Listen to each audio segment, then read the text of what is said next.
Midsummer Productions presents Emma by Jane Austen.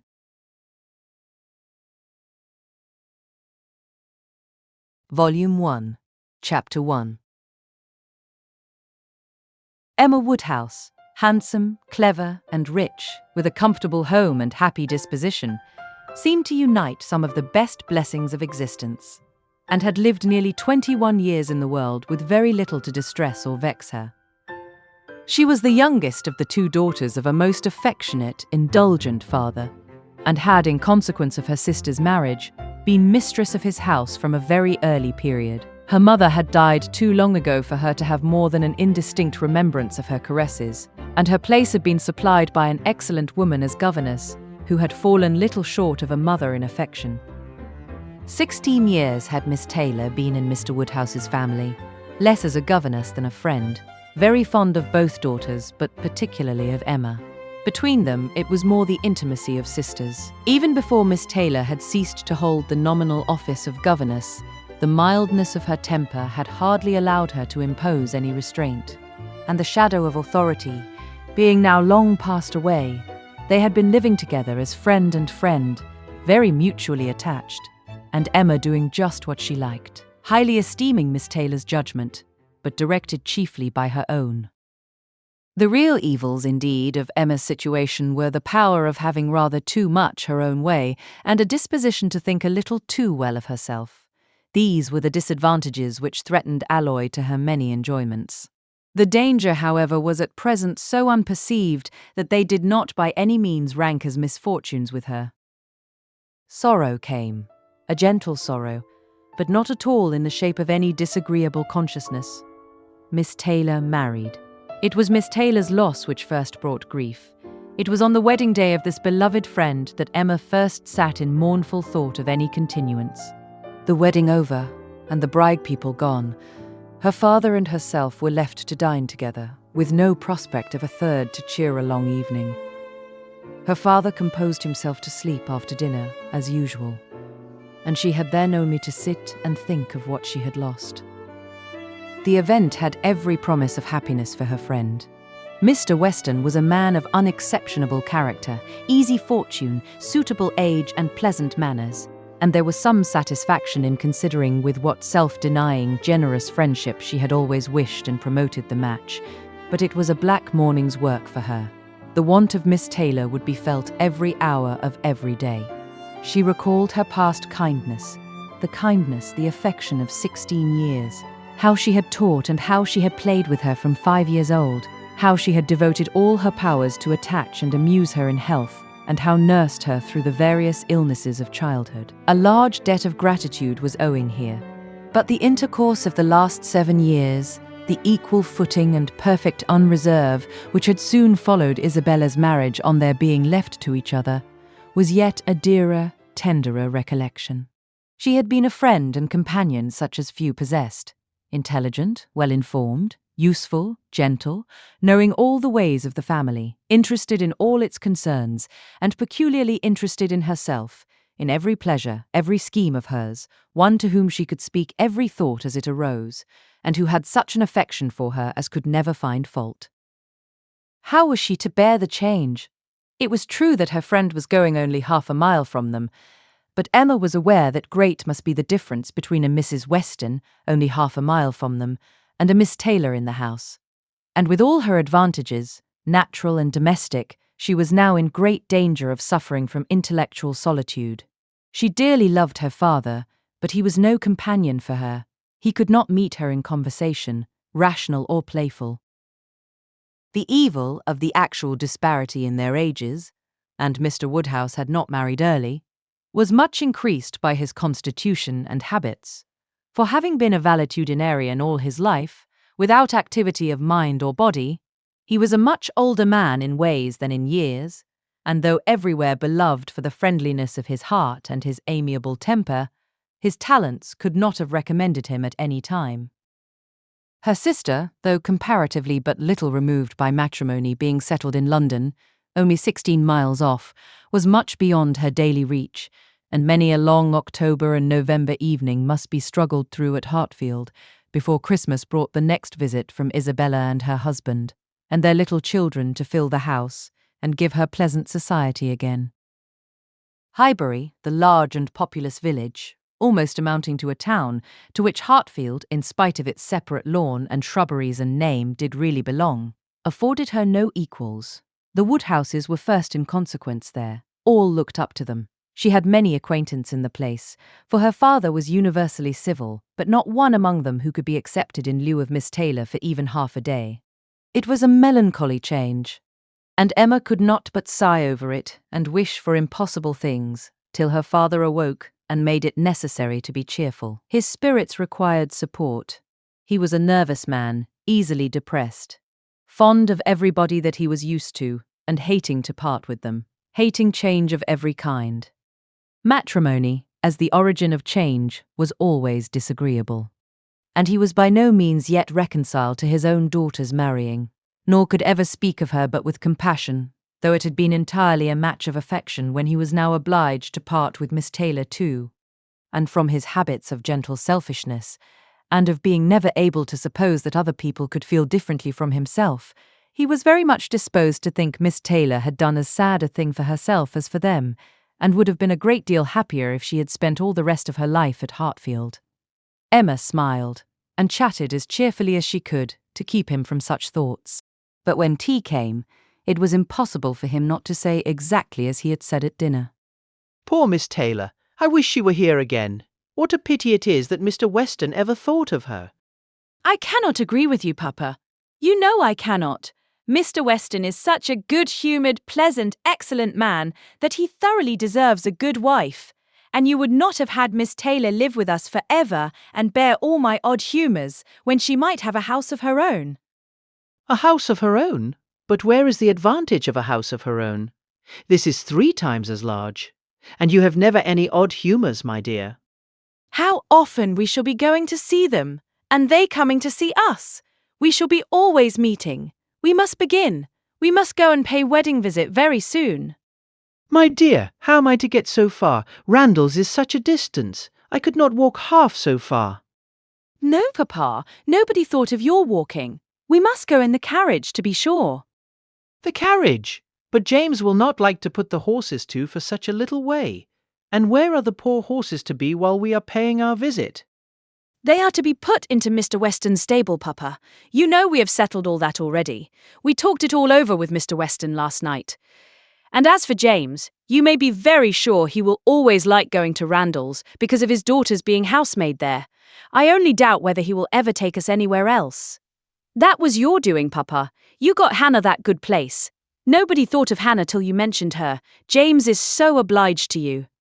I am very glad I did think of her. It was very lucky, for I would not have had poor James think himself slighted upon any account, and I am sure she will make a very good servant. She is a civil, pretty-spoken girl. I have a great opinion of her. Whenever I see her, she always curtsies and asks me how I do, in a very pretty manner, and when you have had her here to do needlework, I observe she always turns the lock of the door the right way and never bangs it.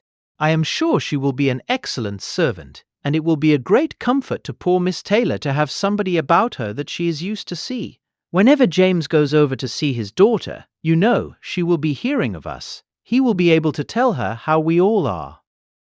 Emma spared no exertions to maintain this happier flow of ideas, and hoped, by the help of backgammon, to get her father tolerably through the evening and be attacked by no regrets but her own.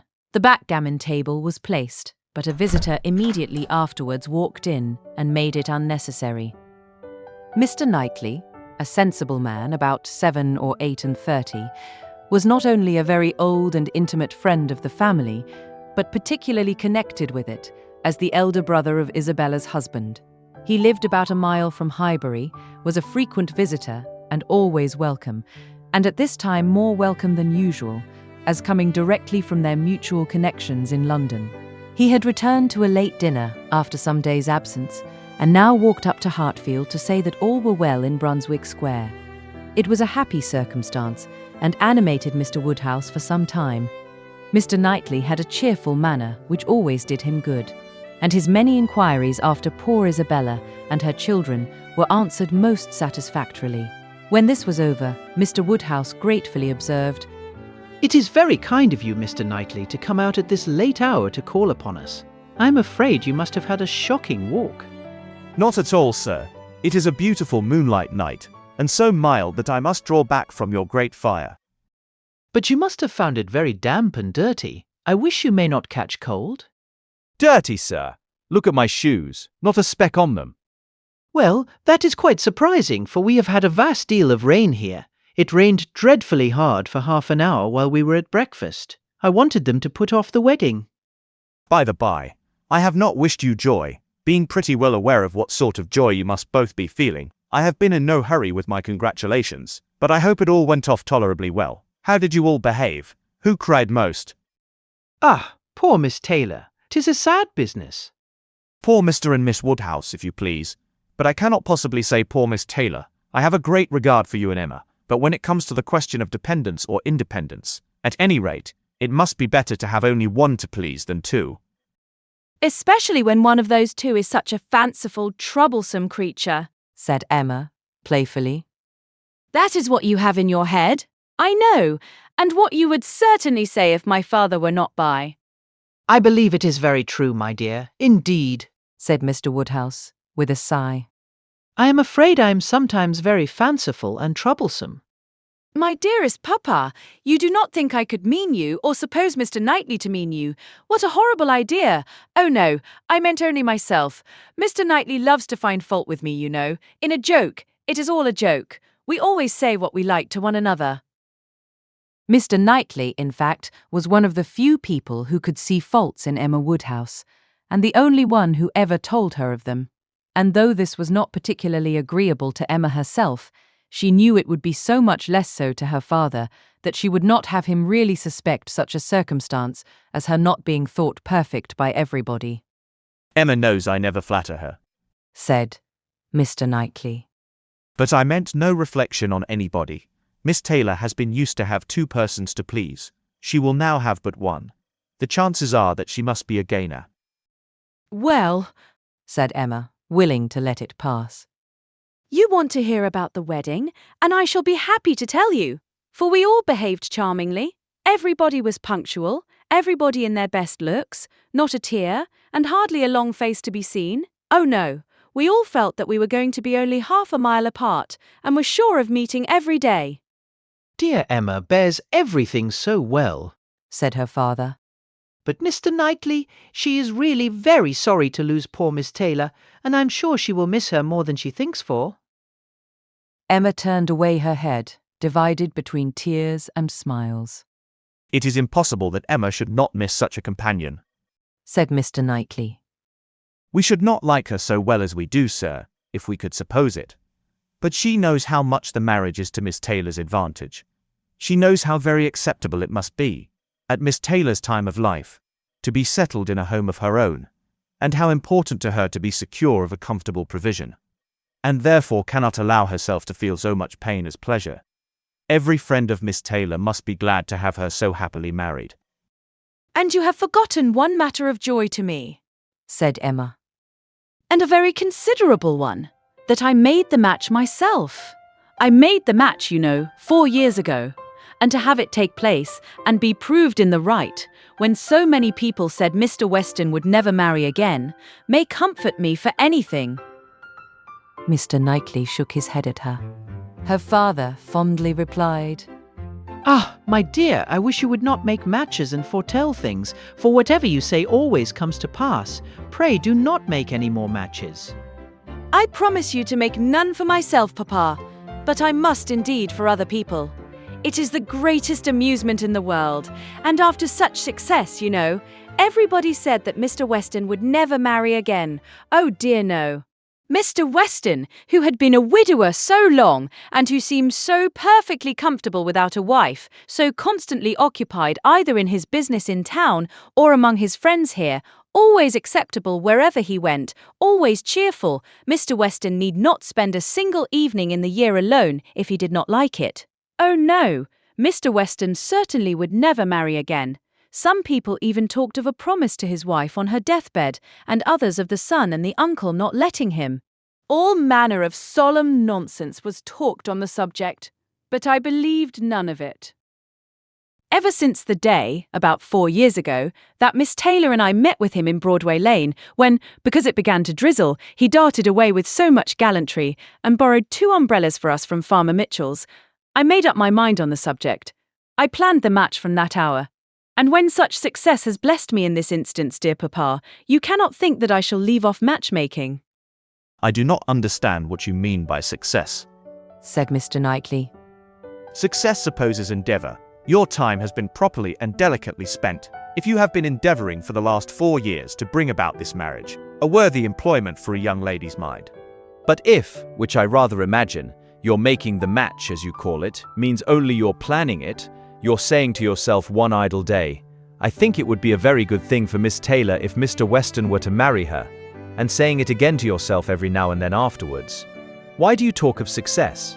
Where is your merit? What are you proud of? You made a lucky guess, and that is all that can be said.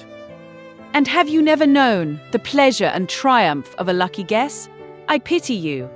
I thought you cleverer, for, depend upon it, a lucky guess is never merely luck. There is always some talent in it. And as to my poor word, success, which you quarrel with, I do not know that I am so entirely without any claim to it. You have drawn 2 pretty pictures, but I think there may be a third, a something between the do-nothing and the do-all. If I had not promoted Mr. Weston's visits here, and given many little encouragements, and smoothed many little matters, it might not have come to anything after all. I think you must know Hartfield enough to comprehend that. A straightforward, open-hearted man like Weston, and a rational, unaffected woman like Miss Taylor, may be safely left to manage their own concerns. You are more likely to have done harm to yourself, than good to them, by interference. Emma never thinks of herself if she can do good to others, rejoined Mr. Woodhouse, understanding, but in part. But my dear, pray do not make any more matches. They are silly things and break up one's family circle grievously. Only one more, Papa. Only for Mr. Elton. Poor Mr. Elton. You like Mr. Elton, Papa? I must look about for a wife for him. There is nobody in Highbury who deserves him, and he has been here a whole year, and has fitted up his house so comfortably that it would be a shame to have him single any longer. And I thought when he was joining their hands today, he looked so very much as if he would like to have the same kind office done for him. I think very well of Mr. Elton, and this is the only way I have of doing him a service. Mr. Elton is a very pretty young man, to be sure, and a very good young man, and I have a great regard for him. But if you want to show him any attention, my dear, ask him to come and dine with us some day. That will be a much better thing. I dare say Mr. Knightley will be so kind as to meet him. With a great deal of pleasure, sir, at any time, said Mr. Knightley, laughing. And I agree with you entirely, that it will be a much better thing. Invite him to dinner, Emma, and help him to the best of the fish and the chicken, but leave him to choose his own wife. Depend upon it, a man of 6 or 27 can take care of himself. Chapter 2. Mr. Weston was a native of Highbury and born of a respectable family, which for the last 2 or 3 generations had been rising into gentility and property. He had received a good education, but, on succeeding early in life to a small independence, had become indisposed for any of the more homely pursuits in which his brothers were engaged, and had satisfied an active, cheerful mind and social temper by entering into the militia of his county, then embodied. Captain Weston was a general favourite, and when the chances of his military life had introduced him to Miss Churchill of a great Yorkshire family, and Miss Churchill fell in love with him, nobody was surprised except her brother and his wife, who had never seen him and who were full of pride and importance, which the connection would offend. Miss Churchill, however, being of age and with the full command of her fortune, though her fortune bore no proportion to the family estate, was not to be dissuaded from the marriage, and it took place, to the infinite mortification of Mr. and Mrs. Churchill, who threw her off with due decorum. It was an unsuitable connection, and did not produce much happiness. Mrs. Weston ought to have found more in it, for she had a husband whose warm heart and sweet temper made him think everything due to her in return for the great goodness of being in love with him.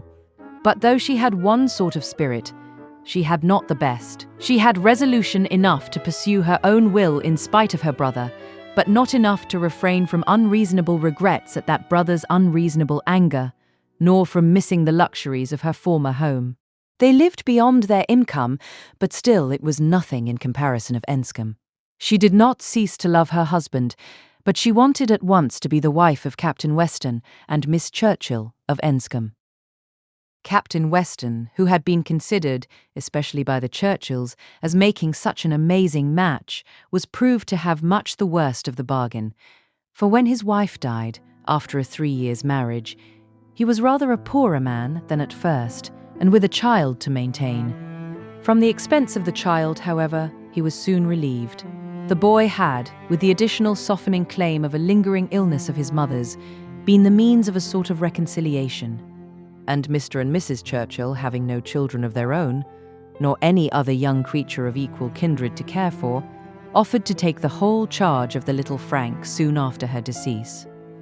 Some scruples and some reluctance the widower father may be supposed to have felt, but as they were overcome by other considerations, the child was given up to the care and the wealth of the Churchills, and he had only his own comfort to seek, and his own situation to improve as he could.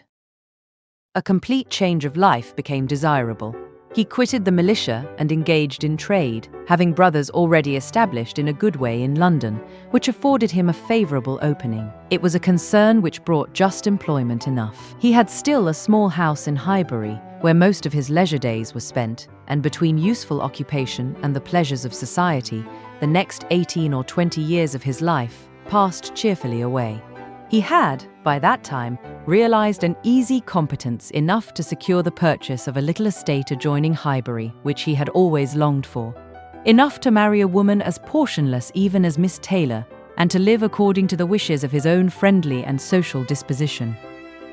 It was now some time since Miss Taylor had begun to influence his schemes, but, as it was not the tyrannic influence of youth on youth, it had not shaken his determination of never settling till he could purchase Randalls, and the sale of Randalls was long looked forward to. But he had gone steadily on, with these objects in view, till they were accomplished. He had made his fortune, bought his house, and obtained his wife, and was beginning a new period of existence with every probability of greater happiness than in any yet passed through. He had never been an unhappy man. His own temper had secured him from that, even in his first marriage, but his second must show him how delightful a well-judging and truly amiable woman could be, and must give him the pleasantest proof of its being a great deal better to choose than to be chosen, to excite gratitude than to feel it. He had only himself to please in his choice. His fortune was his own. For as to Frank, it was more than being tacitly brought up as his uncle's heir. It had become so avowed an adoption as to have him assume the name of Churchill on coming of age. It was most unlikely, therefore, that he should ever want his father's assistance. His father had no apprehension of it. The aunt was a capricious woman, and governed her husband entirely. But it was not in Mr. Weston's nature to imagine that any caprice could be strong enough to affect one so dear, and, as he believed, so deservedly dear. He saw his son every year in London, and was proud of him, and his fond report of him as a very fine young man had made Highbury feel a sort of pride in him too. He was looked on as sufficiently belonging to the place to make his merits and prospects a kind of common concern. Mr. Frank Churchill was one of the boasts of Highbury, and a lively curiosity to see him prevailed, though the compliment was so little returned that he had never been there in his life. His coming to visit his father had been often talked of, but never achieved. Now, upon his father's marriage, it was very generally proposed, as a most proper attention, that the visit should take place. There was not a dissentient voice on the subject, either when Mrs. Perry drank tea with Mrs. and Miss Bates, or when Mrs. and Miss Bates returned the visit. Now was the time for Mr. Frank Churchill to come among them. And the hope strengthened when it was understood that he had written to his new mother on the occasion. For a few days, every morning visit in Highbury included some mention of the handsome letter Mrs. Weston had received. I suppose you have heard of the handsome letter Mr. Frank Churchill has written to Mrs. Weston. I understand it was a very handsome letter indeed. Mr. Woodhouse told me of it. Mr. Woodhouse saw the letter, and he says he never saw such a handsome letter in his life. It was, indeed, a highly prized letter. Mrs. Weston had, of course, formed a very favourable idea of the young man, and such a pleasing attention was an irresistible proof of his great good sense, and a most welcome addition to every source and every expression of congratulation which her marriage had already secured. She felt herself a most fortunate woman, and she had lived long enough to know how fortunate she might well be thought, where the only regret was for a partial separation from friends whose friendship for her had never cooled, and who could ill bear to part with her. She knew that at times she must be missed, and could not think without pain of Emma's losing a single pleasure or suffering an hour's ennui from the want of her companionableness. But dear Emma was of no feeble character. She was more equal to her situation than most girls would have been, and had sense and energy and spirits that might be hoped would bear her well and happily through its little difficulties and privations. And then there was such comfort in the very easy distance of Randalls from Hartfield, so convenient for even solitary female walking, and in Mr. Weston's disposition and circumstances, which would make the approaching season no hindrance to their spending half the evenings in the week together. Her situation was altogether the subject of hours of gratitude to Mrs. Weston, and of moments only of regret. And her satisfaction, her more than satisfaction, her cheerful enjoyment was so just and so apparent that Emma, well as she knew her father, was sometimes taken by surprise at his being still able to pity poor Miss Taylor when they left her at Randalls in the centre of every domestic comfort, or saw her go away in the evening attended by her pleasant husband to a carriage of her own. But never did she go without Mr. Woodhouse's giving a gentle sigh, and saying, "Ah, poor Miss Taylor, she would be very glad to stay." There was no recovering Miss Taylor, nor much likelihood of ceasing to pity her. But a few weeks brought some alleviation to Mr. Woodhouse. The compliments of his neighbours were over. He was no longer teased by being wished joy of so sorrowful an event. And the wedding cake, which had been a great distress to him, was all eat up. His own stomach could bear nothing rich, and he could never believe other people to be different from himself. What was unwholesome to him, he regarded as unfit for anybody, and he had, therefore, earnestly tried to dissuade them from having any wedding cake at all, and when that proved vain, as earnestly tried to prevent anybody's eating it. He had been at the pains of consulting Mr. Perry, the apothecary, on the subject. Mr. Perry was an intelligent, gentlemanlike man, whose frequent visits were one of the comforts of Mr. Woodhouse's life. And upon being applied to, he could not but acknowledge, though it seemed rather against the bias of inclination, that wedding cake might certainly disagree with many, perhaps with most people, unless taken moderately. With such an opinion, in confirmation of his own, Mr. Woodhouse hoped to influence every visitor of the newly married pair, but still the cake was eaten, and there was no rest for his benevolent nerves till it was all gone. There was a strange rumour in Highbury of all the little Perrys being seen with a slice of Mrs. Weston's wedding cake in their hands, but Mr. Woodhouse would never believe it.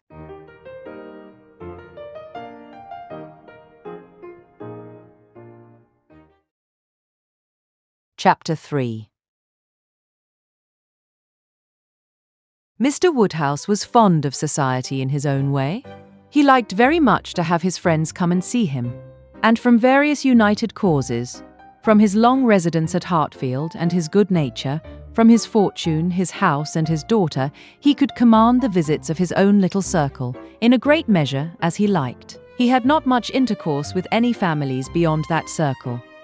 His horror of late hours and large dinner parties made him unfit for any acquaintance but such as would visit him on his own terms. Fortunately for him, Highbury, including Randalls in the same parish, and Donwell Abbey in the parish adjoining, the seat of Mr. Knightley, comprehended many such. Not unfrequently, through Emma's persuasion, he had some of the chosen, and the best, to dine with him. But evening parties were what he preferred. And, unless he fancied himself at any time unequal to company, there was scarcely an evening in the week in which Emma could not make up a card table for him. Real, long-standing regard brought the Westons and Mr. Knightley, and by Mr. Elton, a young man living alone without liking it, the privilege of exchanging any vacant evening of his own blank solitude for the elegancies and society of Mr. Woodhouse's drawing room and the smiles of his lovely daughter was in no danger of being thrown away. After these came a second set, among the most come-atable of whom were Mrs. and Miss Bates and Mrs. Goddard, 3 ladies almost always at the service of an invitation from Hartfield, and who were fetched and carried home so often that Mr. Woodhouse thought it no hardship for either James or the horses. Had it taken place only once a year, it would have been a grievance. Mrs. Bates, the widow of a former vicar of Highbury, was a very old lady, almost past everything but tea and quadrille. She lived with her single daughter in a very small way, and was considered with all the regard and respect which a harmless old lady, under such untoward circumstances, can excite. Her daughter enjoyed a most uncommon degree of popularity for a woman neither young, handsome, rich, nor married. Miss Bates stood in the very worst predicament in the world for having much of the public favour, and she had no intellectual superiority to make atonement to herself, or frighten those who might hate her into outward respect. She had never boasted either beauty or cleverness, her youth had passed without distinction, and her middle of life was devoted to the care of a failing mother, and the endeavour to make a small income go as far as possible. And yet she was a happy woman, and a woman whom no one named without goodwill. It was her own universal goodwill and contented temper which worked such wonders. She loved everybody, was interested in everybody's happiness, quick-sighted to everybody's merits, thought herself a most fortunate creature, and surrounded with blessings in such an excellent mother, and so many good neighbours and friends, and a home that wanted for nothing. The simplicity and cheerfulness of her nature, her contented and grateful spirit, were a recommendation to everybody, and a mine of felicity to herself. She was a great talker upon little matters, which exactly suited Mr. Woodhouse, full of trivial communications and harmless gossip. Mrs. Goddard was the mistress of a school, not of a seminary or an establishment or anything which professed, in long sentences of refined nonsense, to combine liberal acquirements with elegant morality upon new principles and new systems, and where young ladies for enormous pay might be screwed out of health and into vanity, but a real, honest, old-fashioned boarding school, where a reasonable quantity of accomplishments were sold at a reasonable price, and where girls might be sent to be out of the way and scramble themselves into a little education without any danger of coming back prodigies. Mrs. Goddard's school was in high repute, and very deservedly, for Highbury was reckoned a particularly healthy spot. She had an ample house and garden, gave the children plenty of wholesome food, let them run about a great deal in the summer, and in winter dressed their chilblains with her own hands. It was no wonder that a train of 20 young couple now walked after her to church. She was a plain, motherly kind of woman, who had worked hard in her youth, and now thought herself entitled to the occasional holiday of a tea visit, and having formerly owed much to Mr. Woodhouse's kindness, felt his particular claim on her to leave her neat parlour, hung round with fancy work whenever she could, and win or lose a few sixpences by his fireside. These were the ladies whom Emma found herself very frequently able to collect, and happy was she for her father's sake in the power, though as far as she was herself concerned, it was no remedy for the absence of Mrs. Weston. She was delighted to see her father look comfortable, and very much pleased with herself for contriving things so well, but the quiet prosings of 3 such women made her feel that every evening so spent was indeed one of the long evenings she had fearfully anticipated. As she sat one morning, looking forward to exactly such a close of the present day, a note was brought from Mrs. Goddard, requesting in most respectful terms to be allowed to bring Miss Smith with her, a most welcome request, for Miss Smith was a girl of 17, whom Emma knew very well by sight, and had long felt an interest in on account of her beauty. A very gracious invitation was returned, and the evening no longer dreaded by the fair mistress of the mansion. Harriet Smith was the natural daughter of somebody. Somebody had placed her, several years back, at Mrs. Goddard's school, and somebody had lately raised her from the condition of scholar to that of parlour boarder. This was all that was generally known of her history. She had no visible friends but what had been acquired at Highbury, and was now just returned from a long visit in the country to some young ladies who had been at school there with her. She was a very pretty girl, and her beauty happened to be of a sort which Emma particularly admired. She was short, plump, and fair, with a fine bloom, blue eyes, light hair, regular features, and a look of great sweetness. And before the end of the evening, Emma was as much pleased with her manners as her person, and quite determined to continue the acquaintance. She was not struck by anything remarkably clever in Miss Smith's conversation, but she found her altogether very engaging. Not inconveniently shy, not unwilling to talk, and yet so far from pushing, showing so proper and becoming a deference, seeming so pleasantly grateful for being admitted to Hartfield, and so artlessly impressed by the appearance of everything in so superior a style to what she had been used to, that she must have good sense and deserve encouragement. Encouragement should be given. Those soft blue eyes and all those natural graces should not be wasted on the inferior society of Highbury and its connections. The acquaintance she had already formed were unworthy of her. The friends from whom she had just parted, though very good sort of people, must be doing her harm.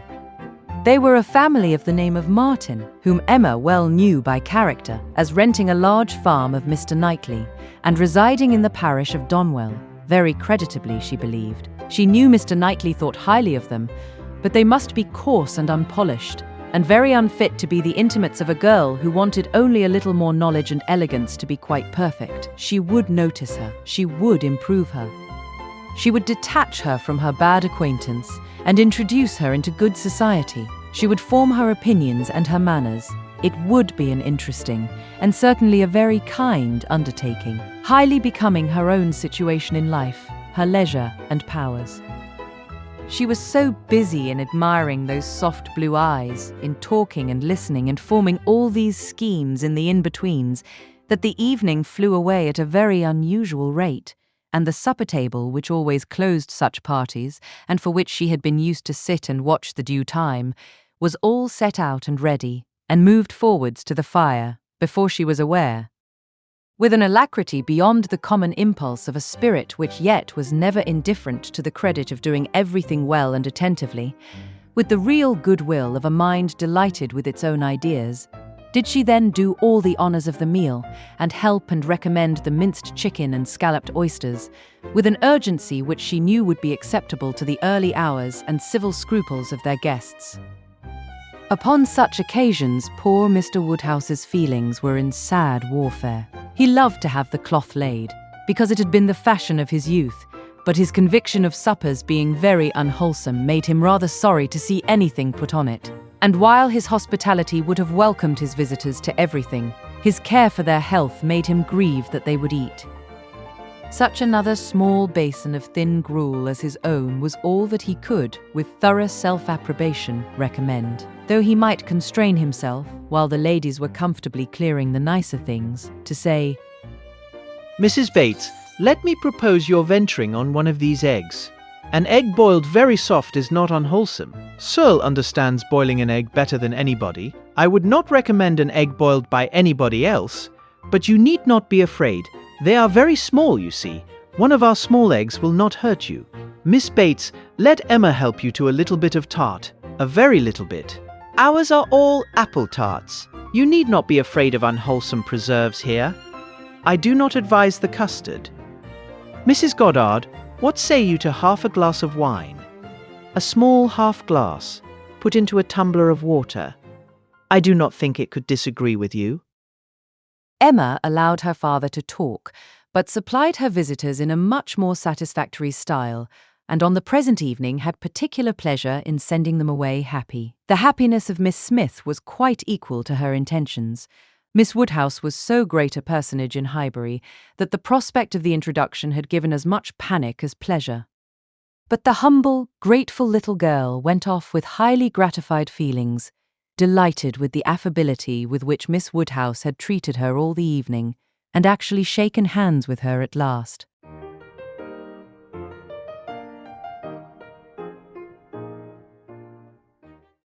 Chapter 4. Harriet Smith's intimacy at Hartfield was soon a settled thing. Quick and decided in her ways, Emma lost no time in inviting, encouraging, and telling her to come very often, and as their acquaintance increased, so did their satisfaction in each other. As a walking companion, Emma had very early foreseen how useful she might find her. In that respect, Mrs. Weston's loss had been important. Her father never went beyond the shrubbery, where 2 divisions of the ground sufficed him for his long walk, or his short, as the year varied. And since Mrs. Weston's marriage, her exercise had been too much confined.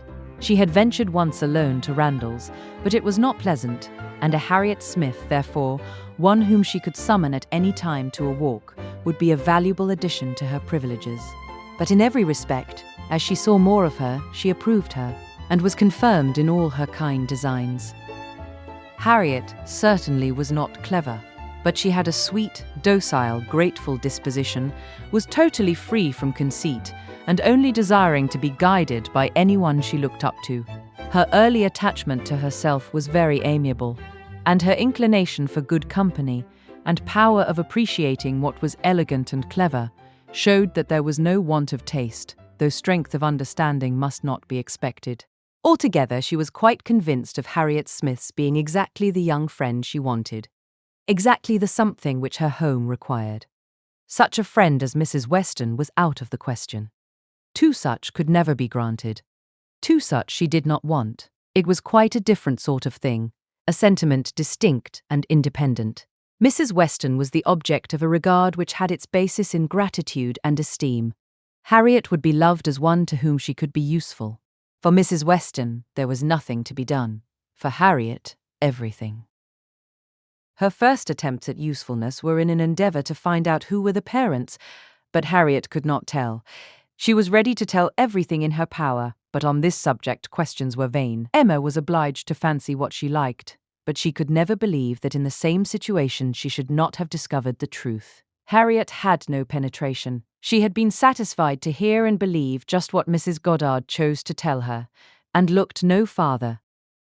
Mrs. Goddard, and the teachers, and the girls, and the affairs of the school in general, formed naturally a great part of the conversation, and, but for her acquaintance with the Martins of Abbey Mill Farm, it must have been the whole. But the Martins occupied her thoughts a good deal. She had spent 2 very happy months with them, and now loved to talk of the pleasures of her visit, and describe the many comforts and wonders of the place.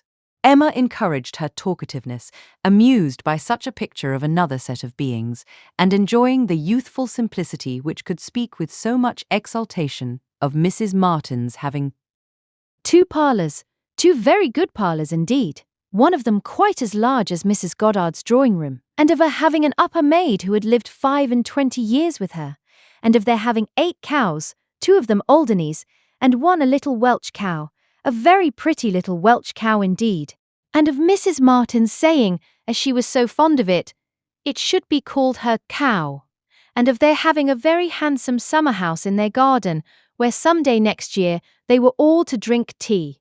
A very handsome summer house, large enough to hold 12 people. For some time she was amused without thinking beyond the immediate cause, but as she came to understand the family better, other feelings arose. She had taken up a wrong idea, fancying it was a mother and daughter, a son and son's wife, who all lived together. But when it appeared that the Mr. Martin, who bore a part in the narrative and was always mentioned with approbation for his great good nature in doing something or other, was a single man, that there was no young Mrs. Martin, no wife in the case, she did suspect danger to her poor little friend from all this hospitality and kindness, and that if she were not taken care of, she might be required to sink herself forever.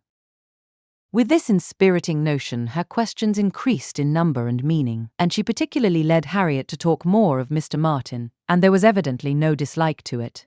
Harriet was very ready to speak of the share he had had in their moonlight walks and merry evening games, and dwelt a good deal upon his being so very good-humoured and obliging. He had gone 3-mile round one day in order to bring her some walnuts, because she had said how fond she was of them, and in everything else he was so very obliging. He had his shepherd's son into the parlour one night on purpose to sing to her. She was very fond of singing. He could sing a little himself. She believed he was very clever and understood everything. He had a very fine flock, and while she was with them, he had been bid more for his wool than anybody in the country. She believed everybody spoke well of him. His mother and sisters were very fond of him.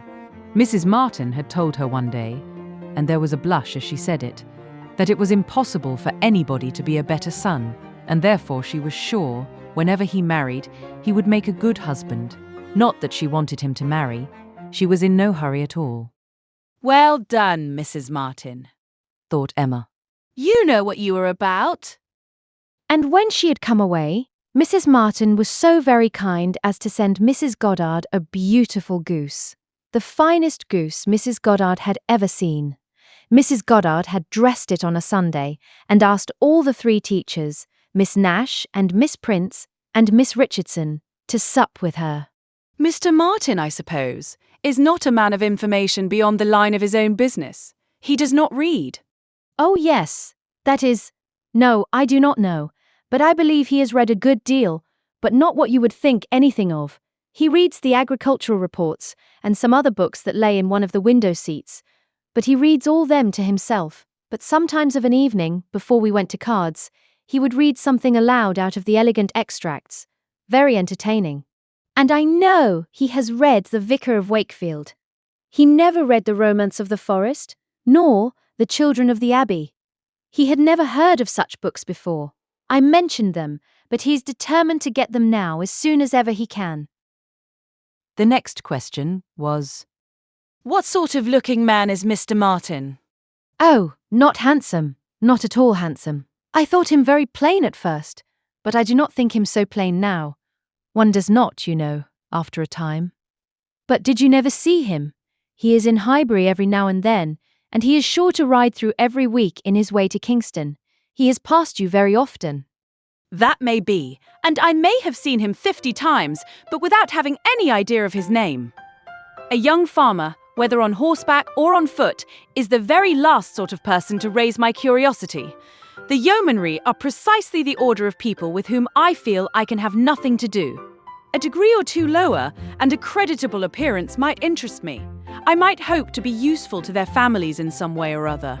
But a farmer can need none of my help, and is therefore, in one sense, as much above my notice as in every other he is below it. To be sure. Oh yes, it is not likely you should ever have observed him, but he knows you very well indeed. I mean by sight. I have no doubt of his being a very respectable young man. I know indeed that he is so, and as such wish him well. What do you imagine his age to be? He was 24 the 8th of last June, and my birthday is the 23rd, just a fortnight and a day's difference, which is very odd. Only 24. That is too young to settle. His mother is perfectly right not to be in a hurry.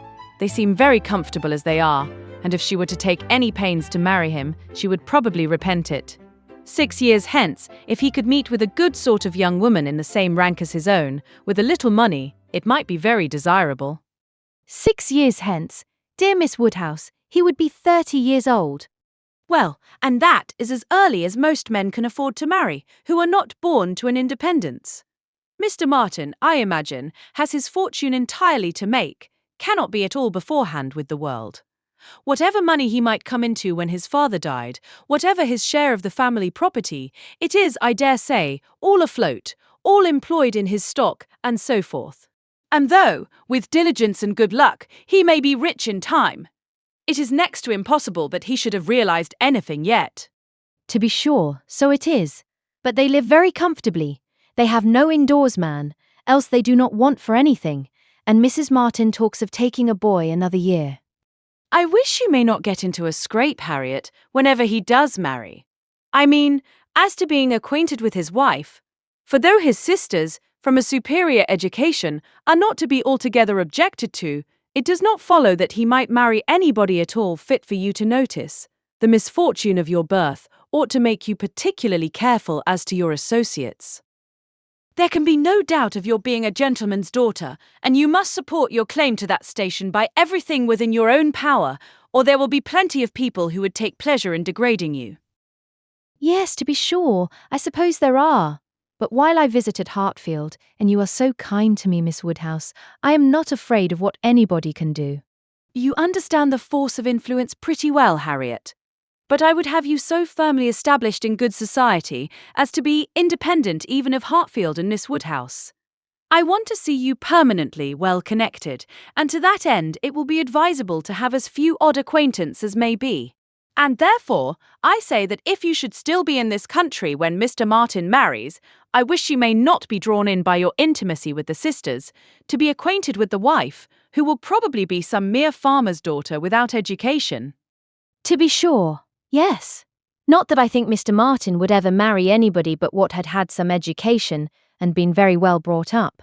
However, I do not mean to set up my opinion against yours, and I am sure I shall not wish for the acquaintance of his wife. I shall always have a great regard for the Miss Martins, especially Elizabeth, and should be very sorry to give them up, for they are quite as well educated as me. But if he marries a very ignorant, vulgar woman, certainly I had better not visit her, if I can help it. Emma watched her through the fluctuations of this speech, and saw no alarming symptoms of love. The young man had been the first admirer, but she trusted there was no other hold, and that there would be no serious difficulty, on Harriet's side, to oppose any friendly arrangement of her own. They met Mr. Martin the very next day, as they were walking on the Domwell Road. He was on foot, and after looking very respectfully at her, looked with most unfeigned satisfaction at her companion. Emma was not sorry to have such an opportunity of survey, and walking a few yards forward, while they talked together, soon made her quick eye sufficiently acquainted with Mr. Robert Martin. His appearance was very neat, and he looked like a sensible young man, but his person had no other advantage. And when he came to be contrasted with gentlemen, she thought he must lose all the ground he had gained in Harriet's inclination. Harriet was not insensible of manner. She had voluntarily noticed her father's gentleness, with admiration as well as wonder. Mr. Martin looked as if he did not know what manner was. They remained but a few minutes together, as Miss Woodhouse must not be kept waiting, and Harriet then came running to her with a smiling face and in a flutter of spirits, which Miss Woodhouse hoped very soon to compose. Only think of our happening to meet him. How very odd. It was quite a chance he said that he had not gone round by Randall's. He did not think we ever walked this road. He thought we walked towards Randall's most days. He has not been able to get the romance of the forest yet. He was so busy the last time he was at Kingston that he quite forgot it, but he goes again tomorrow. So very odd we should happen to meet. Well, Miss Woodhouse, is he like what you expected? What do you think of him? Do you think him so very plain? He is very plain, undoubtedly remarkably plain. But that is nothing compared with his entire want of gentility. I had no right to expect much, and I did not expect much.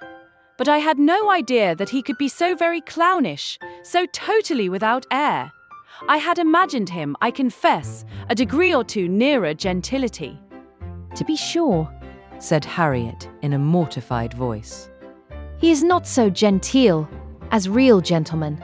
I think, Harriet, since your acquaintance with us, you have been repeatedly in the company of some such very real gentlemen, that you must yourself be struck with the difference in Mr. Martin. At Hartfield, you have had very good specimens of well-educated, well-bred men. I should be surprised if, after seeing them, you could be in company with Mr. Martin again without perceiving him to be a very inferior creature, and rather wondering at yourself for having ever thought him at all agreeable before. Do not you begin to feel that now? Were not you struck? I am sure you must have been struck by his awkward look and abrupt manner, and the uncouthness of a voice which I heard to be wholly unmodulated as I stood here. Certainly, he is not like Mr. Knightley. He has not such a fine air and way of walking as Mr. Knightley. I see the difference plain enough, but Mr. Knightley is so very fine a man. Mr. Knightley's air is so remarkably good that it is not fair to compare Mr. Martin with him. You might not see 1 in 100 with gentlemen so plainly written as in Mr. Knightley. But he is not the only gentleman you have been lately used to. What say you to Mr. Weston and Mr. Elton? Compare Mr. Martin with either of them. Compare their manner of carrying themselves, of walking, of speaking, of being silent. You must see the difference. Oh yes, there is a great difference. But Mr. Weston is almost an old man. Mr. Weston must be between 40 and 50. Which makes his good manners the more valuable. The older a person grows, Harriet, the more important it is that their manners should not be bad, the more glaring and disgusting any loudness or coarseness or awkwardness becomes. What is passable in youth is detestable in later age. Mr. Martin is now awkward and abrupt. What will he be at Mr. Weston's time of life? There is no saying, indeed, replied Harriet, rather solemnly. But there may be pretty good guessing. He will be a completely gross, vulgar farmer, totally inattentive to appearances, and thinking of nothing but profit and loss. Will he indeed? That will be very bad. How much his business engrosses him already is very plain from the circumstance of his forgetting to inquire for the book you recommended. He was a great deal too full of the market to think of anything else, which is just as it should be for a thriving man. What has he to do with books? And I have no doubt that he will thrive, and be a very rich man in time. And his being illiterate and coarse need not disturb us.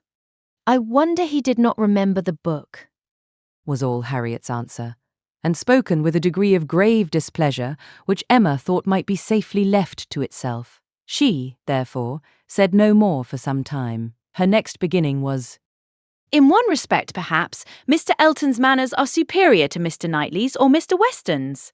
They have more gentleness. They might be more safely held up as a pattern. There is an openness, a quickness, almost a bluntness in Mr. Weston, which everybody likes in him, because there is so much good humour with it. But that would not do to be copied. Neither would Mr. Knightley's downright, decided, commanding sort of manner, though it suits him very well. His figure, and look, and situation in life seem to allow it. But if any young man were to set about copying him, he would not be sufferable. On the contrary, I think a young man might be very safely recommended to take Mr. Elton as a model. Mr. Elton is good-humoured, cheerful, obliging and gentle. He seems to me to be grown particularly gentle of late. I do not know whether he has any design of ingratiating himself with either of us, Harriet, by additional softness, but it strikes me that his manners are softer than they used to be. If he means anything, it must be to please you. Did not I tell you what he said of you the other day? She then repeated some warm personal praise which she had drawn from Mr. Elton, and now did full justice to. And Harriet blushed and smiled, and said she had always thought Mr. Elton very agreeable.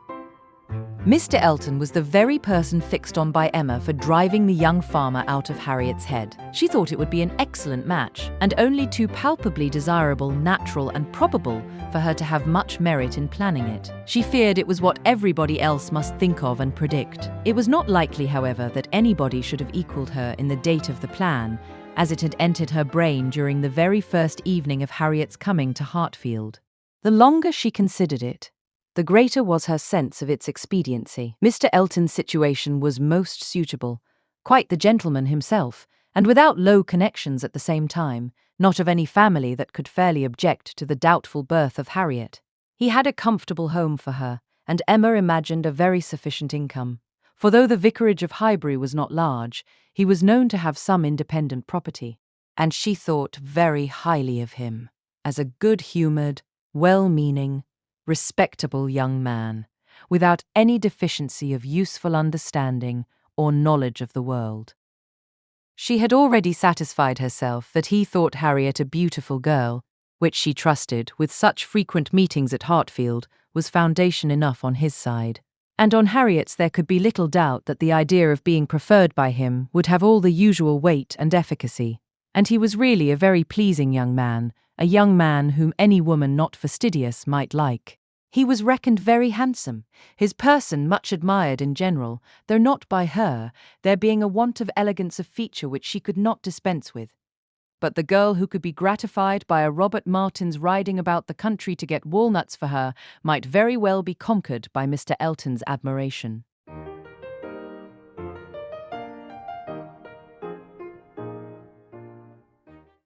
Chapter 5. I do not know what your opinion may be, Mrs. Weston, of this great intimacy between Emma and Harriet Smith, but I think it a bad thing. A bad thing? Do you really think it a bad thing? Why so? I think they will neither of them do the other any good. You surprise me. Emma must do Harriet good, and by supplying her with a new object of interest, Harriet may be said to do Emma good. I have been seeing their intimacy with the greatest pleasure. How very differently we feel. Not think they will do each other any good. This will certainly be the beginning of one of our quarrels about Emma, Mr. Knightley. Perhaps you think I am come on purpose to quarrel with you, knowing Weston to be out, and that you must still fight your own battle. Mr. Weston would undoubtedly support me if he were here, for he thinks exactly as I do on the subject. We were speaking of it only yesterday, and agreeing how fortunate it was for Emma that there should be such a girl in Highbury for her to associate with. Mr. Knightley, I shall not allow you to be a fair judge in this case. You are so much used to live alone that you do not know the value of a companion. And perhaps no man can be a good judge of the comfort a woman feels in the society of one of her own sex after being used to it all her life. I can imagine your objection to Harriet Smith. She is not the superior young woman which Emma's friend ought to be, but on the other hand, as Emma wants to see her better informed, it will be an inducement to her to read more herself. They will read together. She means it, I know. Emma has been meaning to read more ever since she was 12 years old. I have seen a great many lists of her drawing up at various times of books that she meant to read regularly through, and very good lists they were, very well chosen, and very neatly arranged, sometimes alphabetically and sometimes by some other rule. The list she drew up when only 14, I remember thinking it did her judgment so much credit that I preserved it some time. And I dare say she may have made out a very good list now. But I have done with expecting any course of steady reading from Emma. She will never submit to anything requiring industry and patience and a subjection of the fancy to the understanding. Where Miss Taylor failed to stimulate, I may safely affirm that Harriet Smith will do nothing. You never could persuade her to read half so much as you wished. You know you could not. I dare say, replied Mrs. Weston, smiling. that I thought so then, but since we have parted, I can never remember Emma's omitting to do anything I wished. There is hardly any desiring to refresh such a memory as that, said Mr. Knightley, feelingly, and for a moment or two he had done. But I, He soon added, who have had no such charm thrown over my senses, must still see, hear, and remember. Emma is spoiled by being the cleverest of her family. At 10 years old, she had the misfortune of being able to answer questions which puzzled her sister at 17. She was always quick and assured, Isabella slow and diffident. And ever since she was 12, Emma has been mistress of the house, and of you all. In her mother, she lost the only person able to cope with her. She inherits her mother's talents, and must have been under subjection to her. I should have been sorry, Mr. Knightley, to be dependent on your recommendation had I quitted Mr. Woodhouse's family and wanted another situation. I do not think you would have spoken a good word for me to anybody. I am sure you always thought me unfit for the office I held. Yes, said he, smiling. you are better placed here, very fit for a wife, but not at all for a governess. But you were preparing yourself to be an excellent wife all the time you were at Hartfield. You might not give Emma such a complete education as your powers would seem to promise. But you were receiving a very good education from her, on the very material matrimonial point of submitting your own will, and doing as you were bid, and if Weston had asked me to recommend him a wife, I should certainly have named Miss Taylor. Thank you. There will be very little merit in making a good wife to such a man as Mr. Weston. Why, to own the truth, I am afraid you are rather thrown away, and that with every disposition to bear, there will be nothing to be borne. We will not despair, however. Weston may grow cross from the wantonness of comfort, or his son may plague him. I hope not that. It is not likely. No, Mr. Knightley. Do not foretell vexation from that quarter. Not I, indeed. I only name possibilities. I do not pretend to Emma's genius for foretelling and guessing. I hope, with all my heart, the young man may be a Weston in merit, and a Churchill in fortune. But Harriet Smith, I have not half done about Harriet Smith. I think her the very worst sort of companion that Emma could possibly have. She knows nothing herself, and looks upon Emma as knowing everything. She is a flatterer in all her ways, and so much the worse, because undesigned. Her ignorance is hourly flattery. How can Emma imagine she has anything to learn herself, while Harriet is presenting such a delightful inferiority? And, as for Harriet, I will venture to say that she cannot gain by the acquaintance. Hartfield will only put her out of conceit with all the other places she belongs to. She will grow just refined enough to be uncomfortable with those among whom birth and circumstances have placed her home. I am much mistaken if Emma's doctrines give any strength of mind, or tend at all to make a girl adapt herself rationally to the varieties of her situation in life. They only give a little polish, I either depend more upon Emma's good sense than you do, or am more anxious for her present comfort, for I cannot lament the acquaintance. How well she looked last night! Oh, you would rather talk of her person than her mind, would you? Very well. I shall not attempt to deny Emma's being pretty. Pretty? Say beautiful rather. Can you imagine anything nearer perfect beauty than Emma altogether? Face and figure. I do not know what I could imagine, but I confess that I have seldom seen a face or figure more pleasing to me than hers. But I am a partial old friend. Such an eye, the true hazel eye, and so brilliant, regular features, open countenance, with a complexion. Oh, what a bloom of full health, and such a pretty height and size, such a firm and upright figure. There is health, not merely in her bloom, but in her air, her head, her glance. One hears sometimes of a child being the picture of health. Now Emma always gives me the idea of being the complete picture of grown-up health. She is loveliness itself. Mr. Knightley, is not she? I have not a fault to find with her person. I think her all you describe. I love to look at her, and I will add this praise, that I do not think her personally vain, considering how very handsome she is. She appears to be little occupied with it. Her vanity lies another way. Mrs. Weston, I am not to be talked out of my dislike of Harriet Smith, or my dread of its doing them both harm.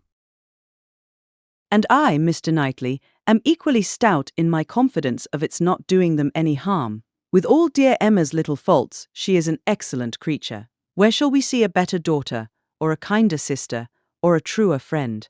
No, no, she has qualities which may be trusted. She will never lead anyone really wrong. She will make no lasting blunder. Where Emma errs once, she is in the right 100 times. Very well, I will not plague you any more.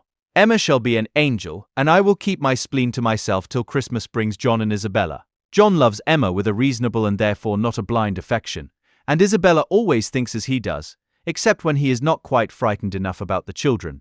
I am sure of having their opinions with me. I know that you all love her really too well to be unjust or unkind, but excuse me, Mr. Knightley, if I take the liberty. I consider myself, you know, as having somewhat of the privilege of speech that Emma's mother might have had. The liberty of hinting that I do not think any possible good can arise from Harriet Smith's intimacy being made a matter of much discussion among you. Pray excuse me. But supposing any little inconvenience may be apprehended from the intimacy, it cannot be expected that Emma, accountable to nobody but her father, who perfectly approves the acquaintance, should put an end to it, so long as it is a source of pleasure to herself. It has been so many years my province to give advice, that you cannot be surprised, Mr. Knightley, at this little remains of office. Not at all, cried he. I am much obliged to you for it. It is very good advice, and it shall have a better fate than your advice has often found, for it shall be attended to. Mrs. John Knightley is easily alarmed, and might be made unhappy about her sister. Be satisfied. I will not raise any outcry. I will keep my ill humor to myself. I have a very sincere interest in Emma. Isabella does not seem more my sister, has never excited a greater interest, perhaps hardly so great. There is an anxiety, a curiosity in what one feels for Emma. I wonder what will become of her. So do I. Very much. She always declares she will never marry, which, of course, means just nothing at all. But I have no idea that she has yet ever seen a man she cared for. It would not be a bad thing for her to be very much in love with a proper object. I should like to see Emma in love, and in some doubt of a return it would do her good. But there is nobody hereabouts to attach her, and she goes so seldom from home. There does indeed seem as little to tempt her to break her resolution at present, as can well be, and while she is so happy at Hartfield, I cannot wish her to be forming any attachment which would be creating such difficulties on poor Mr. Woodhouse's account. I do not recommend matrimony at present to Emma, though I mean no slight to the state, I assure you. Part of her meaning was to conceal some favourite thoughts of her own and Mr. Weston's on the subject, as much as possible. There were wishes at Randalls respecting Emma's destiny, but it was not desirable to have them suspected, and the quiet transition which Mr. Knightley soon afterwards made to What does Weston think of the weather? Shall we have rain?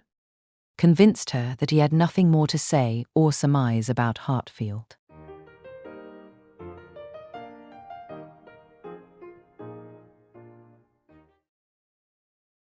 Chapter 6.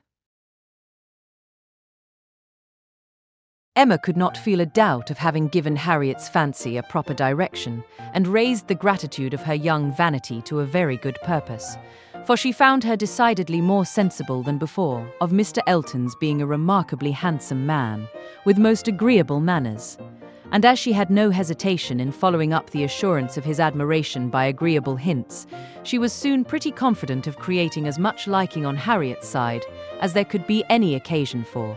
She was quite convinced of Mr. Elton's being in the fairest way of falling in love, if not in love already. She had no scruple with regard to him. He talked of Harriet and praised her so warmly that she could not suppose anything wanting which a little time would not add. His perception of the striking improvement of Harriet's manner since her introduction at Hartfield was not one of the least agreeable proofs of his growing attachment.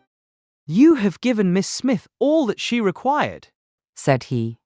"You have made her graceful and easy. She was a beautiful creature when she came to you, but, in my opinion, the attractions you have added are infinitely superior to what she received from nature." I am glad you think I have been useful to her, but Harriet only wanted drawing out and receiving a few, very few hints. She had all the natural grace of sweetness of temper and artlessness in herself. I have done very little. "If it were admissible to contradict a lady," said the gallant Mr. Elton. I have perhaps given her a little more decision of character, have taught her to think on points which had not fallen in her way before. "Exactly so. That is what principally strikes me. So much superadded decision of character. Skillful has been the hand." Great has been the pleasure, I am sure. I never met with a disposition more truly amiable. "I have no doubt of it." And it was spoken with a sort of sighing animation, which had a vast deal of the lover. She was not less pleased another day with the manner in which he seconded a sudden wish of hers to have Harriet's picture. Did you ever have your likeness taken, Harriet? Said she. Did you ever sit for your picture?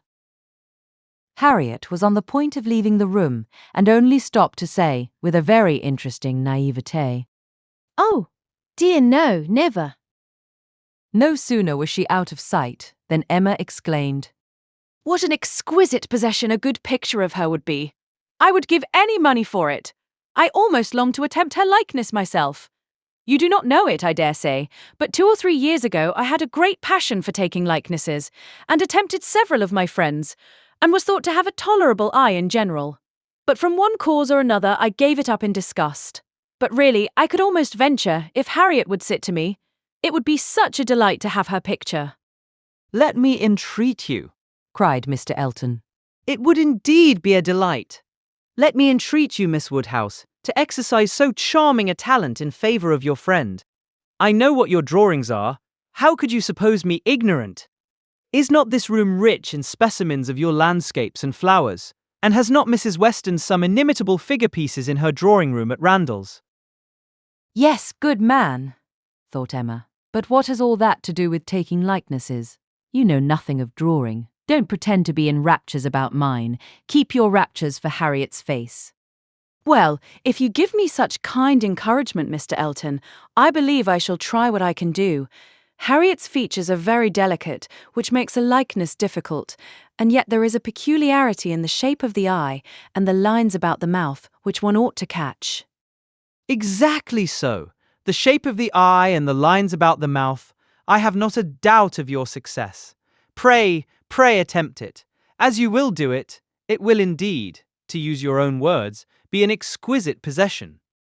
"But I am afraid, Mr. Elton, Harriet will not like to sit. She thinks so little of her own beauty. Did not you observe her manner of answering me? How completely it meant, 'Why should my picture be drawn?'" "Oh, yes, I observed it. I assure you, it was not lost on me.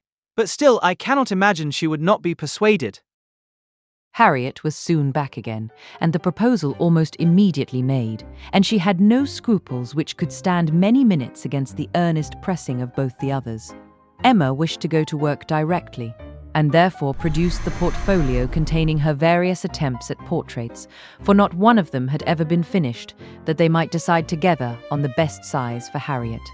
Her many beginnings were displayed: miniatures, half-lengths, whole lengths, pencil, crayon, and watercolors had been all tried in turn. She had always wanted to do everything, and had made more progress both in drawing and music than many might have done with so little labor as she would ever submit to. She played and sang, and drew in almost every style, but steadiness had always been wanting, and in nothing had she approached the degree of excellence which she would have been glad to command, and ought not to have failed of.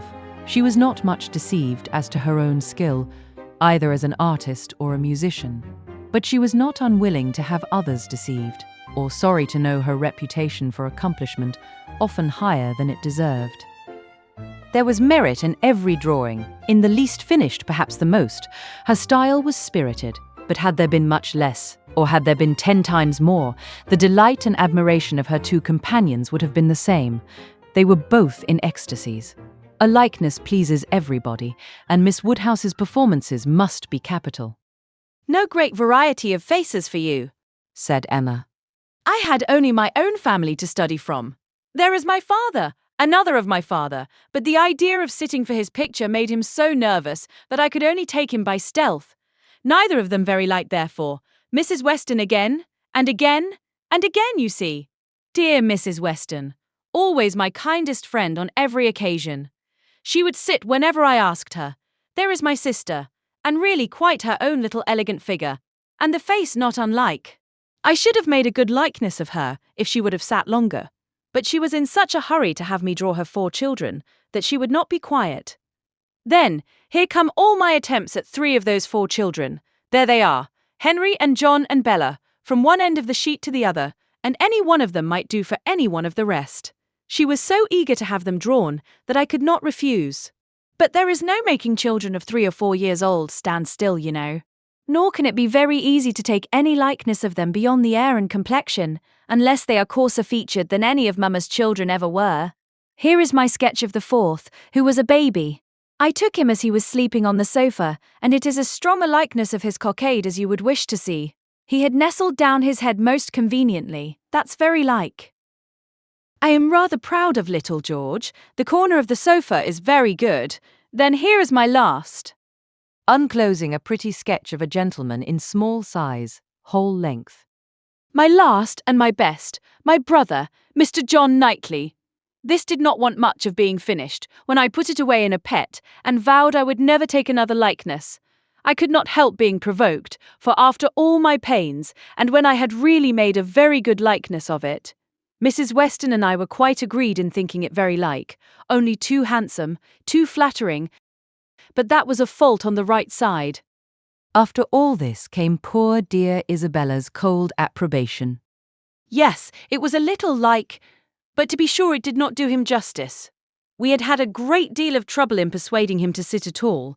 It was made a great favour of, and altogether it was more than I could bear, and so I never would finish it to have it apologised over as an unfavourable likeness to every morning visitor in Brunswick Square, and as I said, I did then forswear ever drawing anybody again.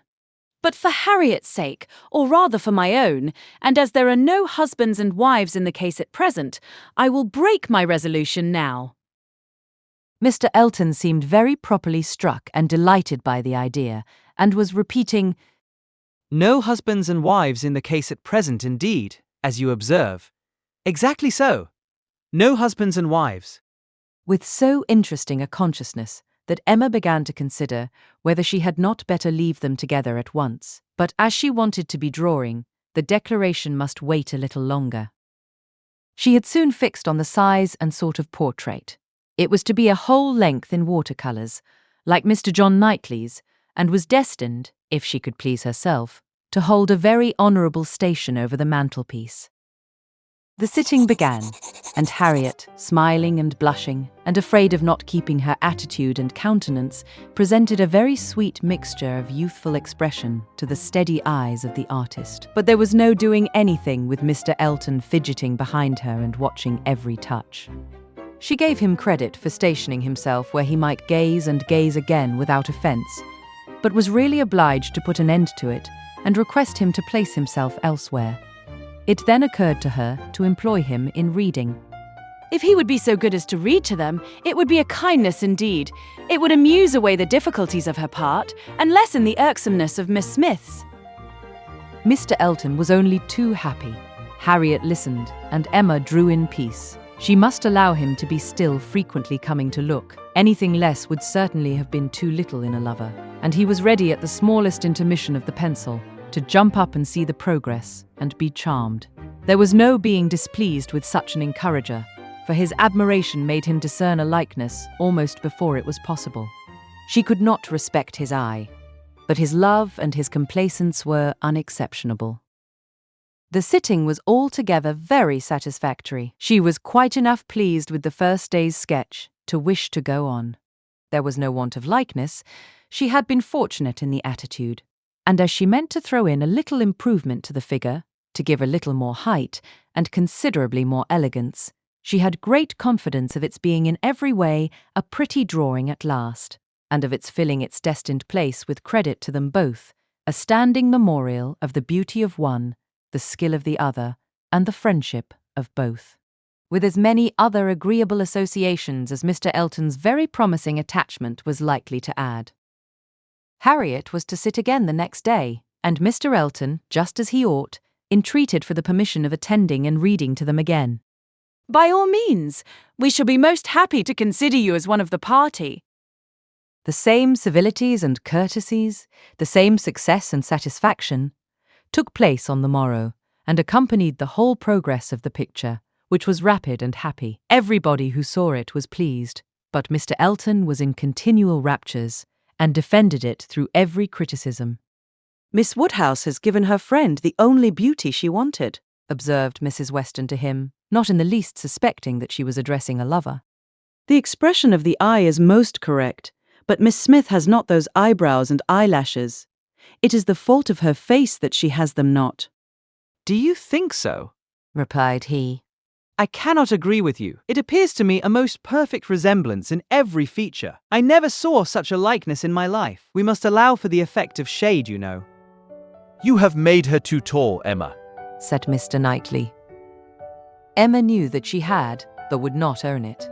Mr. Elton warmly added, "Oh no, certainly not too tall. Not in the least too tall. Consider, she is sitting down, which naturally presents a different, which in short gives exactly the idea, and the proportions must be preserved, you know. Proportions. Foreshortening. Oh no, it gives one exactly the idea of such a height as Miss Smith's. Exactly so indeed." "It is very pretty," said Mr. Woodhouse. "So prettily done, just as your drawings always are, my dear. I do not know anybody who draws so well as you do. The only thing I do not thoroughly like is that she seems to be sitting out of doors, with only a little shawl over her shoulders, and it makes one think she must catch cold." But, my dear papa, it is supposed to be summer, a warm day in summer. Look at the tree. "But it is never safe to sit out of doors, my dear." "You, sir, may say anything," cried Mr. Elton. "but I must confess that I regard it as a most happy thought, the placing of Miss Smith out of doors. And the tree is touched with such inimitable spirit. Any other situation would have been much less in character. The naivety of Miss Smith's manners, and altogether, oh, it is most admirable. I cannot keep my eyes from it. I never saw such a likeness." The next thing wanted was to get the picture framed, and here were a few difficulties. It must be done directly. It must be done in London.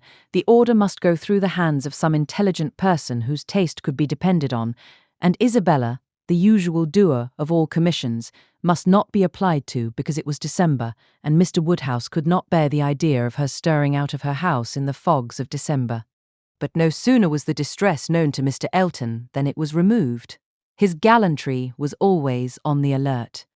Might he be trusted with the commission? What infinite pleasure should he have in executing it? He could ride to London at any time. It was impossible to say how much he should be gratified by being employed on such an errand. He was too good. She could not endure the thought. She would not give him such a troublesome office for the world. brought on the desired repetition of entreaties and assurances, and a very few minutes settled the business. Mr. Elton was to take the drawing to London, choose the frame, and give the directions.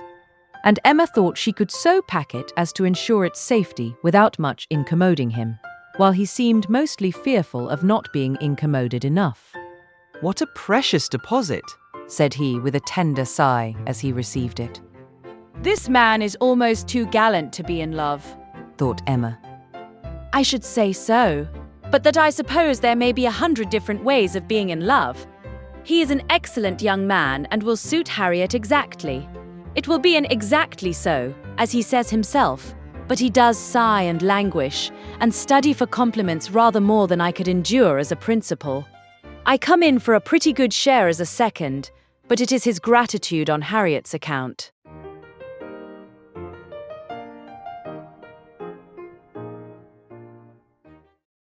Chapter 7. The very day of Mr. Elton's going to London produced a fresh occasion for Emma's services towards her friend. Harriet had been at Hartfield as usual soon after breakfast, and after a time had gone home to return again to dinner. She returned, and sooner than had been talked of, and with an agitated, hurried look, announcing something extraordinary to have happened which she was longing to tell. Half a minute brought it all out. She had heard, as soon as she got back to Mrs. Goddard's, that Mr. Martin had been there an hour before, and finding she was not at home, nor particularly expected, had left a little parcel for her from one of his sisters, and gone away, and on opening this parcel, she had actually found, besides the 2 songs which she had lent Elizabeth to copy, a letter to herself. And this letter was from him, from Mr. Martin, and contained a direct proposal of marriage. Who could have thought it? She was so surprised she did not know what to do. Yes, quite a proposal of marriage, and a very good letter, at least she thought so. And he wrote as if he really loved her very much, but she did not know, and so she was come as fast as she could to ask Miss Woodhouse what she should do. Emma was half ashamed of her friend for seeming so pleased and so doubtful. Upon my word! The young man is determined not to lose anything for want of asking. He will connect himself well if he can. Will you read the letter? Pray do. I'd rather you would. Emma was not sorry to be pressed. She read and was surprised. The style of the letter was much above her expectation. There were not merely no grammatical errors, but as a composition it would not have disgraced a gentleman. The language, though plain, was strong and unaffected, and the sentiments it conveyed very much to the credit of the writer. It was short, but expressed good sense, warm attachment, liberality, propriety, even delicacy of feeling. She paused over it, while Harriet stood anxiously watching for her opinion, with a Well, well. Is it a good letter, or is it too short? Yes, indeed! A very good letter. So good a letter, Harriet, that everything considered, I think one of his sisters must have helped him. I can hardly imagine the young man whom I saw talking with you the other day could express himself so well, if left quite to his own powers, and yet it is not the style of a woman. No, certainly it is too strong and concise, not diffuse enough for a woman. No doubt he is a sensible man, and I suppose may have a natural talent for think strongly and clearly. And when he takes a pen in hand, his thoughts naturally find proper words. It is so with some men. Yes, I understand the sort of mind. Vigorous, decided, with sentiments to a certain point, not coarse. A better written letter, Harriet. returning it. Than I had expected. Well, and what shall I do? What shall you do? In what respect? Do you mean with regard to this letter? Yes. But what are you in doubt of? You must answer it, of course, and speedily. Yes, but what shall I say? Dear Miss Woodhouse, do advise me. Oh, no. The letter had much better be all your own. You will express yourself very properly, I am sure. There is no danger of your not being intelligible, which is the first thing. Your meaning must be unequivocal, no doubts or demurs, and such expressions of gratitude and concern for the pain you are inflicting as propriety requires will present themselves unbidden to your mind, I am persuaded. You need not be prompted to write with the appearance of sorrow for his disappointment. You think I ought to refuse him then, said Harriet, looking down. Ought to refuse him? My dear Harriet, what do you mean? Are you in any doubt as to that? But I beg your pardon. Perhaps I have been under a mistake. I certainly have been misunderstanding you, if you feel in doubt as to the purport of your answer. I had imagined you were consulting me only as to the wording of it. Harriet was silent. With a little reserve of manner, Emma continued, You mean to return a favourable answer, I collect? No, I do not. That is, I do not mean, what shall I do? What would you advise me to do? Pray, dear Miss Woodhouse, tell me what I ought to do. I shall not give you any advice, Harriet. I will have nothing to do with it. This is a point which you must settle with your feelings. I had no notion that he liked me so very much, said Harriet, contemplating the letter. For a little while Emma persevered in her silence, but beginning to apprehend the bewitching flattery of that letter might be too powerful, she thought it best to say, I lay it down as a general rule, Harriet, that if a woman doubts as to whether she should accept a man or not, she certainly ought to refuse him. If she can hesitate as to yes, she ought to say no directly. It is not a state to be safely entered into with doubtful feelings, with half a heart. I thought it my duty as a friend, and older than yourself, to say thus much to you. But do not imagine that I want to influence you. Oh, no, I am sure you are a great deal too kind to. But if you would just advise me what I had best do. No, I do not mean that. As you say, one's mind ought to be quite made up. One should not be hesitating. It is a very serious thing. It will be safer to say no, perhaps. Do you think I had better say no? Not for the world, said Emma, smiling graciously. Would I advise you either way? You must be the best judge of your own happiness, if you prefer Mr. Martin to every other person. If you think him the most agreeable man you have ever been in company with, why should you hesitate? You blush, Harriet. Does anybody else occur to you at this moment under such a definition? Harriet, do not deceive yourself. Do not be run away with by gratitude and compassion. At this moment, whom are you thinking of? The symptoms were favourable. Instead of answering, Harriet turned away confused and stood thoughtfully by the fire, and though the letter was still in her hand, it was now mechanically twisted about without regard. Emma waited the result with impatience, but not without strong hopes.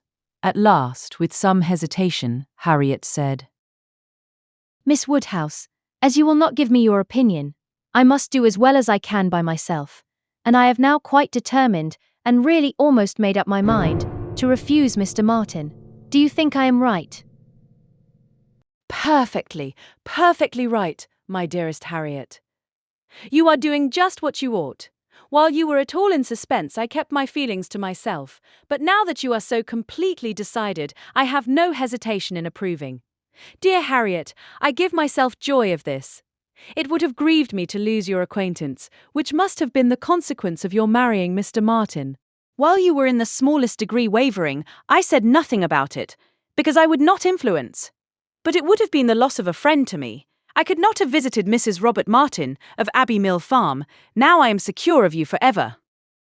Harriet had not surmised her own danger, but the idea of it struck her forcibly. You could not have visited me, she cried, looking aghast. No, to be sure you could not, but I never thought of that before.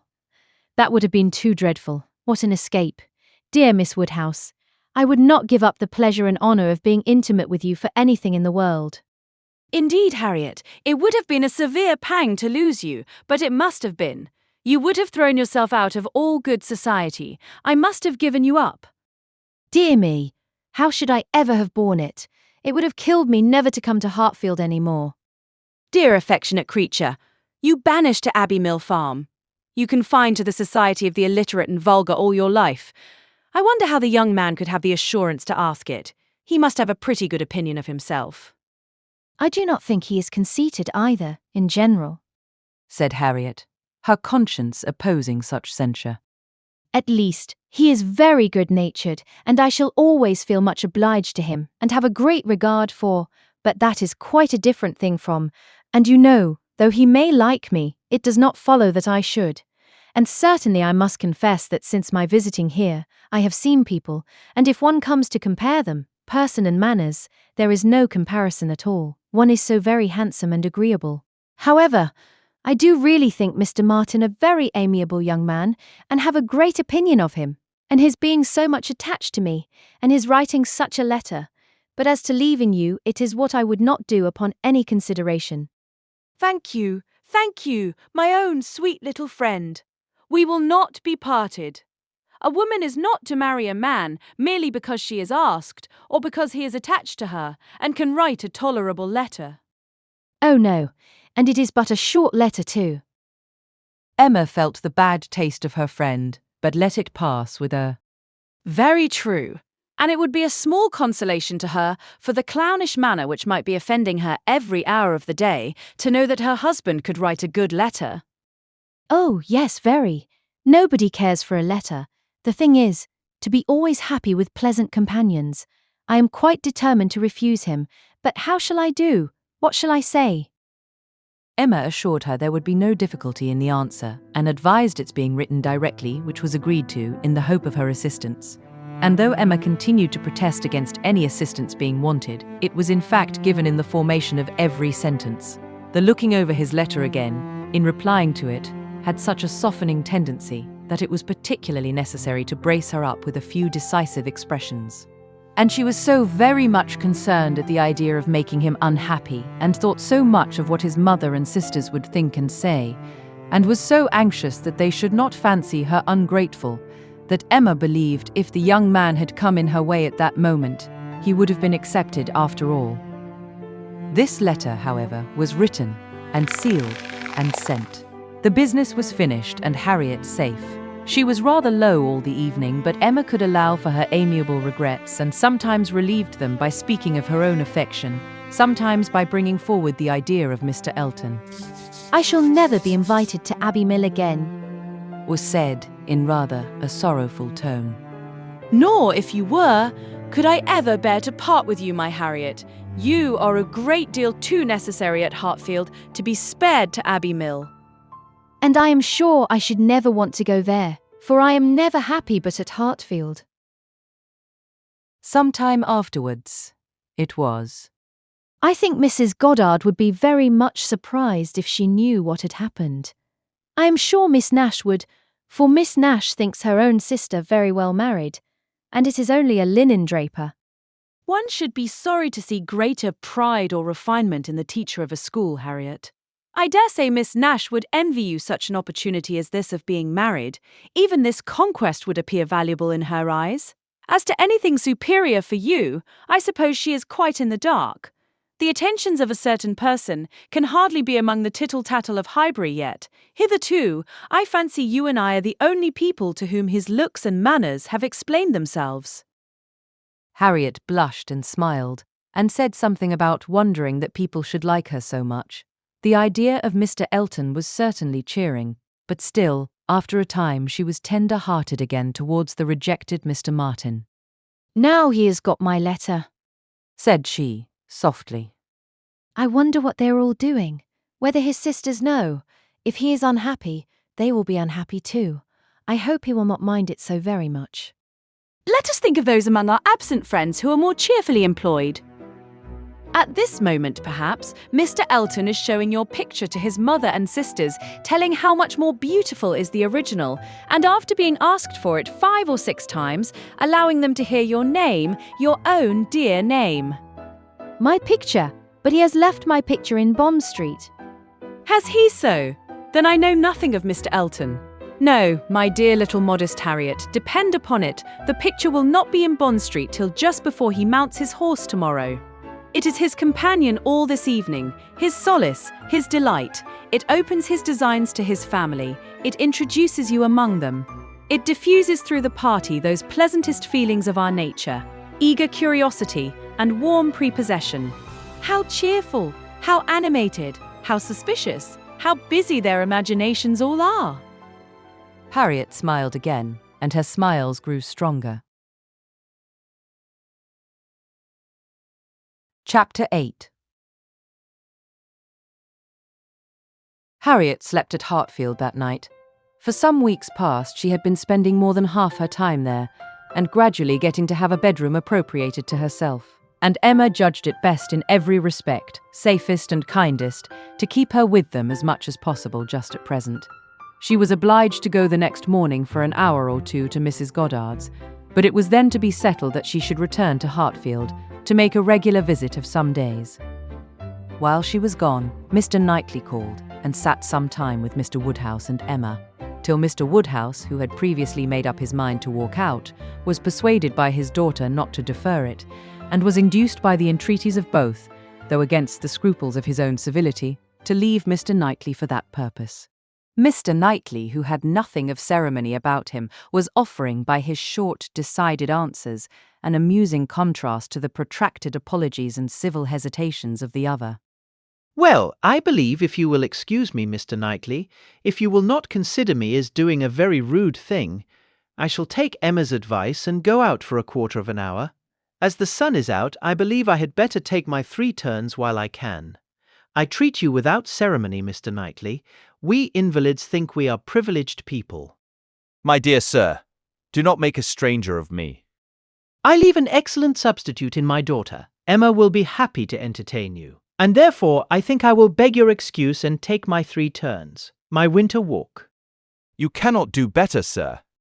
I would ask for the pleasure of your company, Mr. Knightley, but I am a very slow walker, and my pace would be tedious to you. And besides, you have another long walk before you to Donwell Abbey. Thank you, sir, thank you. I am going this moment myself, and I think the sooner you go the better. I will fetch your greatcoat and open the garden door for you. Mr. Woodhouse at last was off. But Mr. Knightley, instead of being immediately off likewise, sat down again, seemingly inclined for more chat. He began speaking of Harriet, and speaking of her with more voluntary praise than Emma had ever heard before. I cannot rate her beauty as you do.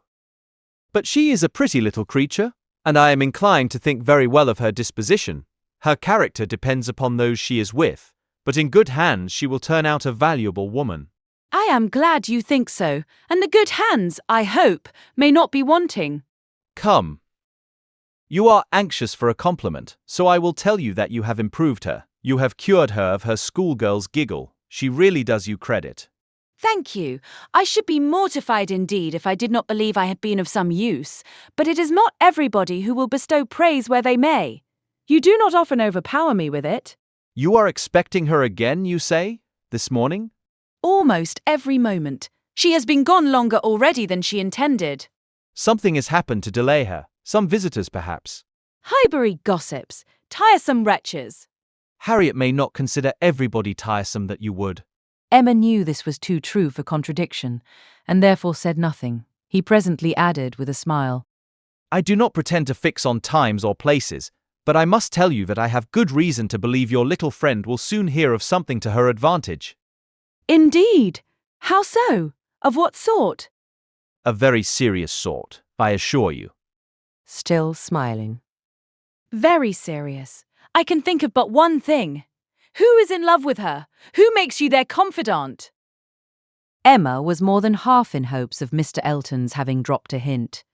Mr. Knightley was a sort of general friend and adviser, and she knew Mr. Elton looked up to him.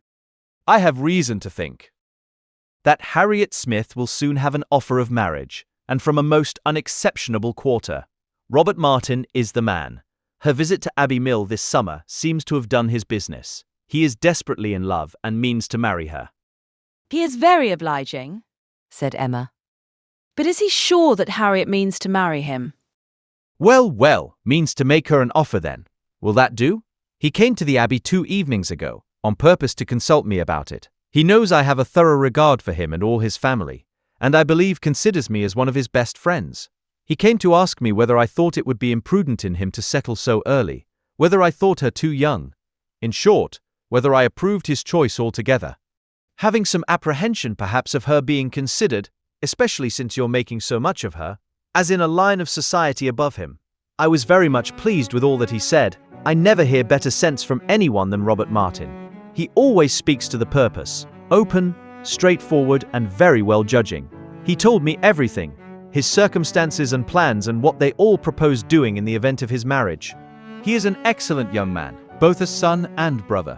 I had no hesitation in advising him to marry. He proved to me that he could afford it, and that being the case, I was convinced he could not do better. I praised the fair lady too, and altogether sent him away very happy. If he had never esteemed my opinion before, he would have thought highly of me then, and, I dare say, left the house thinking me the best friend and counsel a man ever had.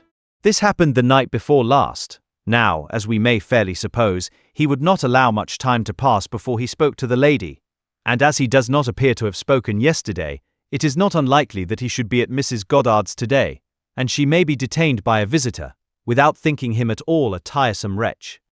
Pray, Mr. Knightley, said Emma, who had been smiling to herself through a great part of this speech. how do you know that Mr. Martin did not speak yesterday? Certainly. Replied he, surprised. I do not absolutely know it, but it may be inferred. Was not she the whole day with you? Come, Said she. I will tell you something in return for what you have told me. He did speak yesterday. That is, he wrote and was refused. This was obliged to be repeated before it could be believed, and Mr. Knightley actually looked red with surprise and displeasure as he stood up, in tall indignation, and said, Then she is a greater simpleton than I ever believed her. What is the foolish girl about? Oh, to be sure. cried Emma. It is always incomprehensible to a man that a woman should ever refuse an offer of marriage. A man always imagines a woman to be ready for anybody who asks her. Nonsense! A man does not imagine any such thing. But what is the meaning of this? Harriet Smith refuse Robert Martin? Madness if it is so. But I hope you are mistaken. I saw her answer. Nothing could be clearer. You saw her answer. You wrote her answer too. Emma, this is your doing. You persuaded her to refuse him.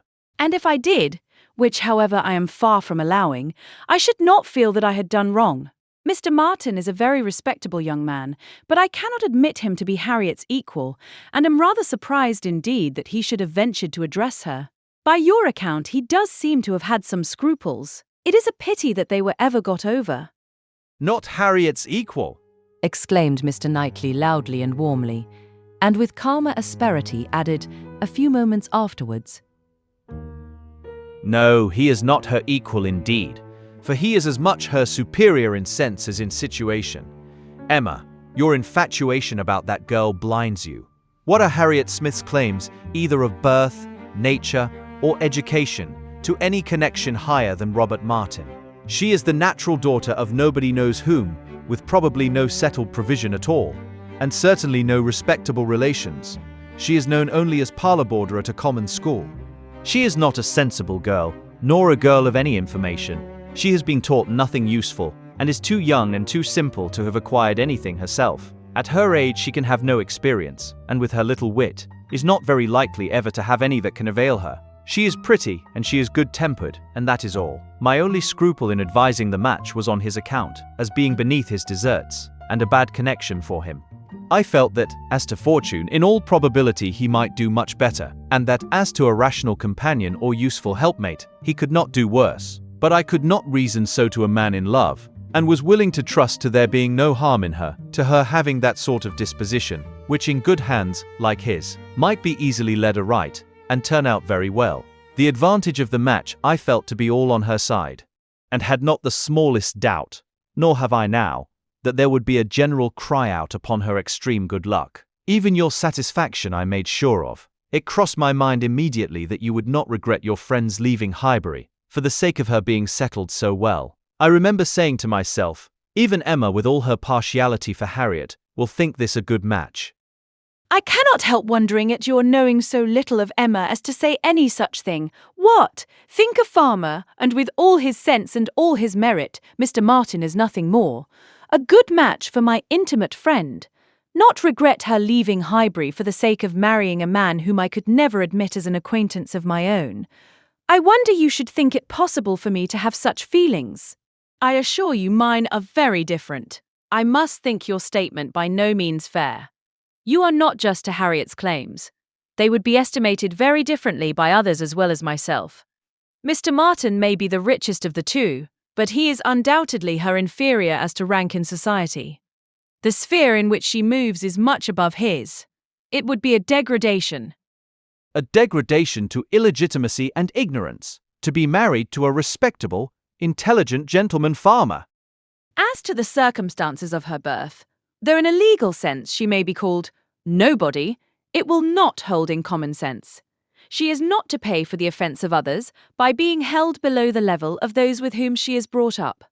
There can scarcely be a doubt that her father is a gentleman, and, a gentleman of fortune, her allowance is very liberal.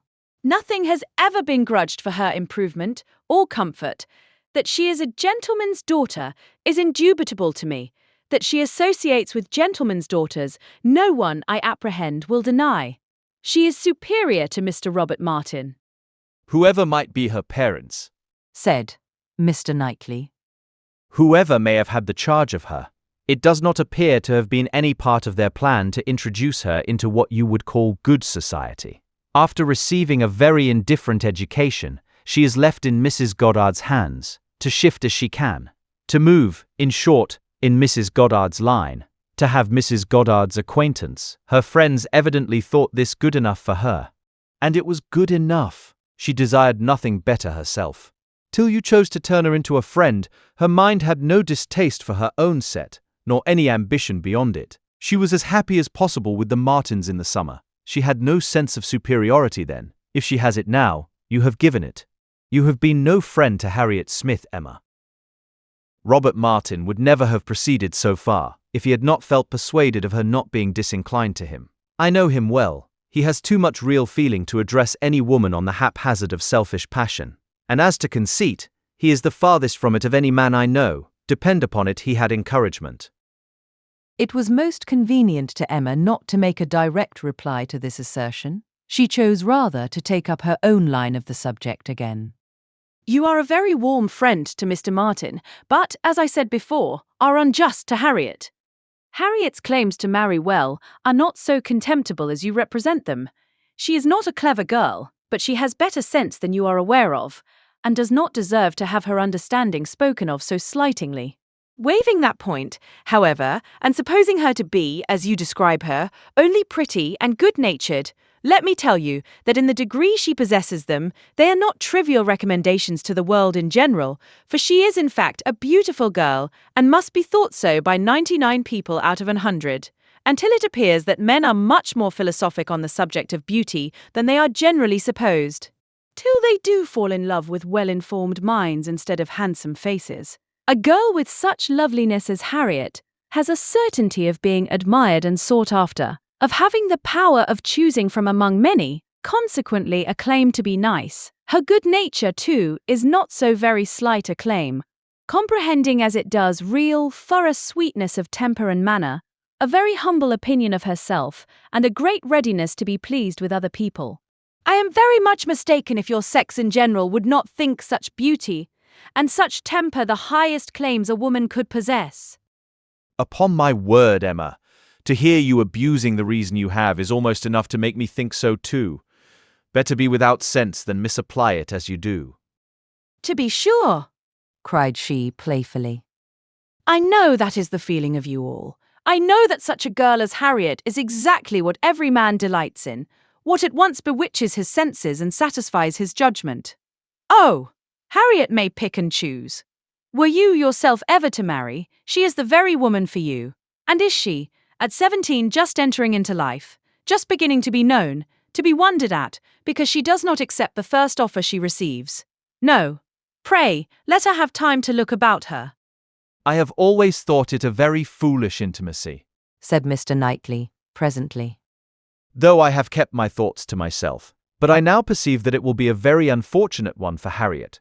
You will puff her up with such ideas of her own beauty, and of what she has a claim to, that, in a little while, nobody within her reach will be good enough for her. Vanity working on a weak head produces every sort of mischief. Nothing so easy as for a young lady to raise her expectations too high. Miss Harriet Smith may not find offers of marriage flow in so fast, though she is a very pretty girl.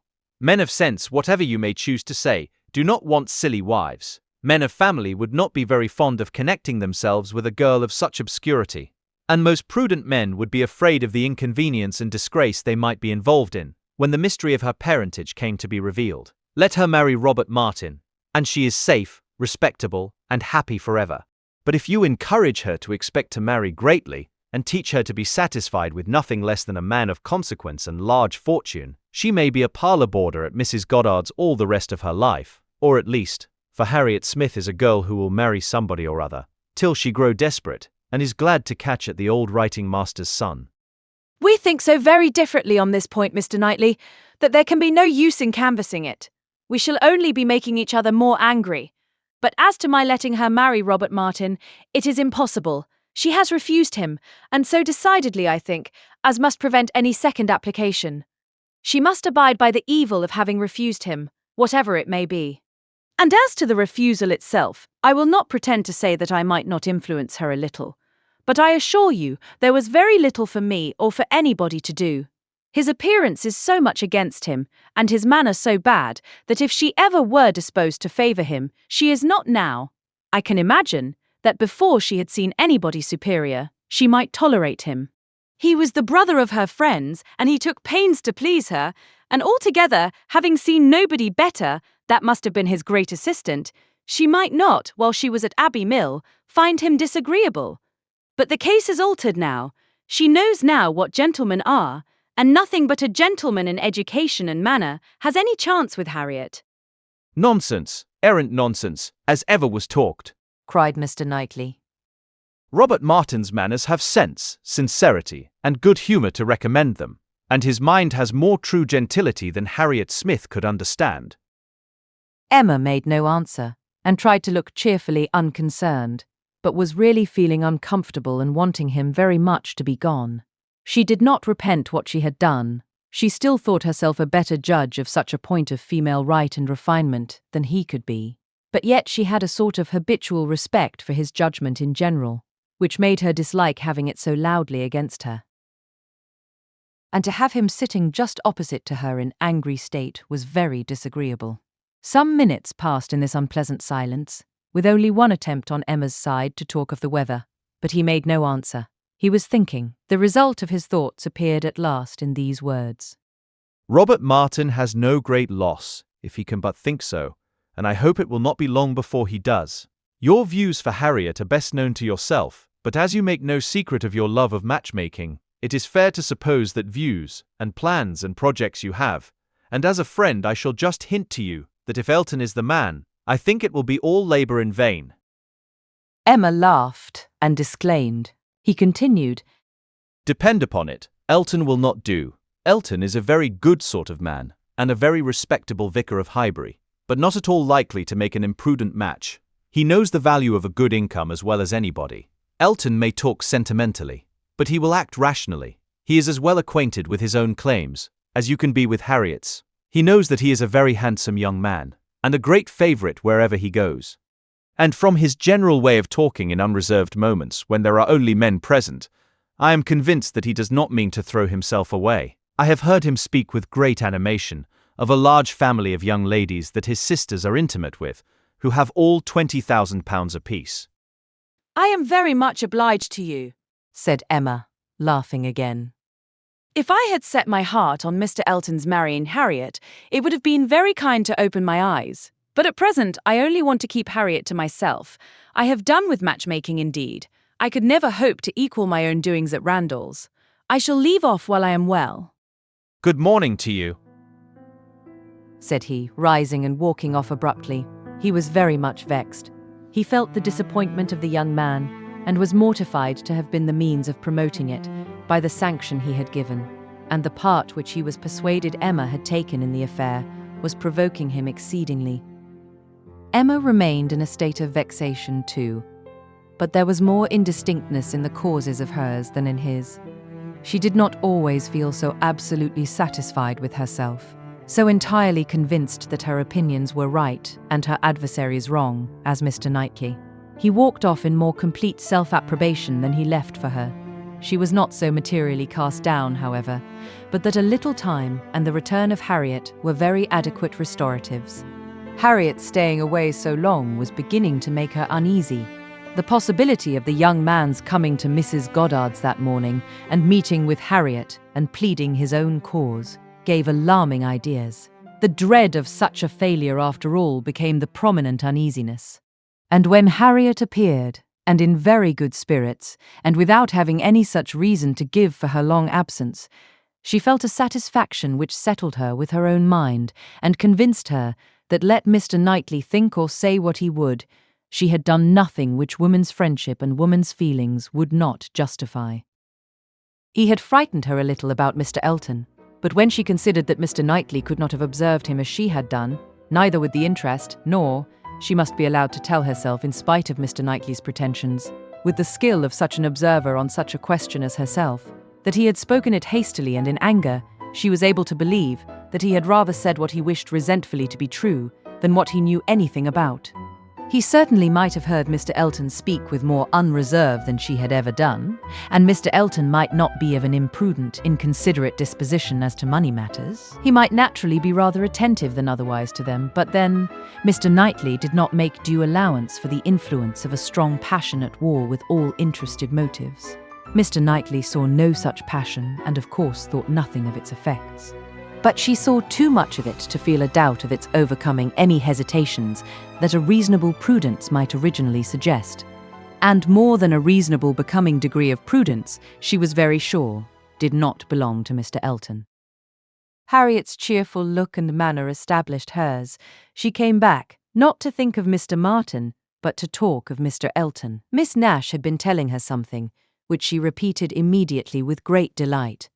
Mr. Perry had been to Mrs. Goddard's to attend a sick child, and Miss Nash had seen him, and he had told Miss Nash that as he was coming back yesterday from Clayton Park, he had met Mr. Elton, and found to his great surprise that Mr. Elton was actually on his road to London and not meaning to return till the morrow, though it was the whist club night, which he had been never known to miss before. And Mr. Perry had remonstrated with him about it, and told him how shabby it was in him, their best player, to absent himself, and tried very much to persuade him to put off his journey only one day, but it would not do. Mr. Elton had been determined to go on, and had said in a very particular way indeed, that he was going on business which he would not put off for any inducement in the world, and something about a very enviable commission, and being the bearer of something exceedingly precious. Mr. Perry could not quite understand him, but he was very sure there must be a lady in the case, and he told him so, and Mr. Elton only looked very conscious and smiling, and rode off in great spirits. Miss Nash had told her all this, and had talked a great deal more about Mr. Elton, and said, looking so very significantly at her, that she did not pretend to understand what his business might be, but she only knew that any woman whom Mr. Elton could prefer, she should think the luckiest woman in the world, for, beyond a doubt, Mr. Elton had not his equal for beauty or agreeableness.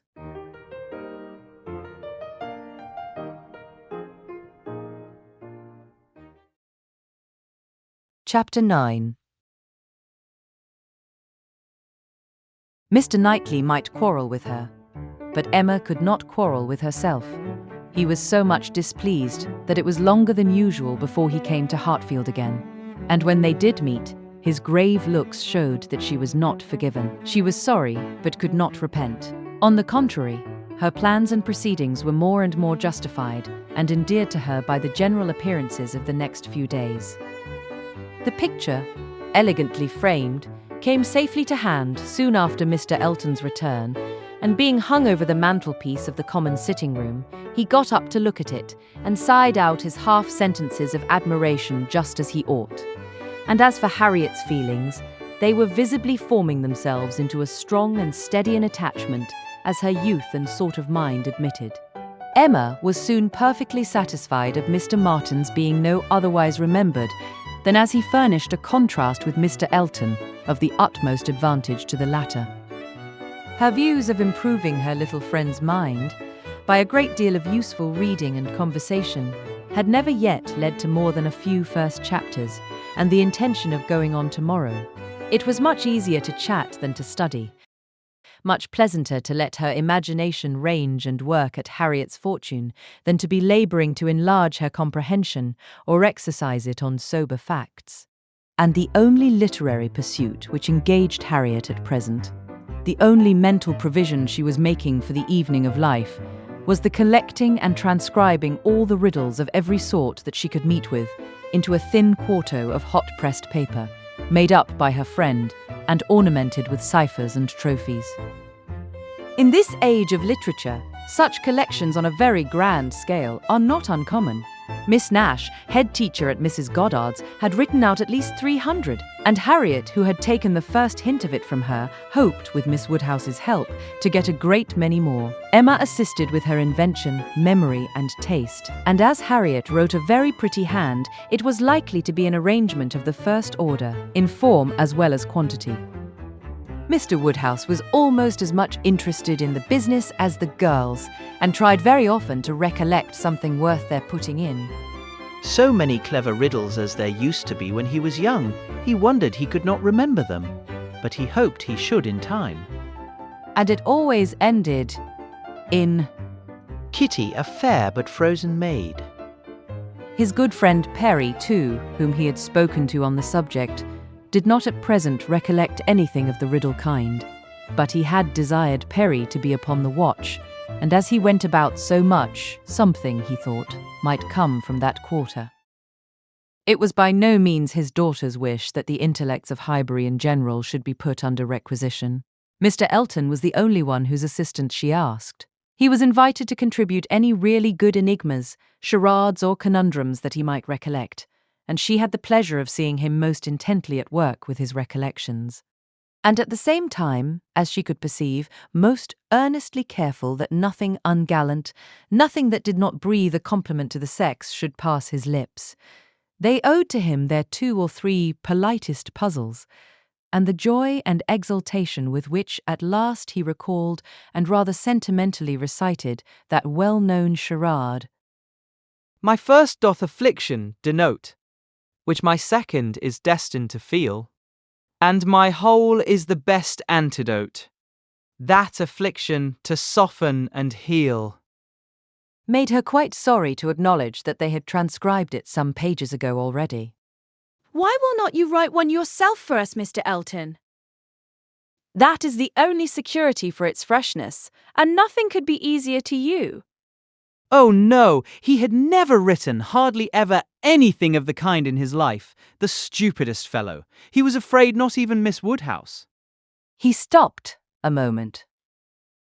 or Miss Smith could inspire him. The very next day, however, produced some proof of inspiration.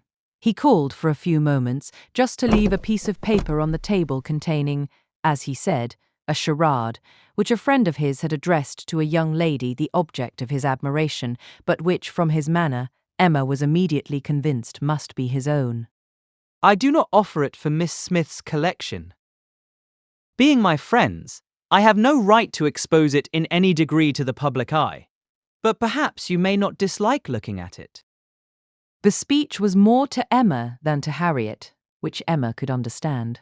There was deep consciousness about him, and he found it easier to meet her eye than her friend's. He was gone the next moment, after another moment's pause. Take it, said Emma, smiling, and pushing the paper towards Harriet. It is for you. Take your own. But Harriet was in a tremor and could not touch it, and Emma, never loath to be first, was obliged to examine it herself. To Miss Charade. My first displays the wealth and pomp of kings, lords of the earth, their luxury and ease. Another view of man, my second brings. Behold him there, the monarch of the seas. But united, what reverse we have! Man's boasted power and freedom all are flown. Lord of the earth and sea, he bends a slave. And woman, lovely woman, reigns alone. Thy ready wit the word will soon supply. May its approval beam in that soft eye. She cast her eye over it, pondered, caught the meaning, read it through again to be quite certain and quite mistress of the lines, and then passing it to Harriet, sat happily smiling and saying to herself, while Harriet was puzzling over the paper in all the confusion of hope and dullness, Very well, Mr. Elton. Very well indeed. I have read worse charades. Courtship, a very good hint. I give you credit for it. This is feeling your way. This is saying very plainly, pray, Miss Smith, give me leave to pay my addresses to you. Approve my charade and my intentions in the same glance. May its approval beam in that soft eye. Harriet, exactly. Soft is the very word for her eye. Of all epithets, the justest that could be given. Thy ready wit, the word will soon supply. Humph, Harriet's ready wit. All the better. A man must be very much in love indeed to describe her so. Ah, Mr. Knightley, I wish you had the benefit of this. I think this would convince you. For once in your life you would be obliged to own yourself mistaken. An excellent charade indeed, and very much to the purpose. Things must come to a crisis soon now. She was obliged to break off from these very pleasant observations, which were otherwise of a sort to run into great length, by the eagerness of Harriet's wondering questions. What can it be, Miss Woodhouse? What can it be? I have not an idea. I cannot guess it in the least. What can it possibly be? Do try to find it out, Miss Woodhouse. Do help me. I never saw anything so hard. Is it kingdom? I wonder who the friend was, and who could be the young lady. Do you think it is a good one? Can it be woman? And woman, lovely woman, reigns alone. Can it be Neptune? Behold him there, the monarch of the seas. Or a trident? Or a mermaid?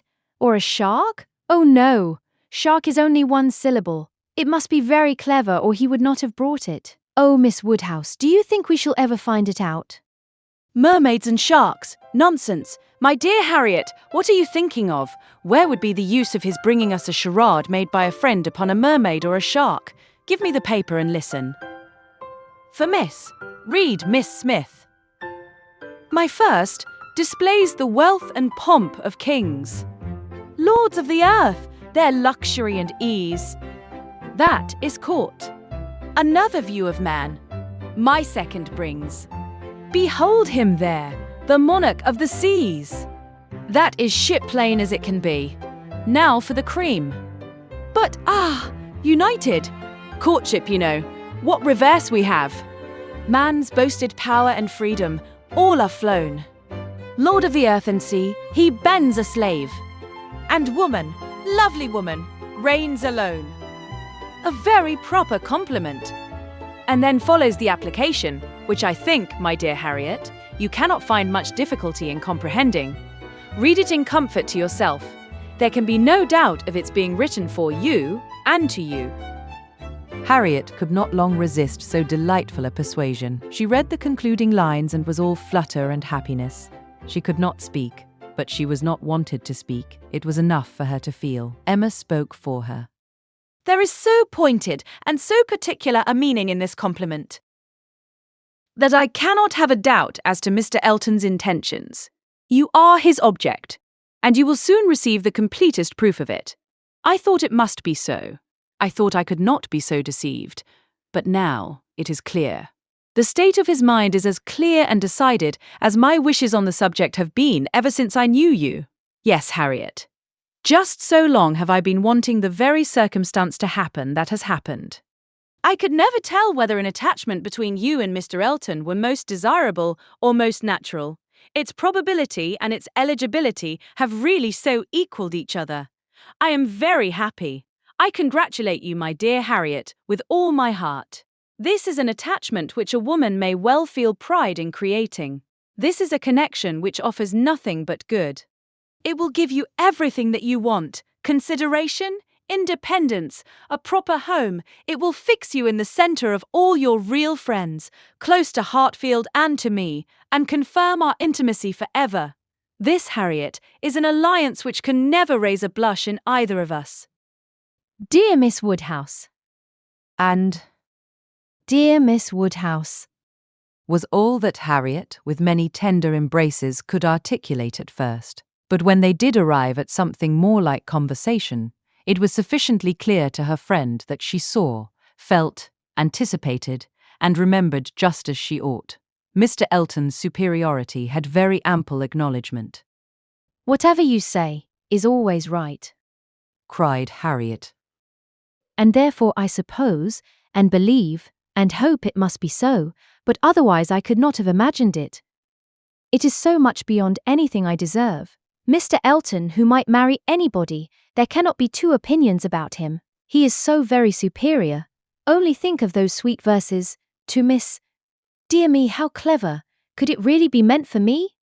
I cannot make a question or listen to a question about that. It is a certainty. Receive it on my judgment. It is a sort of prologue to the play, a motto to the chapter, and will be soon followed by matter-of-fact prose. It is a sort of thing which nobody could have expected. I am sure a month ago I had no more idea myself. The strangest things do take place. When Miss Smiths and Mr. Eltons get acquainted, they do indeed. And really it is strange. It is out of the common course that what is so evidently, so palpably desirable, what courts the prearrangement of other people, should so immediately shape itself into the proper form. You and Mr. Elton are by situation called together. You belong to one another by every circumstance of your respective homes. Your marrying will be equal to the match at Randall's. There does seem to be a something in the air of Hartfield which gives love exactly the right direction and sends it into the very channel where it ought to flow. The course of true love never did run smooth. A Hartfield edition of Shakespeare would have a long note on that passage. That Mr. Elton should really be in love with me. Me, of all people, who did not know him, to speak to him at Michaelmas, and he, the very handsomest man that ever was, and a man that everybody looks up to, quite like Mr. Knightley. His company so sought after that everybody says he need not eat a single meal by himself if he does not choose it, that he has more invitations than there are days in the week, and so excellent in the church. Miss Nash has put down all the texts he has ever preached from since he came to Highbury. Dear me, when I look back to the first time I saw him, how little did I think. The two abbots and I ran into the front room and peeped through the blind when we heard he was going by, and Miss Nash came and scolded us away, and stayed to look through herself. However, she called me back presently, and let me look too, which was very good-natured. And how beautiful we thought he looked. He was arm in arm with Mr. Cole. This is an alliance which, whatever your friends may be, must be agreeable to them, provided at least they have common sense, and we are not to be addressing our conduct to fools. If they are anxious to see you happily married, here is a man whose amiable character gives every assurance of it. If they wish to have you settled in the same country and circle which they have chosen to place you in, here it will be accomplished. And if their only object is that you should, in the common phrase, be well married, here is the comfortable fortune, the respectable establishment, the rise in the world which must satisfy them. Yes, very true. How nicely you talk. I love to hear you. You understand everything. You and Mr. Elton are one as clever as the other. This charade, if I had studied a 12-month, I could never have made anything like it. I thought he meant to try his skill, by his manner of declining it yesterday. I do think it is, without exception, the best charade I ever read. I never read one more to the purpose, certainly. It is as long again as almost all we have had before. I do not consider its length as particularly in its favour. Such things in general cannot be too short. Harriet was too intent on the lines to hear. The most satisfactory comparisons were rising in her mind. It is one thing to have very good sense in a common way, like everybody else, and if there is anything to say, to sit down and write a letter and say just what you must, in a short way, and another, to write verses and charades like this. Emma could not have desired a more spirited rejection of Mr. Martin's prose. Such sweet lines, continued Harriet. These two last.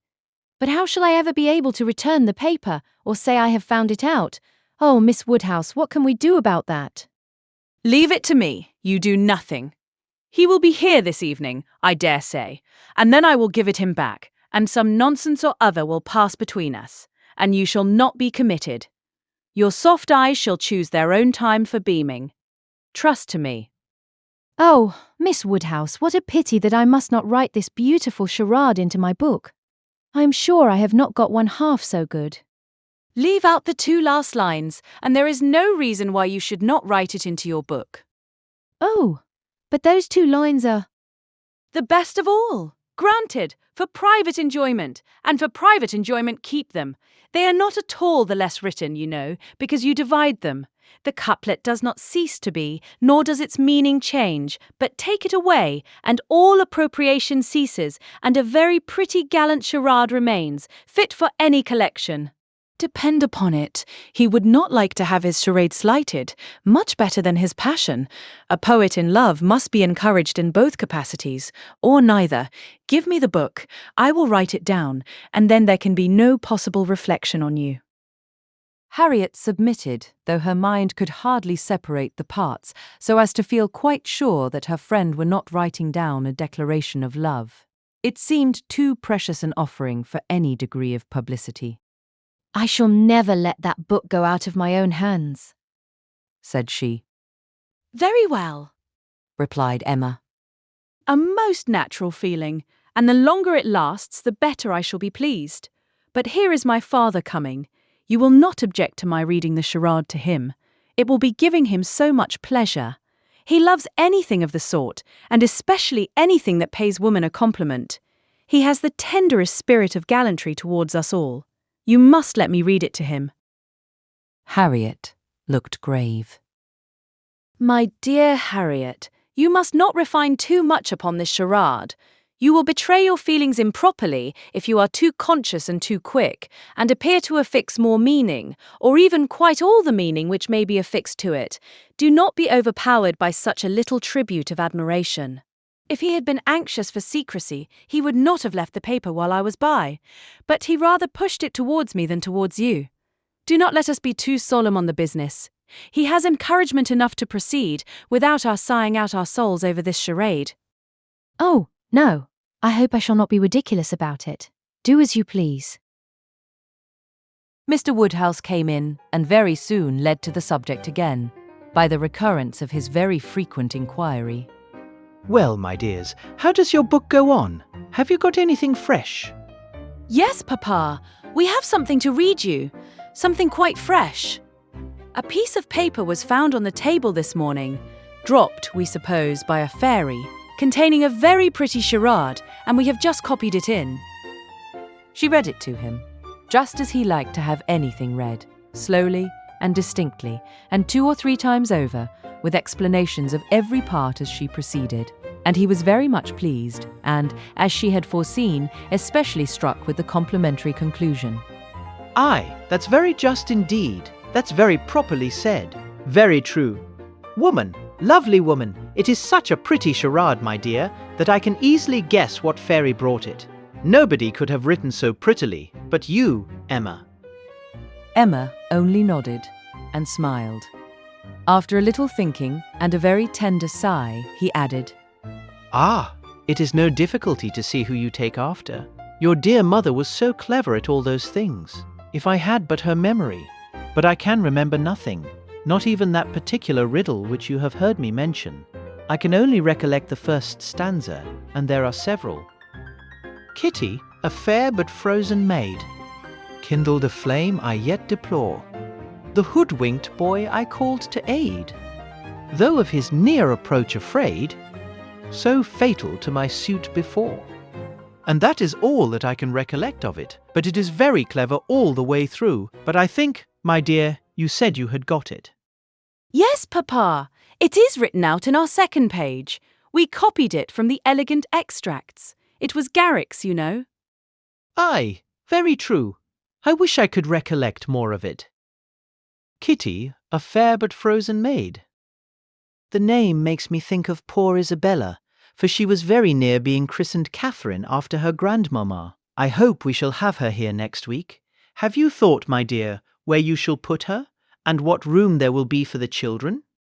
Oh, yes, she will have her own room. Of course, the room she always has, and there is the nursery for the children, just as usual, you know. Why should there be any change? I do not know, my dear, but it is so long since she was here. Not since last Easter. And then only for a few days. Mr. John Knightley's being a lawyer is very inconvenient. Poor Isabella. She is sadly taken away from us all. And how sorry she will be when she comes, not to see Miss Taylor here. She will not be surprised, Papa, at least. I do not know, my dear. I am sure I was very much surprised when I first heard she was going to be married. We must ask Mr. and Mrs. Weston to dine with us while Isabella is here. Yes, my dear, if there is time. But she is coming for only 1 week. There will not be time for anything. It is unfortunate that they cannot stay longer, but it seems a case of necessity. Mr. John Knightley must be in town again on the 28th, and we ought to be thankful, Papa, that we are to have the whole of the time they can give to the country, that 2 or 3 days are not to be taken out for the Abbey. Mr. Knightley promises to give up his claim this Christmas, though you know it is longer since they were with him than with us. It would be very hard indeed, my dear, if poor Isabella were to be anywhere but at Hartfield. Mr. Woodhouse could never allow for Mr. Knightley's claims on his brother, or anybody's claims on Isabella, except his own. He sat musing a little while, and then said, But I do not see why poor Isabella should be obliged to go back so soon, though he does. I think, Emma, I shall try and persuade her to stay longer with us. She and the children might stay very well. Ah, Papa, that is what you never have been able to accomplish, and I do not think you ever will. Isabella cannot bear to stay behind her husband. This was too true for contradiction. Unwelcome as it was, Mr. Woodhouse could only give a submissive sigh, and as Emma saw his spirits affected by the idea of his daughter's attachment to her husband, she immediately led to such a branch of the subject as must raise them. Harriet must give us as much of her company as she can while my brother and sister are here. I am sure she will be pleased with the children. We are very proud of the children, are not we, Papa? I wonder which she will think the handsomest, Henry or John. Aye, I wonder which she will. Poor little dears, how glad they will be to come. They are very fond of being at Hartfield, Harriet. I dare say they are, sir. I am sure I do not know who is not. Henry is a fine boy, but John is very like his mamma. Henry is the eldest. He was named after me, not after his father. John the second is named after his father. Some people are surprised, I believe, that the eldest was not, but Isabella would have him called Henry, which I thought very pretty of her, and he is a very clever boy indeed. They are all remarkably clever, and they have so many pretty ways. They will come and stand by my chair and say, "Grandpapa, can you give me a bit of string?" And once Henry asked me for a knife, but I told him knives were only made for grandpapas. I think their father is too rough with them very often. He appears rough to you, because you are so very gentle yourself. But if you could compare him with other papas, you would not think him rough. He wishes his boys to be active and hardy, and if they misbehave, can give them a sharp word now and then. But he is an affectionate father. Certainly Mr. John Knightley is an affectionate father. The children are all fond of him. And then their uncle comes in and tosses them up to the ceiling in a very frightful way. But they like it, Papa. There is nothing they like so much. It is such enjoyment to them that if their uncle did not lay down the rule of their taking turns, whichever began would never give way to the other. Well, I cannot understand it. That is the case with us all, Papa. One half of the world cannot understand the pleasures of the other. Later in the morning, and just as the girls were going to separate in preparation for the regular 4 o'clock dinner, the hero of this inimitable charade walked in again.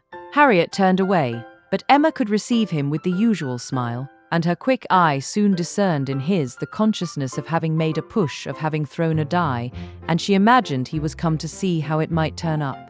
His ostensible reason, however, was to ask whether Mr. Woodhouse's party could be made up in the evening without him, or whether he should be in the smallest degree necessary at Hartfield. If he were, everything else must give way. But otherwise, his friend Cole had been saying so much about his dining with him, had made such a point of it, that he had promised him conditionally to come. Emma thanked him, but could not allow of his disappointing his friend on their account. Her father was sure of his rubber. He re-urged, she re-declined, and he seemed then about to make his bow, when taking the paper from the table, she returned it. "Oh, here is the charade you were so obliging as to leave with us. Thank you for the sight of it." We admired it so much that I have ventured to write it into Miss Smith's collection. Your friend will not take it amiss, I hope. Of course, I have not transcribed beyond the first 8 lines. Mr. Elton certainly did not very well know what to say. He looked rather doubtingly, rather confused. Said something about Honor. glanced at Emma and at Harriet, and then seeing the book open on the table, took it up and examined it very attentively.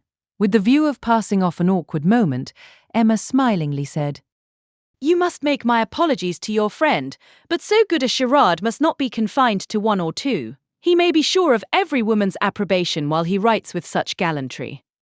I have no hesitation in saying, replied Mr. Elton, though hesitating a good deal while he spoke.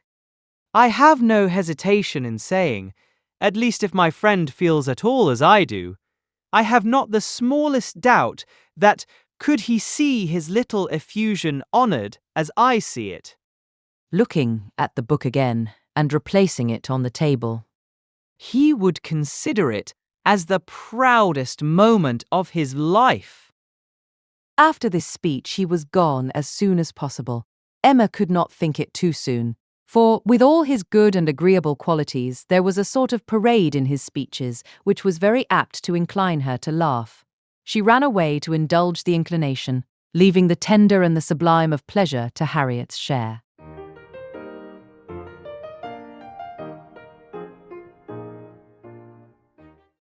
Chapter 10.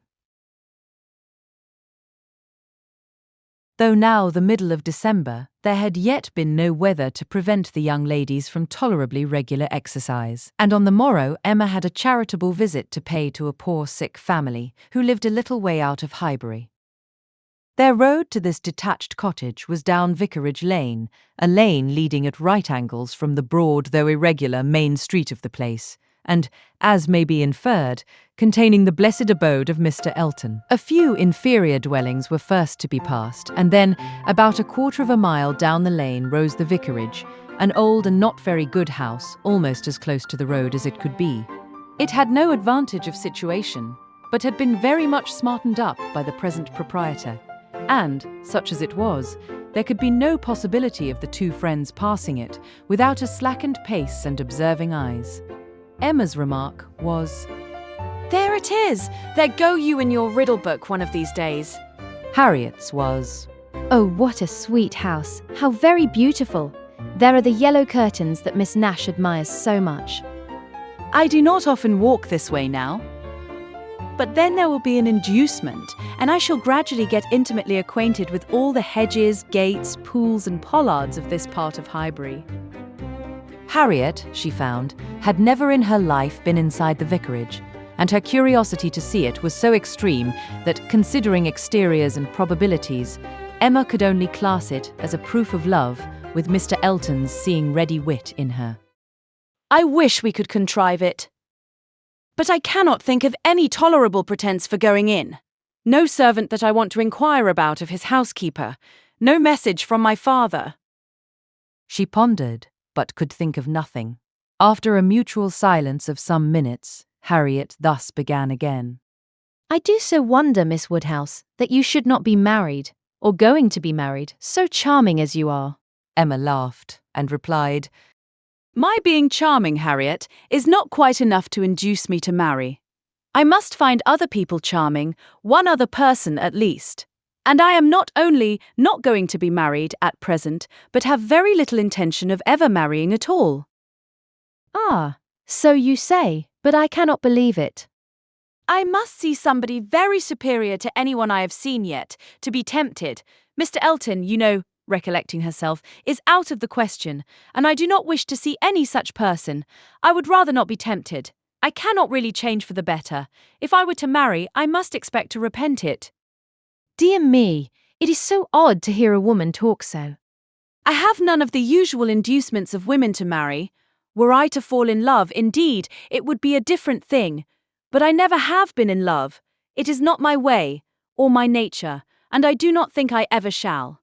And without love, I am sure I should be a fool to change such a situation as mine. Fortune I do not want. Employment I do not want. Consequence I do not want. I believe few married women are half as much mistress of their husband's house as I am of Hartfield, and never, never could I expect to be so truly beloved and important, so always first and always right in any man's eyes, as I am in my father's. But then, to be an old maid at last, like Miss Bates. That is as formidable an image as you could present, Harriet. And if I thought I should ever be like Miss Bates, so silly, so satisfied, so smiling, so prosing, so undistinguishing and unfastidious, and so apt to tell everything relative to everybody about me, I would marry tomorrow. But between us, I am convinced there never can be any likeness, except in being unmarried.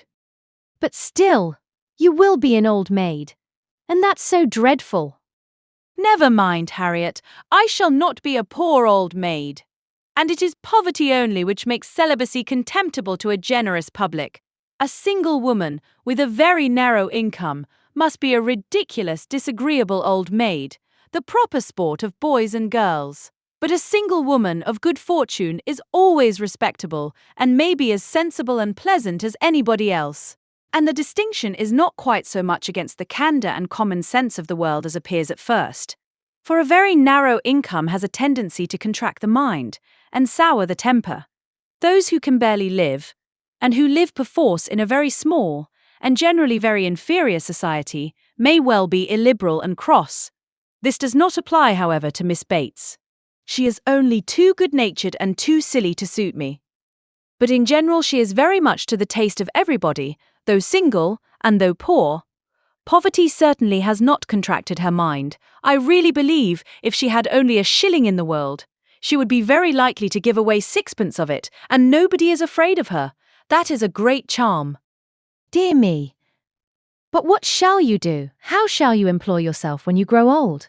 If I know myself, Harriet, mine is an active, busy mind, with a great many independent resources, and I do not perceive why I should be more in want of employment at 40 or 50 than 21. Woman's usual occupations of hand and mind will be as open to me then as they are now, or with no important variation. If I draw less, I shall read more. If I give up music, I shall take to carpet work. And as for objects of interest, objects for the affections, which is in truth the great point of inferiority, the want of which is really the great evil to be avoided in not marrying, I shall be very well off, with all the children of a sister I love so much, to care about. There will be enough of them, in all probability, to supply every sort of sensation that declining life can need. There will be enough for every hope and every fear. And though my attachment to none can equal that of a parent, it suits my ideas of comfort better than what is warmer and blinder. My nephews and nieces, I shall often have a niece with me. Do you know Miss Bates's niece? That is, I know you must have seen her 100 times, but are you acquainted? Oh, yes. We are always forced to be acquainted whenever she comes to Highbury. By the by, that is almost enough to put one out of conceit with a niece. Heaven forbid, at least that I should ever bore people half so much about all the Knightleys together as she does about Jane Fairfax. One is sick of the very name of Jane Fairfax. Every letter from her is read 40 times over. Her compliments to all friends go round and round again, and if she does but send her aunt the pattern of a stomacher or knit a pair of garters for her grandmother, one hears of nothing else for a month. I wish Jane Fairfax very well, but she tires me to death.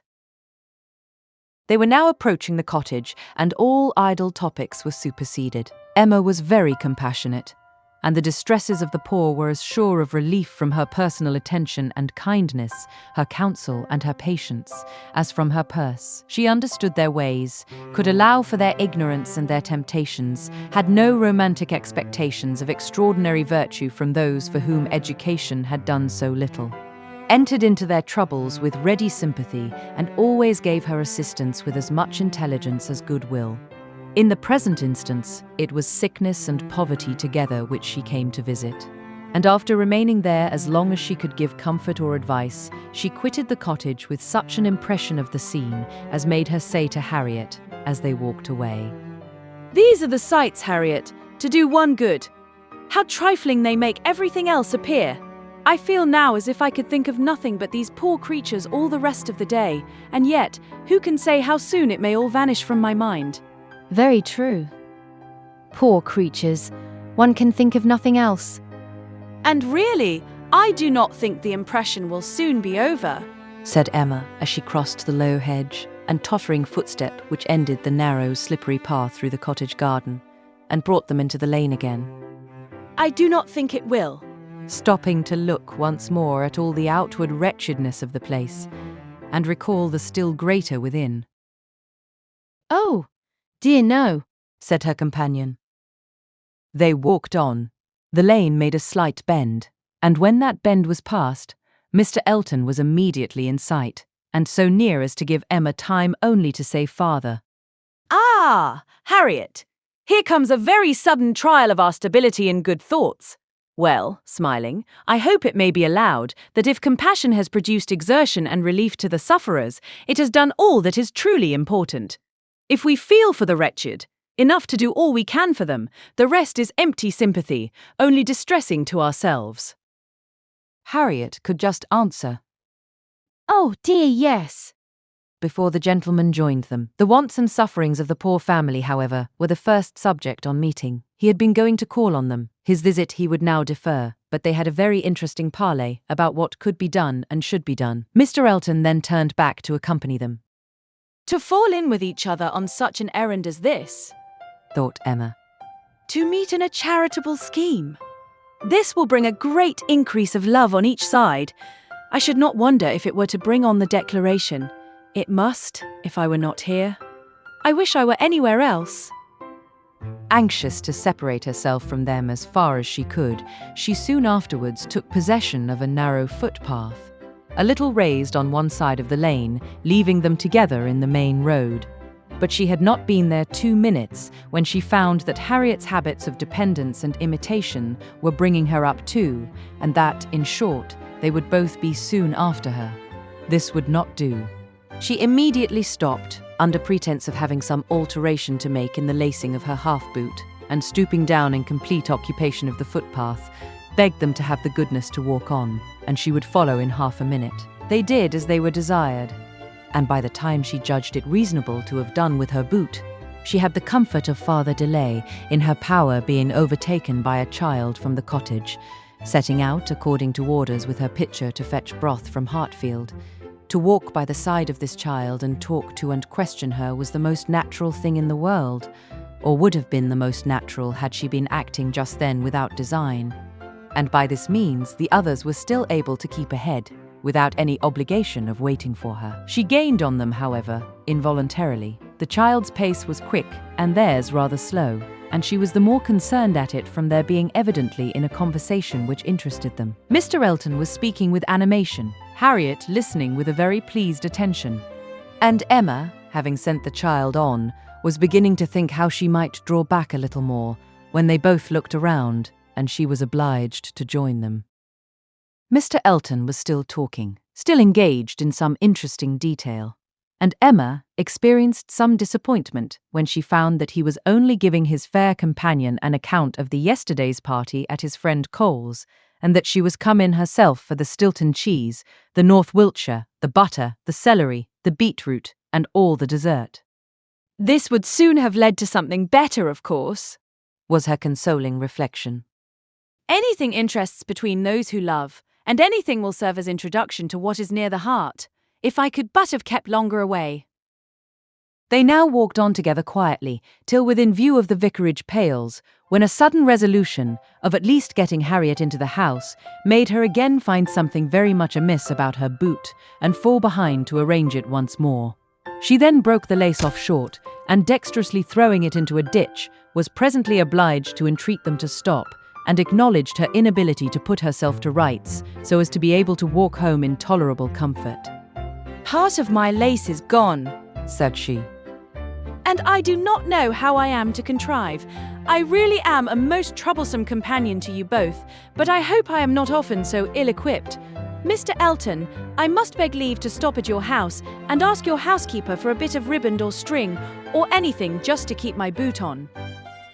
Mr. Elton looked all happiness at this proposition, and nothing could exceed his alertness and attention in conducting them into his house and endeavouring to make everything appear to advantage. The room they were taken into was the one he chiefly occupied, and looking forwards behind it was another, with which it immediately communicated. The door between them was open, and Emma passed into it with the housekeeper to receive her assistance in the most comfortable manner. She was obliged to leave the door ajar as she found it, but she fully intended that Mr. Elton should close it. It was not closed, however. It still remained ajar, but by engaging the housekeeper in incessant conversation, she hoped to make it practicable for him to choose his own subject in the adjoining room. For 10 minutes she could hear nothing but herself. It could be protracted no longer. She was then obliged to be finished and make her appearance. The lovers were standing together at one of the windows. It had a most favourable aspect, and, for half a minute, Emma felt the glory of having schemed successfully. But it would not do. He had not come to the point. He had been most agreeable, most delightful. He had told Harriet that he had seen them go by, and had purposely followed them. Other little gallantries and allusions had been dropped, but nothing serious. Cautious, very cautious, thought Emma. He advances inch by inch, and will hazard nothing till he believes himself secure. Still, however, though everything had not been accomplished by her ingenious device, she could not but flatter herself that it had been the occasion of much present enjoyment to both, and must be leading them forward to the great event. Chapter 11. Mr. Elton must now be left to himself. It was no longer in Emma's power to superintend his happiness or quicken his measures. The coming of her sister's family was so very near at hand that first in anticipation and then in reality, it became henceforth her prime object of interest, and during the 10 days of their stay at Hartfield, it was not to be expected, she did not herself expect, that anything beyond occasional fortuitous assistance could be afforded by her to the lovers. They might advance rapidly if they would, however, they must advance somehow or other, whether they would or no. She hardly wished to have more leisure for them. There are people who the more you do for them, the less they will do for themselves. Mr. and Mrs. John Knightley, from having been longer than usual absent from Surrey, were exciting of course rather more than the usual interest.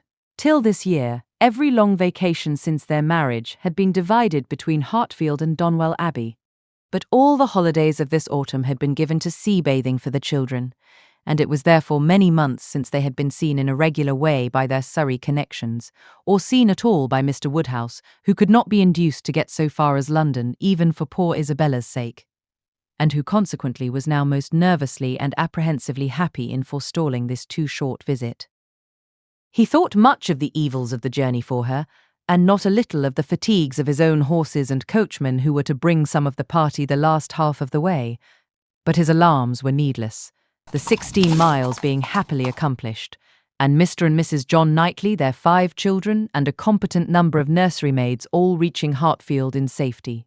The bustle and joy of such an arrival, the many to be talked to, welcomed, encouraged, and variously dispersed and disposed of, produced a noise and confusion which his nerves could not have borne under any other cause, nor have endured much longer even for this.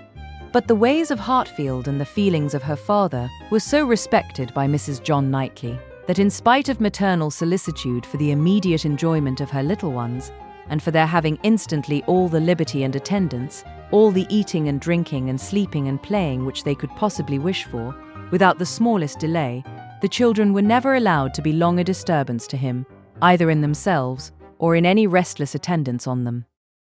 Mrs. John Knightley was a pretty, elegant little woman, of gentle, quiet manners, and a disposition remarkably amiable and affectionate, wrapped up in her family, a devoted wife, a doting mother, and so tenderly attached to her father and sister that, but for these higher ties, a warmer love might have seemed impossible. She could never see a fault in any of them. She was not a woman of strong understanding or any quickness. And with this resemblance of her father, she inherited also much of his constitution, was delicate in her own health, over-careful of that of her children, had many fears and many nerves, and was as fond of her own Mr. Wingfield in town as her father could be of Mr. Perry. They were alike, too, in a general benevolence of temper, and a strong habit of regard for every old acquaintance. Mr. John Knightley was a tall, gentlemanlike, and very clever man. rising in his profession, domestic, and respectable in his private character, but with reserved manners which prevented his being generally pleasing, and capable of being sometimes out of humour. He was not an ill-tempered man, not so often unreasonably cross as to deserve such a reproach. But his temper was not his great perfection, and indeed, with such a worshipping wife it was hardly possible that any natural defects in it should not be increased. The extreme sweetness of her temper must hurt his. He had all the clearness and quickness of mind which she wanted, and he could sometimes act an ungracious or say a severe thing. He was not a great favourite with his fair sister-in-law. Nothing wrong in him escaped her. She was quick in feeling the little injuries to Isabella, which Isabella never felt herself. Perhaps she might have passed over more had his manners been flattering to Isabella's sister, but they were only those of a calmly kind brother and friend, without praise and without blindness. But hardly any degree of personal compliment could have made her regardless of that greatest fault of all in her eyes which he sometimes fell into, the want of respectful forbearance towards her father. There he had not always the patience that could have been wished. Mr. Woodhouse's peculiarities and fidgetiness were sometimes provoking him to a rational remonstrance or sharp retort equally ill bestowed. It did not often happen. For Mr. John Knightley had really a great regard for his father-in-law, and generally a strong sense of what was due to him. But it was too often for Emma's charity, especially as there was all the pain of apprehension frequently to be endured, though the offence came not. The beginning, however, of every visit displayed none but the properest feelings, and this being of necessity so short, might be hoped to pass away in unsullied cordiality. They had not been long seated and composed when Mr. Woodhouse, with a melancholy shake of the head and a sigh, called his daughter's attention to the sad change at Hartfield, since she had been there last. "Ah, my dear," said he. "Poor Miss Taylor, it is a grievous business." Oh, yes, sir, cried she, with ready sympathy. how you must miss her, and dear Emma too. What a dreadful loss to you both. I have been so grieved for you, I could not imagine how you could possibly do without her. It is a sad change indeed, but I hope she is pretty well, sir. "Pretty well, my dear. I hope pretty well. I do not know but that the place agrees with her tolerably." Mr. John Knightley here asked, Emma quietly, whether there were any doubts of the heir of Randalls. Oh, no, none in the least. I never saw Mrs. Weston better in my life, never looking so well. Papa is only speaking his own regret. Very much to the honour of both, was the handsome reply. And do you see her, sir, tolerably often? Asked Isabella in the plaintive tone which just suited her father. Mr. Woodhouse hesitated. "Not near so often, my dear, as I could wish." Oh, Papa! We have missed seeing them but one entire day since they married. Either in the morning or evening of every day, excepting one, have we seen either Mr. Weston or Mrs. Weston, and generally both, either at Randalls or here, and as you may suppose, Isabella, most frequently here. They are very, very kind in their visits. Mr. Weston is really as kind as herself. Papa, if you speak in that melancholy way, you will be giving Isabella a false idea of us all. Everybody must be aware that Miss Taylor must be missed, but everybody ought also to be assured that Mr. and Mrs. Weston do really prevent our missing her, by any means to the extent we ourselves anticipated, which is the exact truth. just as it should be, said Mr. John Knightley. and just as I hoped it was from your letters. Her wish of showing you attention could not be doubted, and his being a disengaged and social man makes it all easy. I have been always telling you, my love, that I had no idea of the change being so very material to Hartfield as you apprehended. And now you have Emma's account, I hope you will be satisfied. "Why, to be sure," said Mr. Woodhouse. "Yes, certainly. I cannot deny that Mrs. Weston, poor Mrs. Weston, does come and see us pretty often, but then she is always obliged to go away again." It would be very hard upon Mr. Weston if she did not, Papa. You quite forget poor Mr. Weston. I think, indeed, said John Knightley, pleasantly, that Mr. Weston has some little claim. You and I, Emma, will venture to take the part of the poor husband. I, being a husband, and you not being a wife, the claims of the man may very likely strike us with equal force. As for Isabella, She has been married long enough to see the convenience of putting all the Mr. Westons aside as much as she can. Me, my love. cried his wife, hearing and understanding only in part. Are you talking about me? I am sure nobody ought to be, or can be, a greater advocate for matrimony than I am. And if it had not been for the misery of her leaving Hartfield, I should never have thought of Miss Taylor but as the most fortunate woman in the world. And as to slighting Mr. Weston, that excellent Mr. Weston, I think there is nothing he does not deserve. I believe he is one of the very best-tempered men that ever existed. Excepting yourself and your brother, I do not know his equal for temper. I shall never forget his flying Henry's kite for him that very windy day last Easter. And ever since his particular kindness last September 12th, in writing that note, at 12 o'clock at night, on purpose to assure me that there was no scarlet fever at Cobham, I have been convinced there could not be a more feeling heart, nor a better man in existence. If anybody can deserve him, it must be Miss Taylor. Where is the young man? Said John Knightley. Has he been here on this occasion, or has he not? He has not been here yet, replied Emma. There was a strong expectation of his coming soon after the marriage, but it ended in nothing, and I have not heard him mentioned lately. But you should tell them of the letter, my dear, said her father. He wrote a letter to poor Mrs. Weston to congratulate her, and a very proper, handsome letter it was. She showed it to me. I thought it very well done of him indeed. Whether it was his own idea, you know, one cannot tell. He is but young, and his uncle, perhaps. My dear Papa, he is 23. You forget how time passes. 23, is he indeed? Well, I could not have thought it, and he was but 2 years old when he lost his poor mother. Well, time does fly indeed, and my memory is very bad. However, it was an exceeding good, pretty letter, and gave Mr. and Mrs. Weston a great deal of pleasure. I remember it was written from Weymouth, and dated September 28th, and began, "My dear Madam," but I forget how it went on, and it was signed F.C. Weston Churchill. I remember that perfectly. How very pleasing and proper of him, cried the good-hearted Mrs. John Knightley.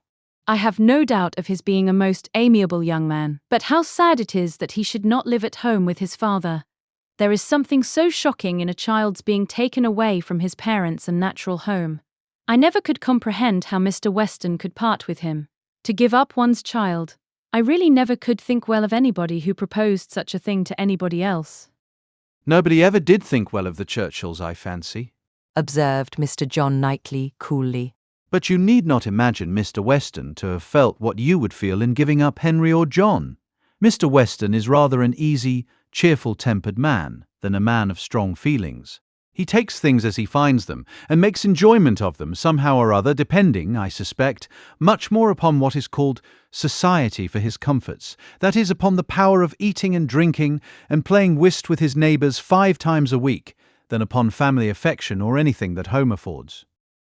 Emma could not like what bordered on a reflection on Mr. Weston, and had half a mind to take it up, but she struggled and let it pass. She would keep the peace if possible. And there was something honourable and valuable in the strong domestic habits, the all-sufficiency of home to himself, whence resulted her brother's disposition to look down on the common rate of social intercourse and those to whom it was important. It had a high claim to forbearance. Chapter 12. Mr. Knightley was to dine with them, rather against the inclination of Mr. Woodhouse, who did not like that anyone should share with him in Isabella's first day. Emma's sense of right, however, had decided it, and besides the consideration of what was due to each brother, she had particular pleasure, from the circumstance of the late disagreement between Mr. Knightley and herself, in procuring him the proper invitation. She hoped they might now become friends again. She thought it was time to make up.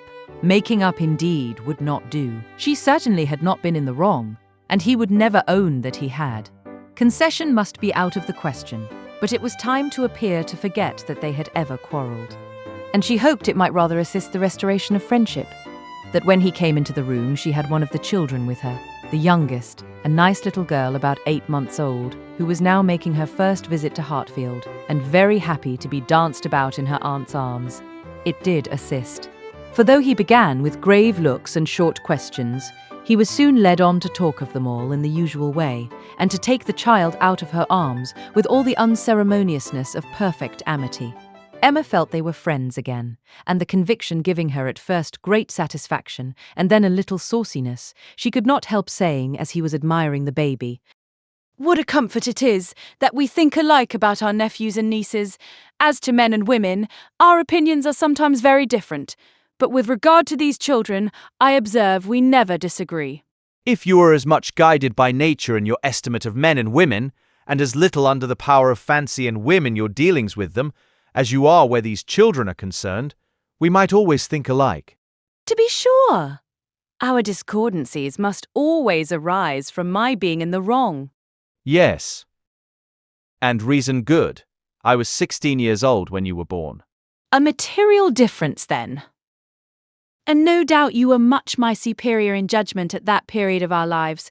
But does not the lapse of 21 years bring our understandings a good deal nearer?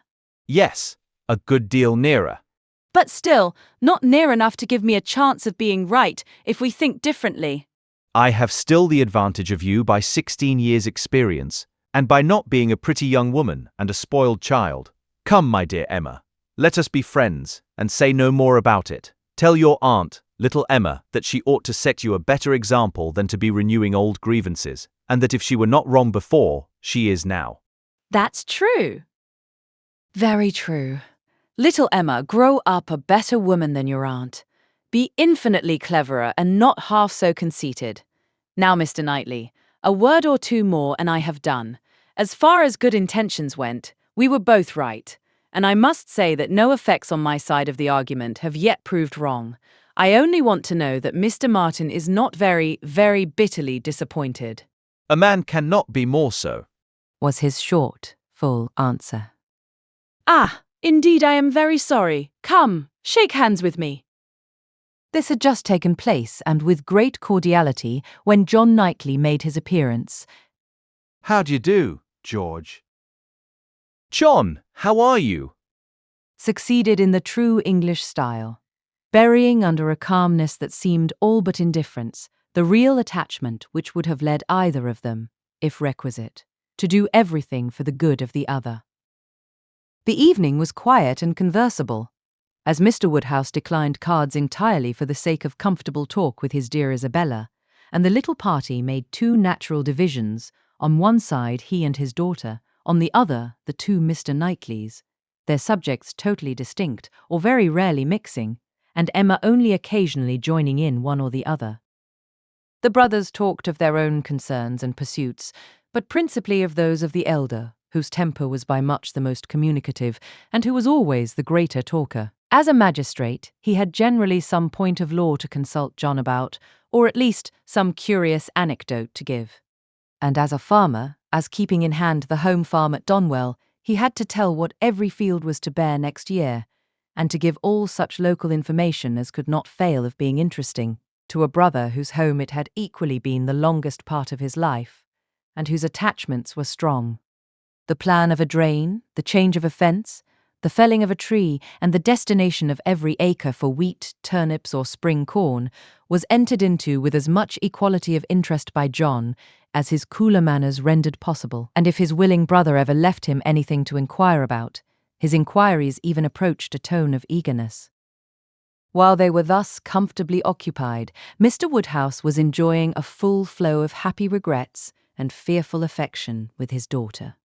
My poor dear Isabella, said he, fondly taking her hand, and interrupting for a few moments her busy labours for some one of her 5 children. how long it is, how terribly long since you were here, and how tired you must be after your journey. You must go to bed early, my dear, and I recommend a little gruel to you before you go. You and I will have a nice basin of gruel together. My dear Emma, suppose we all have a little gruel. Emma could not suppose any such thing, knowing as she did that both the Mr. Knightleys were as unpersuadable on that article as herself, and 2 basins only were ordered.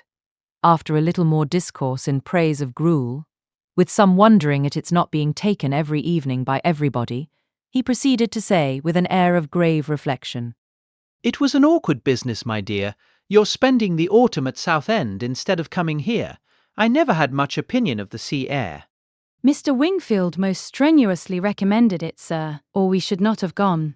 He recommended it for all the children, but particularly for the weakness in little Bella's throat, both sea air and bathing. Ah, my dear, but Perry had many doubts about the sea doing her any good. And as to myself, I have been long perfectly convinced, though perhaps I never told you so before, that the sea is very rarely of use to anybody. I am sure it almost killed me once. Come, come, cried Emma, feeling this to be an unsafe subject. I must beg you not to talk of the sea. It makes me envious and miserable, I who have never seen it. Southend is prohibited, if you please. My dear Isabella, I have not heard you make one inquiry about Mr. Perry yet, and he never forgets you. Oh, good Mr. Perry, how is he, sir? Why, pretty well, but not quite well. Poor Perry is bilious, and he has not time to take care of himself. He tells me he has not time to take care of himself, which is very sad. But he is always wanted all round the country. I suppose there is not a man in such practice anywhere, but then there is not so clever a man anywhere. And Mrs. Perry and the children, how are they? Do the children grow? I have a great regard for Mr. Perry. I hope he will be calling soon. He will be so pleased to see my little ones. I hope he will be here tomorrow, for I have a question or two to ask him about myself of some consequence. And, my dear, whenever he comes, you had better let him look at little Bella's throat. Oh, my dear sir, her throat is so much better that I have hardly any uneasiness about it. Either bathing has been of the greatest service to her, or else it is to be attributed to an excellent embrocation of Mr. Wingfield's, which we have been applying at times ever since August. It is not very likely, my dear, that bathing should have been of use to her, and if I had known you were wanting an embrocation, I would have spoken to— You seem to me to have forgotten Mrs. and Miss Bates, said Emma. I have not heard one inquiry after them. Oh, the good Bateses. I am quite ashamed of myself, but you mentioned them in most of your letters. I hope they are quite well. Good old Mrs. Bates. I will call upon her tomorrow and take my children. They are always so pleased to see my children. And that excellent Miss Bates. Such thorough-worthy people. How are they, sir? Why, pretty well, my dear, upon the whole, but poor Mrs. Bates had a bad cold about a month ago. How sorry I am, but colds were never so prevalent as they have been this autumn. Mr. Wingfield told me that he has never known them more general or heavy except when it has been quite an influenza. That has been a good deal the case, my dear, but not to the degree you mention. Perry says that colds have been very general, but not so heavy as he has very often known them in November. Perry does not call it altogether a sickly season. No, I do not know that Mr. Wingfield considers it very sickly, except— Ah, my poor dear child, the truth is that in London it is always a sickly season. Nobody is healthy in London, nobody can be. It is a dreadful thing to have you forced to live there, so far off, and the air so bad. No, indeed, we are not at all in a bad air. Our part of London is very superior to most others. You must not confound us with London in general, my dear sir. The neighbourhood of Brunswick Square is very different from almost all the rest. We are so very airy. I should be unwilling, I own, to live in any other part of the town. There is hardly any other that I could be satisfied to have my children in. But we are so remarkably airy. Mr. Wingfield thinks the vicinity of Brunswick Square decidedly the most favourable as to air. Ah, my dear, it is not like Hartfield. You make the best of it. But after you have been a week at Hartfield, you are all of you different creatures. You do not look like the same. Now I cannot say that I think you are any of you looking well at present. I am sorry to hear you say so, sir. But I assure you, excepting those little nervous headaches and palpitations, which I am never entirely free from anywhere, I am quite well myself, and if the children were rather pale before they went to bed, it was only because they were a little more tired than usual from their journey and the happiness of coming. I hope you will think better of their looks tomorrow, for I assure you, Mr. Wingfield told me that he did not believe he had ever sent us off altogether in such good case. I trust, at least, that you do not think Mr. Knightley looking ill. Turning her eyes with affectionate anxiety towards her husband. Middling, my dear. I cannot compliment you. I think Mr. John Knightley very far from looking well." "What is the matter, sir? Did you speak to me?" cried Mr. John Knightley, hearing his own name. I am sorry to find, my love, that my father does not think you looking well, but I hope it is only from being a little fatigued. I could have wished, however, as you know, that you had seen Mr. Wingfield before you left home." "My dear Isabella," exclaimed he, hastily.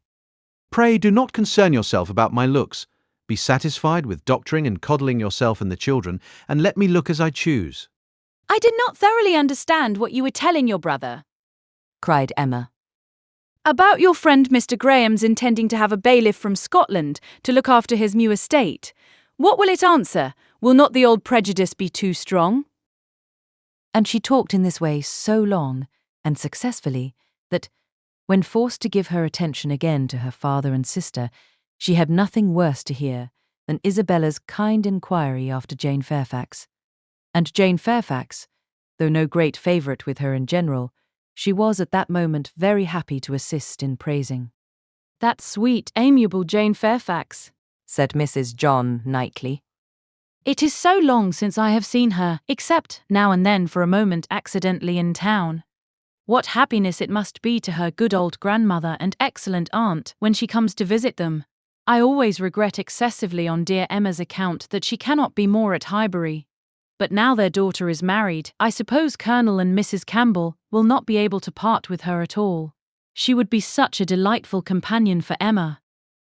Mr. Woodhouse agreed to it all, but added, "Our little friend Harriet Smith, however, is just such another pretty kind of young person. You will like Harriet. Emma could not have a better companion than Harriet." "I am most happy to hear it, but only Jane Fairfax, one knows to be so very accomplished and superior, and exactly Emma's age." This topic was discussed very happily, and others succeeded of similar moment and passed away with similar harmony, but the evening did not close without a little return of agitation. The gruel came and supplied a great deal to be said, much praise and many comments. Undoubting decision of its wholesomeness for every constitution, and pretty severe philippics upon the many houses where it was never met with tolerably, but unfortunately among the failures which the daughter had to instance, the most recent, and therefore most prominent, was in her own cook at Southend, a young woman hired for the time, who never had been able to understand what she meant by a basin of nice smooth gruel, thin, but not too thin. Often as she had wished for and ordered it, she had never been able to get anything tolerable. Here was a dangerous opening.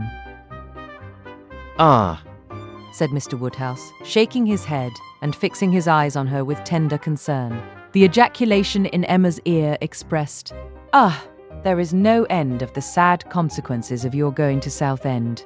It does not bear talking of." And for a little while she hoped he would not talk of it, and that a silent rumination might suffice to restore him to the relish of his own smooth gruel. After an interval of some minutes, however, he began with, "I shall always be very sorry that you went to the sea this autumn, instead of coming here." "But why should you be sorry, sir? I assure you it did the children a great deal of good." "And moreover, if you must go to the sea, it had better not have been to Southend. Southend is an unhealthy place. Perry was surprised to hear you had fixed upon Southend." "I know there is such an idea with many people, but indeed it is quite a mistake, sir. We all had our health perfectly well there, never found the least inconvenience from the mud. And Mr. Wingfield says it is entirely a mistake to suppose the place unhealthy, and I am sure he may be depended on, for he thoroughly understands the nature of the air, and his own brother and family have been there repeatedly."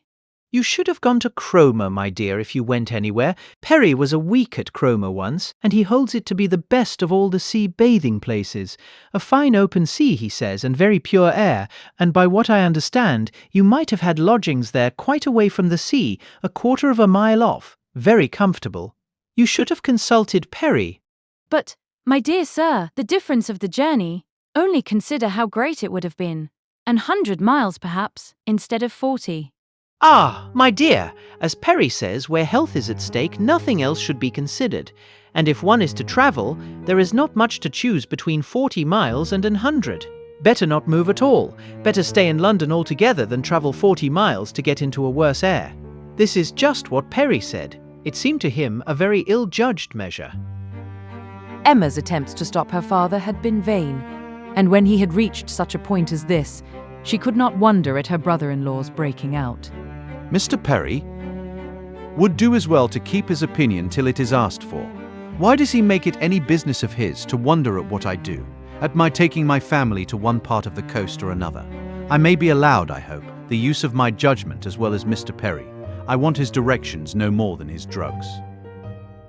He paused, and growing cooler in a moment, added, with only sarcastic dryness, If Mr. Perry can tell me how to convey a wife and 5 children, a distance of 130 miles, with no greater expense or inconvenience than a distance of 40, I should be as willing to prefer Cromer to Southend as he could himself. True, true. cried Mr. Knightley, with most ready interposition. Very true. That's a consideration indeed. But John, as to what I was telling you of my idea of moving the path to Langham, of turning it more to the right, that it may not cut through the home meadows, I cannot conceive any difficulty. I should not attempt it, if it were to be the means of inconvenience to the Highbury people. But if you call to mind exactly the present line of the path, the only way of proving it, however, will be to turn to our maps. I shall see you at the Abbey tomorrow morning, I hope, and then we will look them over, and you shall give me your opinion. Mr. Woodhouse was rather agitated by such harsh reflections on his friend Perry, to whom he had, in fact, though unconsciously, been attributing many of his own feelings and expressions. But the soothing attentions of his daughters gradually removed the present evil, and the immediate alertness of one brother and better recollections of the other prevented any renewal of it.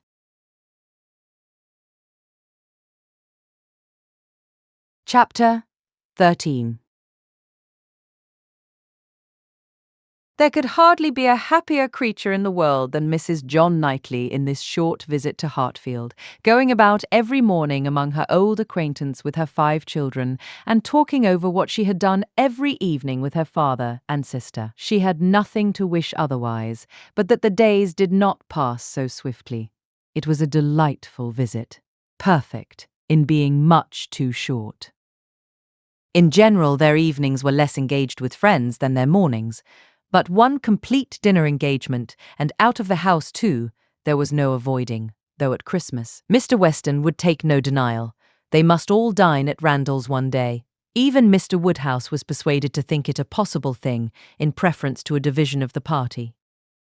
How they were all to be conveyed, he would have made a difficulty if he could, but as his son and daughter's carriage and horses were actually at Hartfield, he was not able to make more than a simple question on that head. It hardly amounted to a doubt, nor did it occupy Emma long to convince him that they might in one of the carriages find room for Harriet also. Harriet, Mr. Elton, and Mr. Knightley, their own especial set, were the only persons invited to meet them. The hours were to be early, as well as the numbers few, Mr. Woodhouse's habits and inclination being consulted in everything. The evening before this great event, for it was a very great event that Mr. Woodhouse should dine out on the 24th of December, had been spent by Harriet at Hartfield, and she had gone home so much indisposed with a cold that, but for her own earnest wish of being nursed by Mrs. Goddard, Emma could not have allowed her to leave the house. Emma called on her the next day and found her doom already signed with regard to Randall's. She was very feverish and had a bad sore throat. Mrs. Goddard was full of care and affection. Mr. Perry was talked of, and Harriet herself was too ill and low to resist the authority which excluded her from this delightful engagement, though she could not speak of her loss without many tears. Emma sat with her as long as she could, to attend her in Mrs. Goddard's unavoidable absences, and raise her spirits by representing how much Mr. Elton's would be depressed when he knew her state, and left her at last tolerably comfortable, in the sweet dependence of his having a most comfortless visit, and of their all missing her very much. She had not advanced many yards from Mrs. Goddard's door when she was met by Mr. Elton himself, evidently coming towards it, and as they walked on slowly together in conversation about the invalid, of whom he, on the rumour of considerable illness, had been going to inquire, that he might carry some report of her to Hartfield, They were overtaken by Mr. John Knightley returning from the daily visit to Donwell with his 2 eldest boys, whose healthy, glowing faces showed all the benefit of a country run and seemed to ensure a quick dispatch of the roast mutton and rice pudding they were hastening home for. They joined company and proceeded together. Emma was just describing the nature of her friend's complaint, a throat very much inflamed, with a great deal of heat about her, a quick, low pulse, etc., and she was sorry to find from Mrs. Goddard that Harriet was liable to very bad sore throats, and had often alarmed her with them. Mr. Elton looked all alarm on the occasion, as he exclaimed, A sore throat? I hope not infectious. I hope not of a putrid infectious sort. Has Perry seen her? Indeed, you should take care of yourself as well as of your friend. Let me entreat you to run no risks. Why does not Perry see her? Emma, who was not really at all frightened herself, tranquilized this excess of apprehension by assurances of Mrs. Goddard's experience and care. But as there must still remain a degree of uneasiness which she could not wish to reason away, which she would rather feed and assist than not, she added soon afterwards, as if quite another subject, It is so cold, so very cold, and looks and feels so very much like snow, that if it were to any other place, or with any other party, I should really try not to go out today, and dissuade my father from venturing. But as he has made up his mind, and does not seem to feel the cold himself, I do not like to interfere, as I know it would be so great a disappointment to Mr. and Mrs. Weston. But, upon my word, Mr. Elton, in your case, I should certainly excuse myself. You appear to me a little hoarse already, and when you consider what demand of voice and what fatigues tomorrow will bring, I think it would be no more than common prudence to stay at home and take care of yourself tonight. Mr. Elton looked as if he did not very well know what answer to make, which was exactly the case. For though very much gratified by the kind care of such a fair lady, and not liking to resist any advice of hers, he had not really the least inclination to give up the visit. But Emma, too eager and busy in her own previous conceptions and views to hear him impartially, or see him with clear vision, was very well satisfied with his muttering acknowledgment of its being. Very cold. Certainly very cold. And walked on, rejoicing in having extricated him from Randalls and secured him the power of sending to inquire after Harriet every hour of the evening. You do quite right, said she. We will make your apologies to Mr. and Mrs. Weston. But hardly had she so spoken when she found her brother was civilly offering a seat in his carriage, if the weather were Mr. Elton's only objection, and Mr. Elton actually accepting the offer with much prompt satisfaction. It was a done thing. Mr. Elton was to go, and never had his broad, handsome face expressed more pleasure than at this moment. Never had his smile been stronger, nor his eyes more exulting than when he next looked at her. Well, this is most strange, after I had got him off so well, to choose to go into company and leave Harriet ill behind, most strange indeed. But there is, I believe, in many men, especially single men, such an inclination, such a passion for dining out. A dinner engagement is so high in the class of their pleasures, their employments, their dignities, almost their duties, that anything gives way to it, and this must be the case with Mr. Elton. A most valuable, amiable, pleasing young man undoubtedly, and very much in love with Harriet. But still, he cannot refuse an invitation. He must dine out, wherever he is asked. What a strange thing love is! He can see ready wit in Harriet, but will not dine alone for her.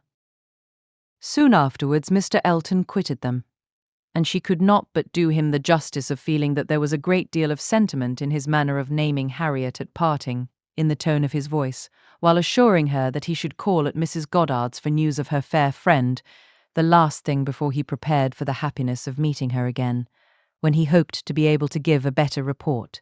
And he sighed and smiled himself off in a way that left the balance of approbation much in his favour. After a few minutes of entire silence between them, John Knightley began with, I never in my life saw a man more intent on being agreeable than Mr. Elton. It is downright labour to him where ladies are concerned. With men he can be rational and unaffected, but when he has ladies to please, every feature works. Mr. Elton's manners are not perfect. But where there is a wish to please, one ought to overlook, and one does overlook a great deal. Where a man does his best with only moderate powers, he will have the advantage over negligent superiority. There is such perfect good temper and good will in Mr. Elton as one cannot but value. Yes. He seems to have a great deal of goodwill towards you. Me? she replied with a smile of astonishment. Are you imagining me to be Mr. Elton's object? Such an imagination has crossed me, I own, Emma, and if it never occurred to you before, you may as well take it into consideration now. Mr. Elton in love with me? What an idea! I do not say it is so, but you will do well to consider whether it is so or not, and to regulate your behaviour accordingly. I think your manners to him encouraging. I speak as a friend, Emma. You had better look about you and ascertain what you do, and what you mean to do. I thank you, but I assure you you are quite mistaken. Mr. Elton and I are very good friends, and nothing more. And she walked on, amusing herself in the consideration of the blunders which often arise from a partial knowledge of circumstances, of the mistakes which people of high pretensions to judgment are forever falling into, and not very well pleased with her brother for imagining her blind and ignorant and in want of counsel. He said no more. Mr. Woodhouse had so completely made up his mind to the visit that in spite of the increasing coldness, he seemed to have no idea of shrinking from it, and set forward at last most punctually with his eldest daughter in his own carriage, with less apparent consciousness of the weather than either of the others, too full of the wonder of his own going, and the pleasure it was to afford at Randalls to see that it was cold, and too well wrapped up to feel it.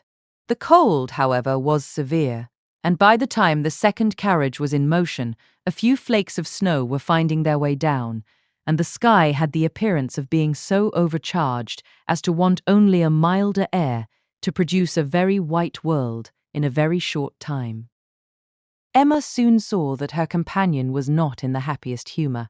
The preparing and the going abroad in such weather, with the sacrifice of his children after dinner, were evils, were disagreeables at least, which Mr. John Knightley did not by any means like. He anticipated nothing in the visit that could be at all worth the purchase, and the whole of their drive to the vicarage was spent by him in expressing his discontent. A man, Said he, must have a very good opinion of himself when he asks people to leave their own fireside and encounter such a day as this for the sake of coming to see him. He must think himself a most agreeable fellow. I could not do such a thing.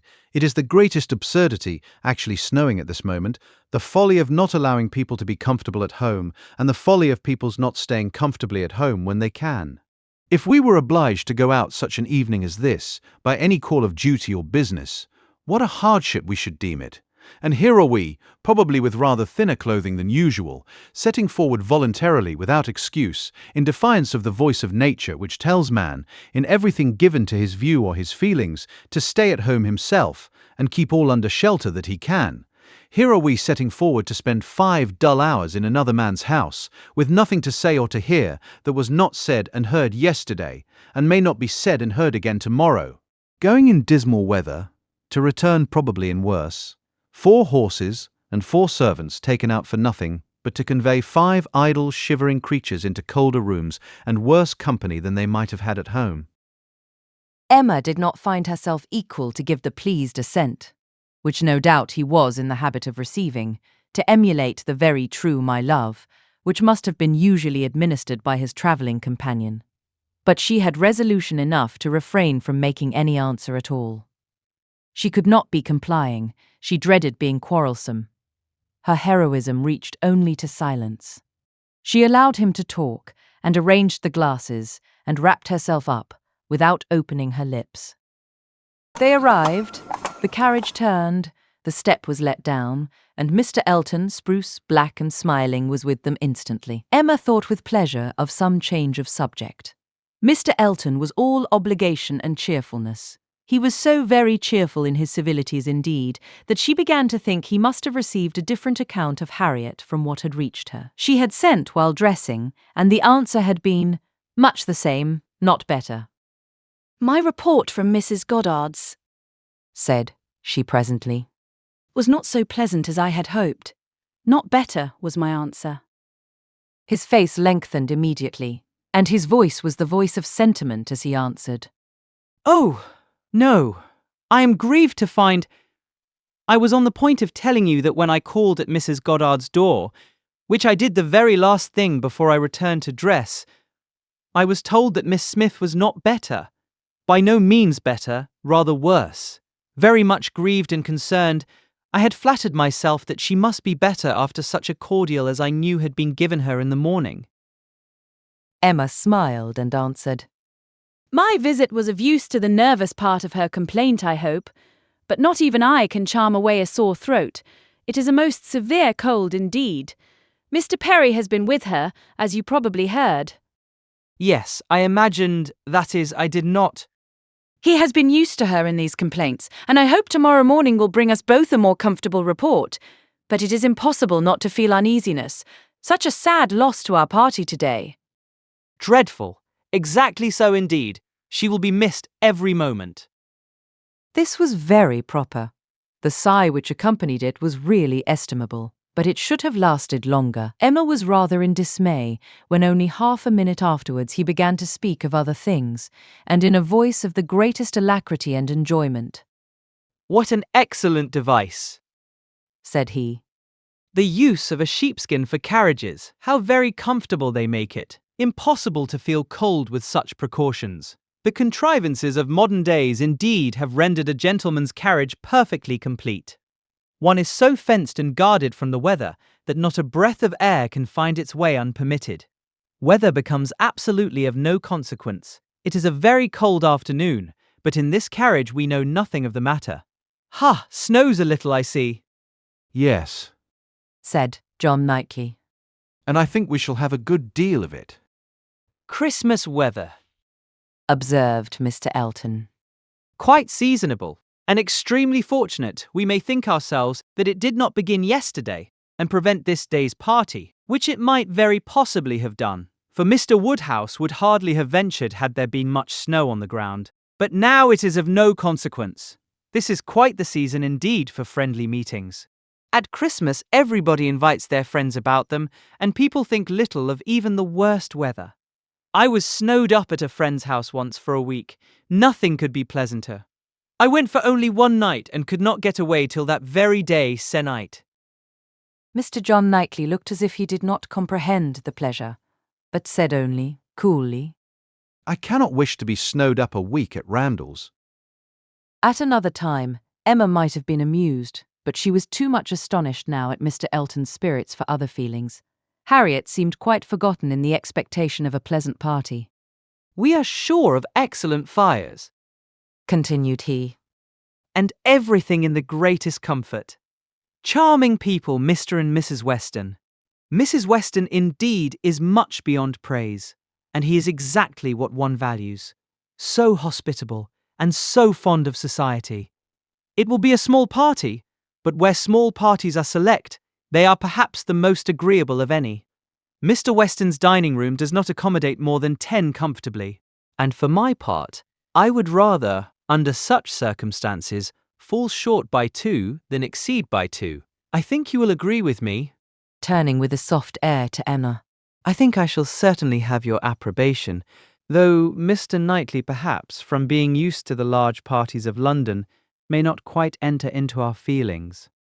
I know nothing of the large parties of London, sir. I never dine with anybody. Indeed, In a tone of wonder and pity. I had no idea that the law had been so great a slavery. Well, sir, the time must come when you will be paid for all this, when you will have little labour and great enjoyment. My first enjoyment Replied John Knightley, as they passed through the sweep gate. will be to find myself safe at Hartfield again.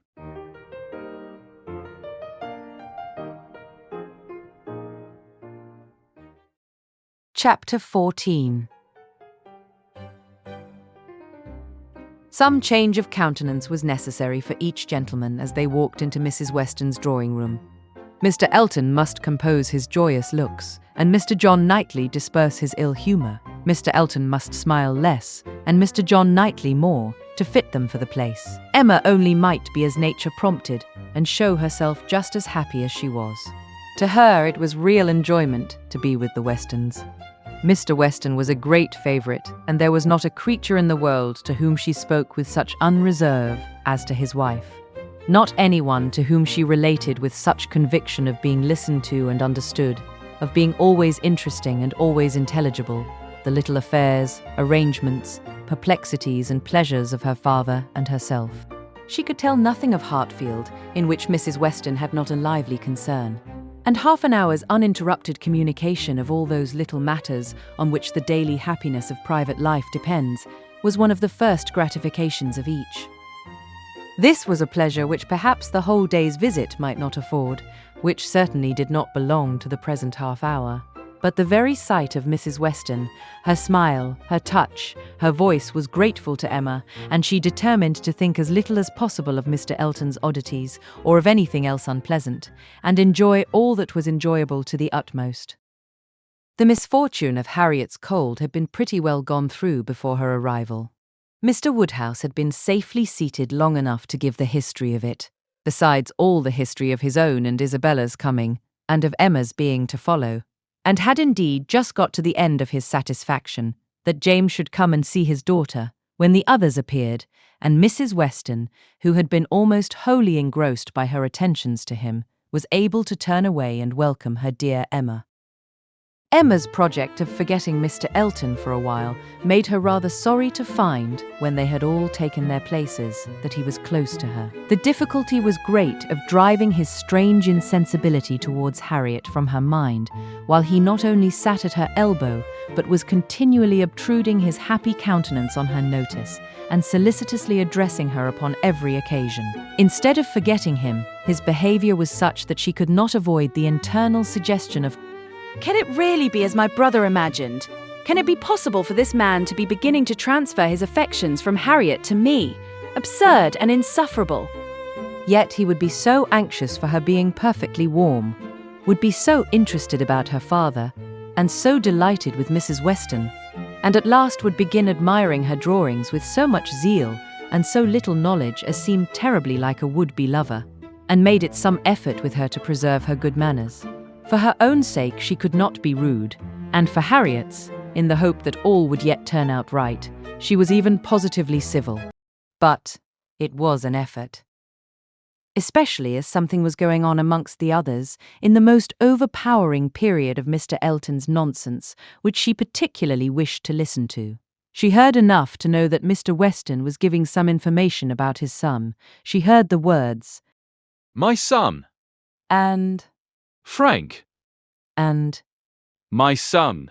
repeated several times over, and from a few other half-syllables very much suspected that he was announcing an early visit from his son. But before she could quiet Mr. Elton, the subject was so completely past that any reviving question from her would have been awkward. Now it so happened that in spite of Emma's resolution of never marrying, there was something in the name, in the idea of Mr. Frank Churchill, which always interested her. She had frequently thought, especially since his father's marriage with Miss Taylor, that if she were to marry, he was the very person to suit her in age, character, and condition. He seemed by this connection between the families quite to belong to her. She could not but suppose it to be a match that everybody who knew them must think of. That Mr. and Mrs. Weston did think of it, she was very strongly persuaded. And though not meaning to be induced by him or by anybody else to give up a situation which she believed more replete with good than any she could change it for, she had a great curiosity to see him, a decided intention of finding him pleasant, of being liked by him to a certain degree, and a sort of pleasure in the idea of their being coupled in their friends' imaginations. With such sensations, Mr. Elton's civilities were dreadfully ill-timed.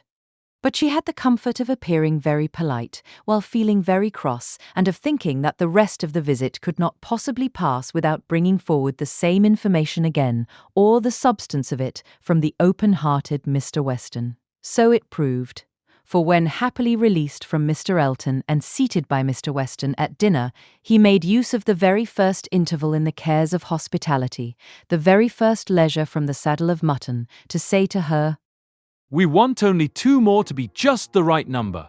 I should like to see 2 more here, your pretty little friend, Miss Smith, and my son, and then I should say we were quite complete.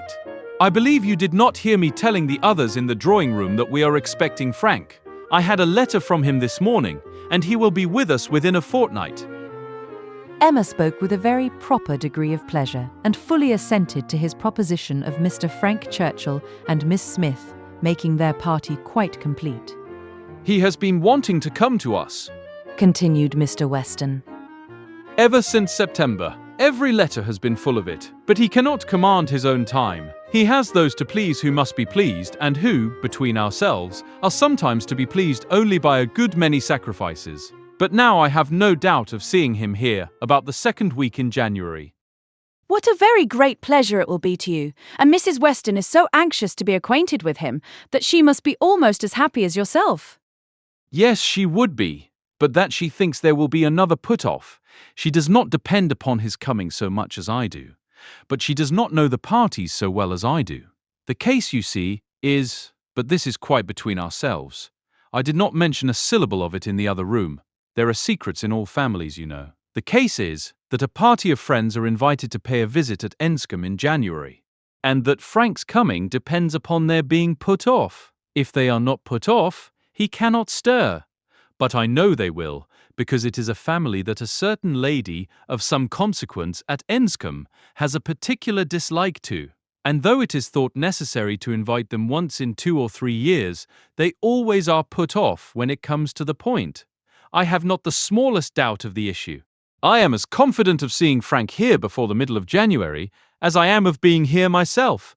But your good friend there, Nodding towards the upper end of the table, has so few vagaries herself, and has been so little used to them at Hartfield, that she cannot calculate on their effects, as I have been long in the practice of doing.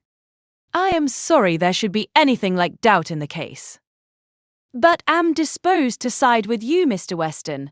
If you think he will come, I shall think so too, for you know Enscombe. Yes, I have some right to that knowledge, though I have never been at the place in my life. She is an odd woman, but I never allow myself to speak ill of her on Frank's account, for I do believe her to be very fond of him. I used to think she was not capable of being fond of anybody except herself, but she has always been kind to him, in her way, allowing for little whims and caprices and expecting everything to be as she likes. And it is no small credit, in my opinion, to him that he should excite such an affection, for, though I would not say it to anybody else, she has no more heart than a stone to people in general, and the devil of a temper. Emma liked the subject so well that she began upon it to Mrs. Weston very soon after their moving into the drawing-room, wishing her joy, yet observing that she knew the first meeting must be rather alarming. Mrs. Weston agreed to it, but added that she should be very glad to be secure of undergoing the anxiety of a first meeting at the time talked of. For I cannot depend upon his coming. I cannot be so sanguine as Mr. Weston. I am very much afraid that it will all end in nothing. Mr. Weston, I dare say, has been telling you exactly how the matter stands? Yes, it seems to depend upon nothing but the ill humour of Mrs. Churchill, which I imagine to be the most certain thing in the world. My Emma! What is the certainty of caprice? Then, turning to Isabella, who had not been attending before, You must know, my dear Mrs. Knightley, that we are by no means so sure of seeing Mr. Frank Churchill, in my opinion, as his father thinks. It depends entirely upon his aunt's spirits and pleasure, in short, upon her temper. To you, to my 2 daughters, I may venture on the truth. Mrs. Churchill rules at Enscombe, and is a very odd-tempered woman, and his coming now depends upon her being willing to spare him. Oh, Mrs. Churchill. Everybody knows Mrs. Churchill, replied Isabella. and I am sure I never think of that poor young man without the greatest compassion. To be constantly living with an ill-tempered person must be dreadful. It is what we happily have never known anything of, but it must be a life of misery. What a blessing that she never had any children. Poor little creatures, how unhappy she would have made them. Emma wished she had been alone with Mrs. Weston. She should then have heard more. Mrs. Weston would speak to her, with a degree of unreserve which she would not hazard with Isabella, and, she really believed, would scarcely try to conceal anything relative to the Churchills from her, excepting those views on the young man of which her own imagination had already given her such instinctive knowledge. but at present there was nothing more to be said. Mr. Woodhouse very soon followed them into the drawing room. To be sitting long after dinner was a confinement that he could not endure. Neither wine nor conversation was anything to him, and gladly did he move to those with whom he was always comfortable. While he talked to Isabella, however, Emma found an opportunity of saying, "And so you do not consider this visit from your son as by any means certain. I am sorry for it. The introduction must be unpleasant whenever it takes place, and the sooner it could be over, the better." Yes, and every delay makes one more apprehensive of other delays. Even if this family, the Braithwaites, are put off, I am still afraid that some excuse may be found for disappointing us. I cannot bear to imagine any reluctance on his side, but I am sure there is a great wish on the Churchills to keep him to themselves. There is jealousy. They are jealous even of his regard for his father. In short, I can feel no dependence on his coming, and I wish Mr. Weston were less sanguine. "He ought to come," said Emma. "If he could stay only a couple of days, he ought to come. And one can hardly conceive a young man's not having it in his power to do as much as that. A young woman, if she fall into bad hands, may be teased and kept at a distance from those she wants to be with. But one cannot comprehend a young man's being under such restraint as not to be able to spend a week with his father, if he likes it." One ought to be at Enscombe and know the ways of the family before one decides upon what he can do. One ought to use the same caution, perhaps, in judging of the conduct of any one individual of any one family. But Enscombe, I believe, certainly must not be judged by general rules. She is so very unreasonable, and everything gives way to her. "But she is so fond of the nephew. He is so very great a favourite. Now, according to my idea of Mrs. Churchill, it would be most natural that while she makes no sacrifice for the comfort of the husband, to whom she owes everything, while she exercises incessant caprice towards him, she should frequently be governed by the nephew, to whom she owes nothing at all." My dearest Emma, do not pretend with your sweet temper to understand a bad one or to lay down rules for it. You must let it go its own way. I have no doubt of his having at times considerable influence, but it may be perfectly impossible for him to know beforehand when it will be. Emma listened, and then coolly said, "I shall not be satisfied unless he comes." He may have a great deal of influence on some points, continued Mrs. Weston, and on others very little. And among those on which she is beyond his reach, it is but too likely, maybe this very circumstance of his coming away from them to visit us.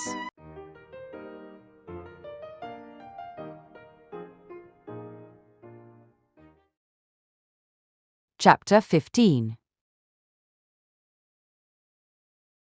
Mr. Woodhouse was soon ready for his tea, and when he had drank his tea he was quite ready to go home, and it was as much as his three companions could do to entertain away his notice of the lateness of the hour before the other gentlemen appeared. Mr. Weston was chatty and convivial, and no friend to early separations of any sort. But at last the drawing-room party did receive an augmentation. Mr. Elton, in very good spirits, was one of the first to walk in. Mrs. Weston and Emma were sitting together on a sofa. He joined them immediately, and with scarcely an invitation, seated himself between them. Emma, in good spirits too, from the amusement afforded her mind by the expectation of Mr. Frank Churchill, was willing to forget his late improprieties, and be as well satisfied with him as before, and on his making Harriet his very first subject, was ready to listen with most friendly smiles. He professed himself extremely anxious about her fair friend, her fair, lovely, amiable friend. Did she know? Had she heard anything about her, since their being at Randalls? He felt much anxiety. He must confess that the nature of her complaint alarmed him considerably. And in this style he talked on for some time, very properly, not much attending to any answer, but altogether sufficiently awake to the terror of a bad sore throat. And Emma was quite in charity with him. But at last there seemed a perverse turn. It seemed all at once as if he were more afraid of its being a bad sore throat on her account than on Harriet's, more anxious that she should escape the infection than that there should be no infection in the complaint. He began with great earnestness to entreat her to refrain from visiting the sick chamber again for the present, to entreat her to promise him not to venture into such hazard till he had seen Mr. Perry and learned his opinion, And though she tried to laugh it off and bring the subject back into its proper course, there was no putting an end to his extreme solicitude about her. She was vexed. It did appear there was no concealing it, exactly like the pretense of being in love with her instead of Harriet. An inconstancy, if real, the most contemptible and abominable, and she had difficulty in behaving with temper. He turned to Mrs. Weston to implore her assistance. Would not she give him her support? Would not she add her persuasions to his, to induce Miss Woodhouse not to go to Mrs. Goddard's till it was certain that Miss Smith's disorder had no infection?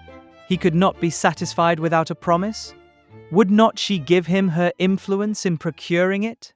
So scrupulous for others, He continued. and yet so careless for herself. She wanted me to nurse my cold by staying at home today, and yet will not promise to avoid the danger of catching an ulcerated sore throat herself. Is this fair, Mrs. Weston? Judge between us. Have not I some right to complain? I am sure of your kind support and aid. Emma saw Mrs. Weston's surprise, and felt that it must be great, at an address which, in words and manner, was assuming to himself the right of first interest in her. And as for herself, she was too much provoked and offended to have the power of directly saying anything to the purpose. She could only give him a look, but it was such a look as she thought must restore him to his senses, and then left the sofa, removing to a seat by her sister, and giving her all her attention. She had not time to know how Mr. Elton took the reproof, so rapidly did another subject succeed. For Mr. John Knightley now came into the room from examining the weather, and opened on them all with the information of the ground being covered with snow, and of it still snowing fast, with a strong drifting wind, concluding with these words to Mr. Woodhouse. This will prove a spirited beginning of your winter engagement, sir. Something new for your coachman and horses to be making their way through a storm of snow. Poor Mr. Woodhouse was silent from consternation, but everybody else had something to say. Everybody was either surprised or not surprised, and had some question to ask or some comfort to offer. Mrs. Weston and Emma tried earnestly to cheer him and turn his attention from his son-in-law, who was pursuing his triumph rather unfeelingly. I admired your resolution very much, sir, in venturing out in such weather, for of course you saw there would be snow very soon. Everybody must have seen the snow coming on. I admired your spirit, and I dare say we shall get home very well. Another hour or two's snow can hardly make the road impassable, and we are two carriages. If one is blown over in the bleak part of the common field, there will be the other at hand. I dare say we shall be all safe at Hartfield before midnight. Mr. Weston, with triumph of a different sort, was confessing that he had known it to be snowing some time, but had not said a word, lest it should make Mr. Woodhouse uncomfortable, and be an excuse for his hurrying away. As to there being any quantity of snow fallen, or likely to fall to impede their return, that was a mere joke. He was afraid they would find no difficulty. He wished the road might be impassable, that he might be able to keep them all at Randalls, and, with the utmost goodwill, was sure that accommodation might be found for everybody, calling on his wife to agree with him, that, with a little contrivance, everybody might be lodged, which she hardly knew how to do, from the consciousness of there being but 2 spare rooms in the house. What is to be done, my dear Emma? What is to be done? Was Mr. Woodhouse's first exclamation, and all that he could say for some time. To her he looked for comfort, and her assurances of safety, her representation of the excellence of the horses, and of James, and of their having so many friends about them, revived him a little. His eldest daughter's alarm was equal to his own. The horror of being blocked up at Randalls while her children were at Hartfield was full in her imagination, and fancying the road to be now just passable for adventurous people, but in a state that admitted no delay, she was eager to have it settled, that her father and Emma should remain at Randalls, while she and her husband set forward instantly through all the possible accumulations of drifted snow that might impede them. You had better order the carriage directly, my love. I dare say we shall be able to get along if we set off directly. And if we do come to anything very bad, I can get out and walk. I am not at all afraid. I should not mind walking half the way. I could change my shoes, you know, the moment I got home, and it is not the sort of thing that gives me cold. Indeed. Then, my dear Isabella, it is the most extraordinary sort of thing in the world, for in general everything does give you cold. Walk home. You are prettily shod for walking home, I dare say. It will be bad enough for the horses. Isabella turned to Mrs. Weston for her approbation of the plan. Mrs. Weston could only approve. Isabella then went to Emma, but Emma could not so entirely give up the hope of their being all able to get away. And they were still discussing the point when Mr. Knightley, who had left the room immediately after his brother's first report of the snow, came back again and told them that he had been out of doors to examine and could answer for there not being the smallest difficulty in their getting home whenever they liked it, either now or an hour hence. He had gone beyond the sweep some way along the Highbury road. The snow was nowhere above half an inch deep, in many places hardly enough to whiten the ground. A very few flakes were falling at present, but the clouds were parting, and there was every appearance of its being soon over. He had seen the coachman, and they both agreed with him in there being nothing to apprehend. To Isabella, the relief of such tidings was very great, and they were scarcely less acceptable to Emma on her father's account, who was immediately set as much at ease on the subject as his nervous constitution allowed. But the alarm that had been raised could not be appeased so as to admit of any comfort for him while he continued at Randalls. He was satisfied of there being no present danger in returning home, but no assurances could convince him that it was safe to stay. And while the others were variously urging and recommending, Mr. Knightley and Emma settled it in a few brief sentences. Thus: Your father will not be easy. Why do not you go? I am ready, if the others are. Shall I ring the bell? Yes. Do.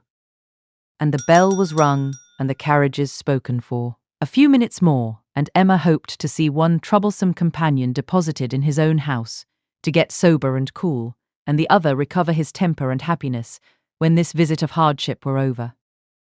The carriage came, and Mr. Woodhouse, always the first object on such occasions, was carefully attended to his own by Mr. Knightley and Mr. Weston, but not all that either could say could prevent some renewal of alarm at the sight of the snow which had actually fallen, and the discovery of a much darker night than he had been prepared for. He was afraid they should have a very bad drive. He was afraid poor Isabella would not like it, and there would be poor Emma in the carriage behind. He did not know what they had best do. They must keep as much together as they could. And James was talked to and given a charge to go very slow and wait for the other carriage. Isabella stepped in after her father. John Knightley, forgetting that he did not belong to their party, stepped in after his wife very naturally, so that Emma found, on being escorted and followed into the second carriage by Mr. Elton, that the door was to be lawfully shut on them and that they were to have a tete-a-tete drive. It would not have been the awkwardness of a moment. It would have been rather a pleasure, previous to the suspicions of this very day. She could have talked to him of Harriet, and the 3/4 of a mile would have seemed but one. But now, she would rather it had not happened. She believed he had been drinking too much of Mr. Weston's good wine, and felt sure that he would want to be talking nonsense. To restrain him as much as might be, by her own manners, she was immediately preparing to speak with exquisite calmness and gravity of the weather and the night. But scarcely had she begun, scarcely had they passed the sweep gate and joined the other carriage, than she found her subject cut up, her hands seized, her attention demanded, and Mr. Elton actually making violent love to her, availing himself of the precious opportunity, declaring sentiments which must be already well known, hoping, fearing, adoring, ready to die if she refused him, but flattering himself that his ardent attachment and unequalled love and unexampled passion could not fail of having some effect, and in short, very much resolved on being seriously accepted as soon as possible. It really was so. Without scruple, without apology, without much apparent diffidence, Mr. Elton, the lover of Harriet, was professing himself her lover. She tried to stop him, but vainly. He would go on and say it all. Angry as she was, the thought of the moment made her resolve to restrain herself when she did speak. She felt that half this folly must be drunkenness, and therefore could hope that it might belong only to the passing hour. Accordingly, with a mixture of the serious and the playful, which she hoped would best suit his half-and-half state, she replied, I am very much astonished, Mr. Elton. This to me, you forget yourself, you take me for my friend. Any message to Miss Smith I shall be happy to deliver, but no more of this to me, if you please. Miss Smith? Message to Miss Smith? What could she possibly mean? And he repeated her words with such assurance of accent, such boastful pretense of amazement, that she could not help replying with quickness. Mr. Elton, this is the most extraordinary conduct, and I can account for it only in one way. You are not yourself, or you could not speak either to me or of Harriet in such a manner. Command yourself enough to say no more, and I will endeavour to forget it. But Mr. Elton had only drunk wine enough to elevate his spirits, not at all to confuse his intellects. He perfectly knew his own meaning, and having warmly protested against her suspicion as most injurious, and slightly touched upon his respect for Miss Smith as her friend, but acknowledging his wonder that Miss Smith should be mentioned at all, he resumed the subject of his own passion, and was very urgent for a favourable answer. As she thought less of his inebriety, she thought more of his inconstancy and presumption, and with fewer struggles for politeness replied, It is impossible for me to doubt any longer. You have made yourself too clear. Mr. Elton, my astonishment is much beyond anything I can express.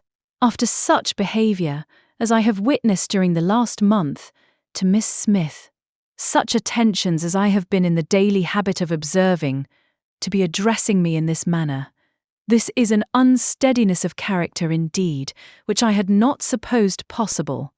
Believe me, sir, I am far, very far from gratified in being the object of such professions. Good heaven!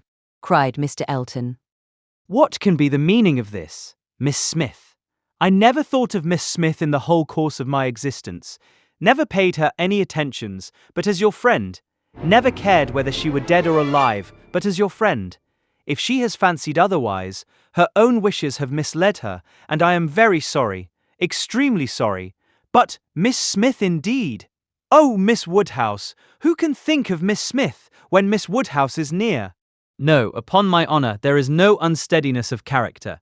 I have thought only of you. I protest against having paid the smallest attention to anyone else. Everything that I have said or done for many weeks past has been with the sole view of marking my adoration of yourself. You cannot really, seriously doubt it. No, I'm sure you have seen and understood me. It would be impossible to say what Emma felt on hearing this, which of all her unpleasant sensations was uppermost. She was too completely overpowered to be immediately able to reply. 2 moments of silence being ample encouragement for Mr. Elton's sanguine state of mind.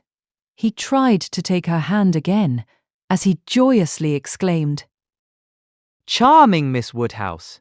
Allow me to interpret this interesting silence. It confesses that you have long understood me. No, sir. It confesses no such thing. So far from having long understood you, I have been in a most complete error with respect to your views till this moment. As to myself, I am very sorry that you should have been giving way to any feelings. Nothing could be further from my wishes. Your attachment to my friend Harriet, your pursuit of her. Pursuit, it appeared. Gave me great pleasure, and I have been very earnestly wishing you success. But had I supposed that she were not your attraction to Hartfield, I should certainly have thought you judged ill in making your visits so frequent. Am I to believe that you have never sought to recommend yourself particularly to Miss Smith, that you have never thought seriously of her? Never, madam, cried he, affronted in his turn. Never, I assure you. I think seriously of Miss Smith.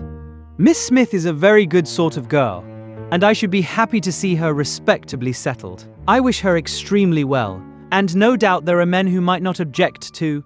Everybody has their level. But as for myself, I am not, I think, quite so much at a loss. I need not so totally despair of an equal alliance as to be addressing myself to Miss Smith. No, madam, my visits to Hartfield have been for yourself only, and the encouragement I received... Encouragement! I give you encouragement. Sir, you have been entirely mistaken in supposing it. I have seen you only as the admirer of my friend.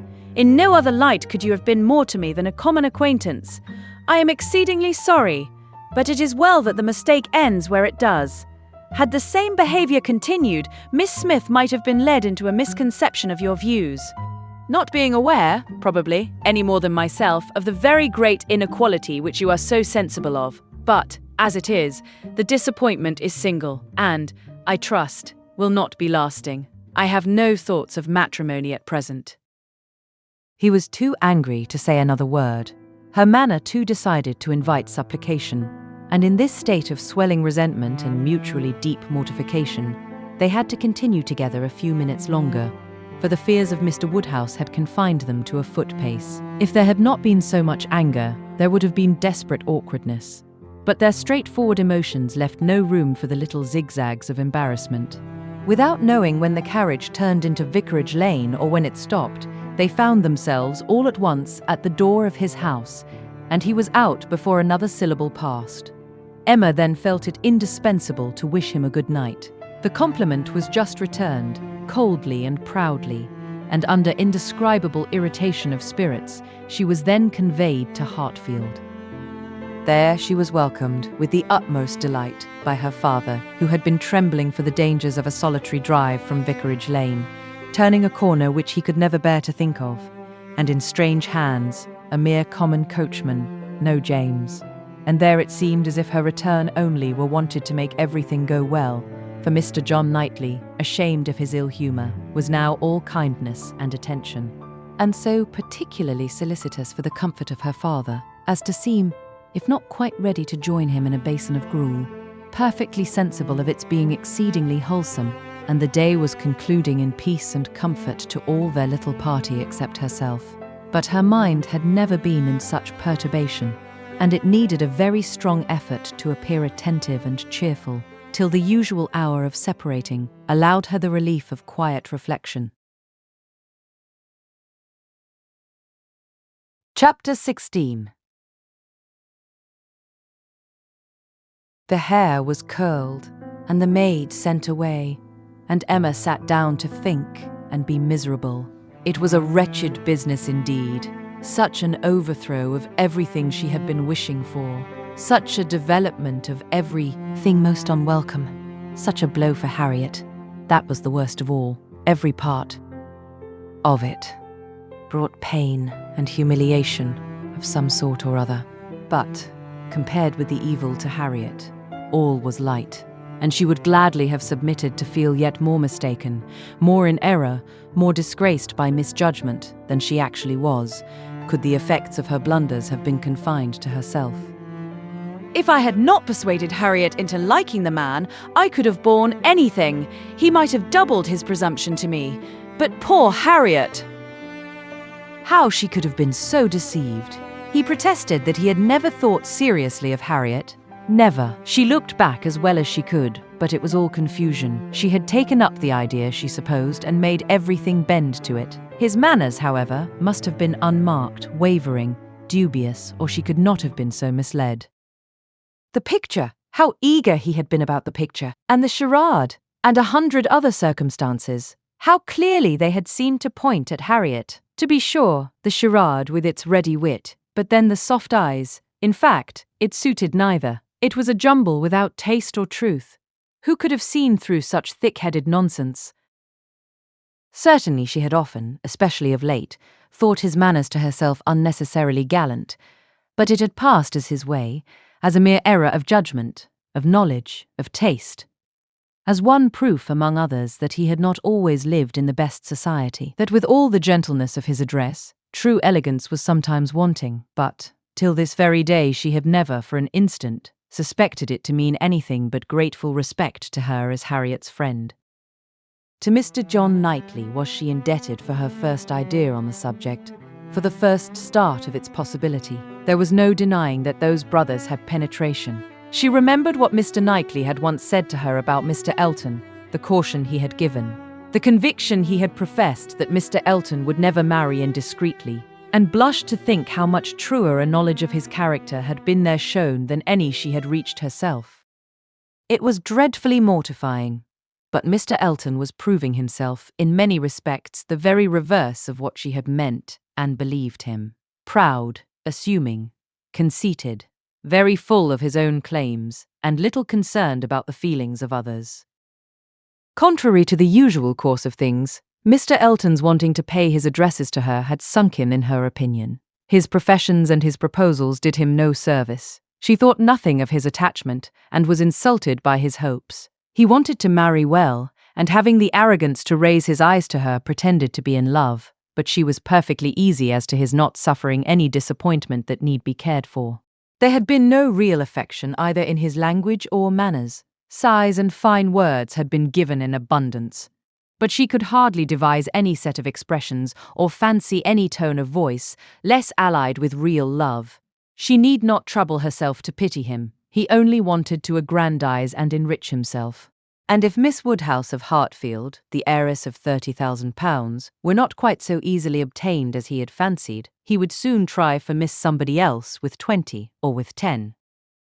But that he should talk of encouragement, should consider her as aware of his views, accepting his attentions, meaning in short to marry him, should suppose himself her equal in connection or mind, look down upon her friend, so well understanding the gradations of rank below him, and be so blind to what rose above as to fancy himself showing no presumption in addressing her. It was most provoking. Perhaps it was not fair to expect him to feel how very much he was her inferior in talent and all the elegancies of mind. The very want of such equality might prevent his perception of it, but he must know that in fortune and consequence she was greatly his superior. He must know that the Woodhouses had been settled for several generations at Hartfield, the younger branch of a very ancient family, and that the Eltons were nobody. The landed property of Hartfield certainly was inconsiderable, being but a sort of notch in the Donwell Abbey estate, to which all the rest of Highbury belonged, but their fortune from other sources was such as to make them scarcely secondary to Donwell Abbey itself, in every other kind of consequence. And the Woodhouses had long held a high place in the consideration of the neighbourhood which Mr. Elton had first entered not 2 years ago, to make his way as he could without any alliances but in trade, or anything to recommend him to notice but his situation and his civility. But he had fancied her in love with him. That evidently must have been his dependence. And, after raving a little about the seeming incongruity of gentle manners and a conceited head, Emma was obliged, in common honesty, to stop and admit that her own behaviour to him had been so complacent and obliging, so full of courtesy and attention, as, supposing her real motive unperceived, might warrant a man of ordinary observation and delicacy, like Mr. Elton, in fancying himself a very decided favourite. If she had so misinterpreted his feelings, she had little right to wonder that he, with self-interest to blind him, should have mistaken hers.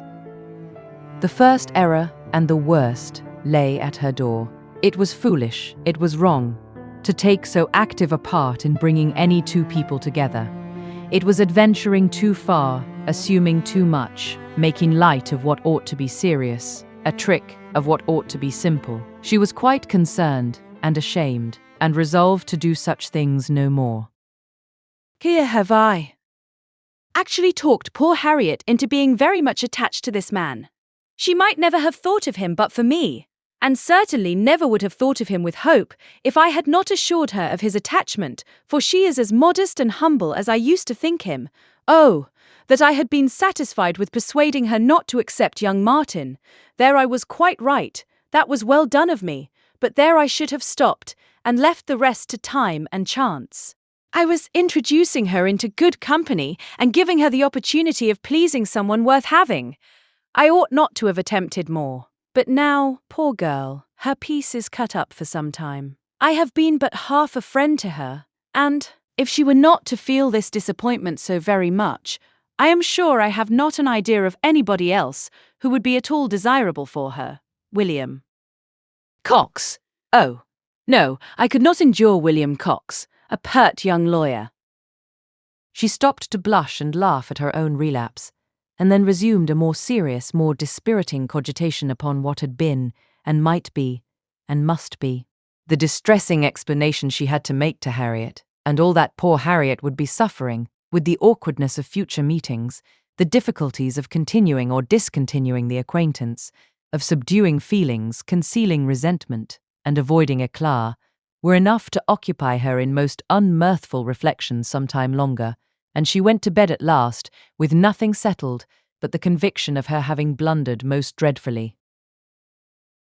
To youth and natural cheerfulness like Emma's, though under temporary gloom at night, the return of day will hardly fail to bring return of spirits. The youth and cheerfulness of morning are in happy analogy and of powerful operation, and if the distress be not poignant enough to keep the eyes unclosed, they will be sure to open to sensations of softened pain and brighter hope. Emma got up on the morrow more disposed for comfort than she had gone to bed, more ready to see alleviations of the evil before her and to depend on getting tolerably out of it.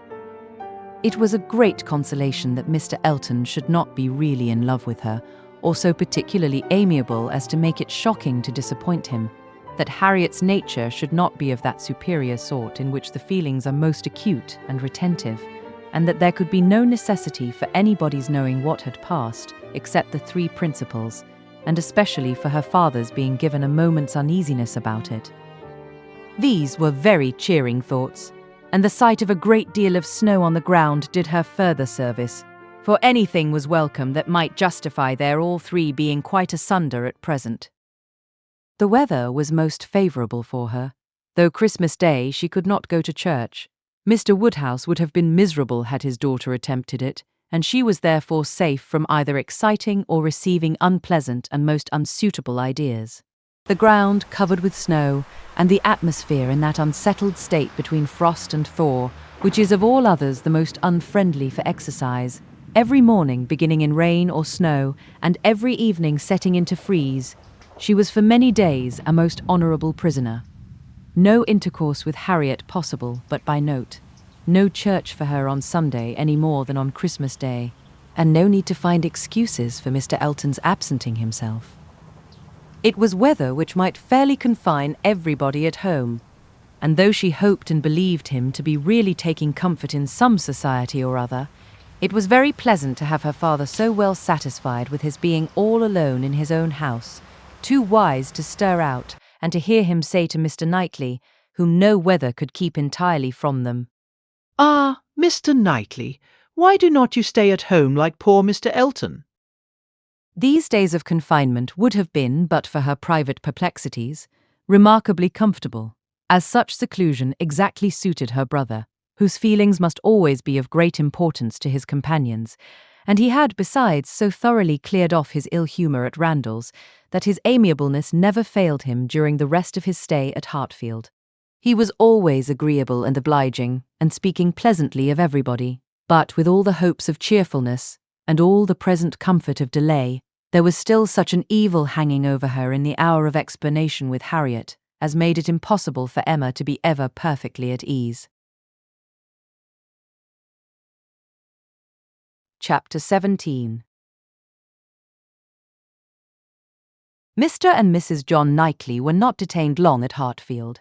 The weather soon improved enough for those to move who must move, and Mr. Woodhouse having, as usual, tried to persuade his daughter to stay behind with all her children, was obliged to see the whole party set off, and return to his lamentations over the destiny of poor Isabella, which poor Isabella, passing her life with those she doted on, full of their merits, blind to their faults, and always innocently busy, might have been a model of right feminine happiness.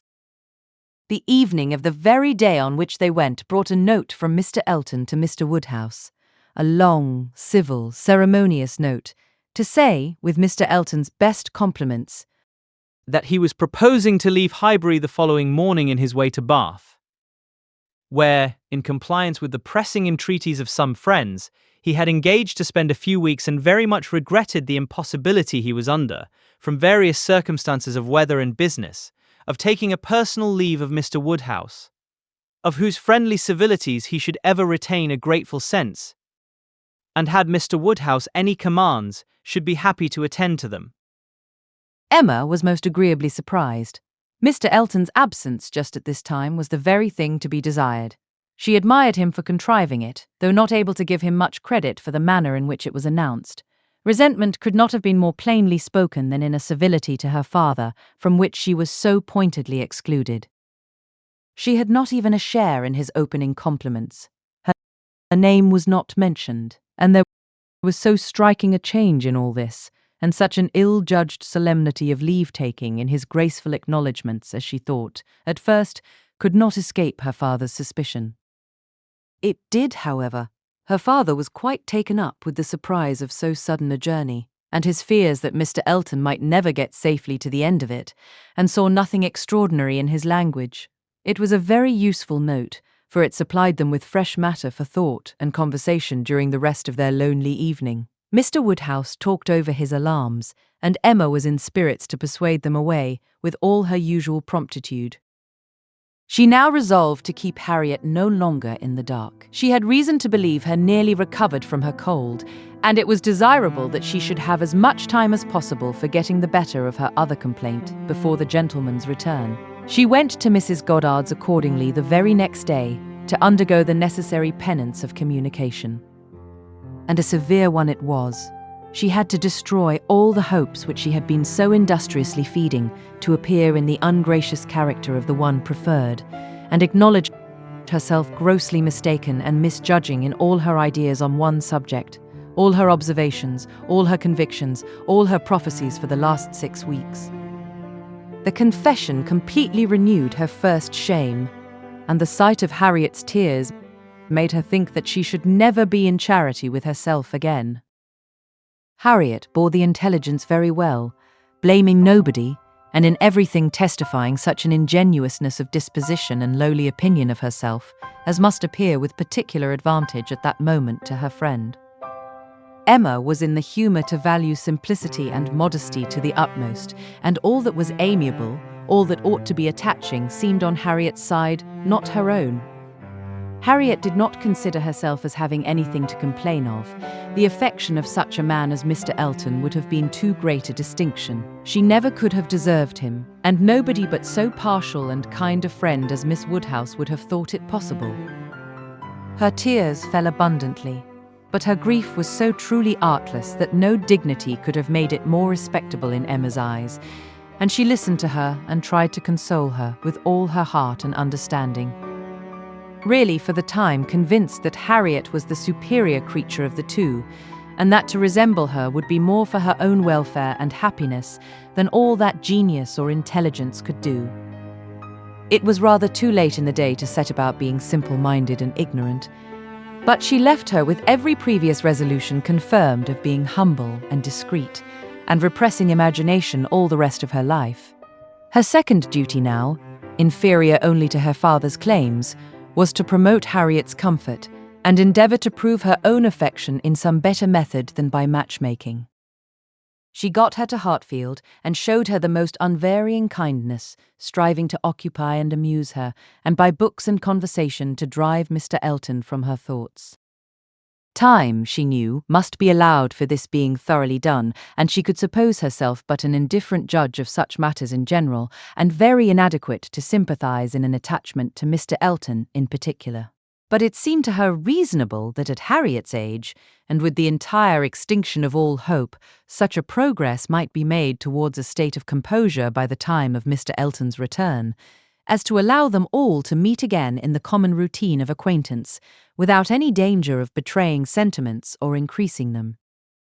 Harriet did think him all perfection, and maintained the non-existence of anybody equal to him in person or goodness, and did, in truth, prove herself more resolutely in love than Emma had foreseen. But yet, it appeared to her so natural, so inevitable to strive against an inclination of that sort unrequited, that she could not comprehend its continuing very long in equal force. If Mr. Elton, on his return, made his own indifference as evident and indubitable as she could not doubt he would anxiously do, she could not imagine Harriet's persisting to place her happiness in the sight or the recollection of him. Their being fixed, so absolutely fixed, in the same place, was bad for each, for all three. Not one of them had the power of removal, or of effecting any material change of society. They must encounter each other and make the best of it. Harriet was farther unfortunate in the tone of her companions at Mrs. Goddard's, Mr. Elton being the adoration of all the teachers and great girls in the school, and it must be at Hartfield only that she could have any chance of hearing him spoken of with cooling moderation or repellent truth. Where the wound had been given, there must the cure be found, if anywhere.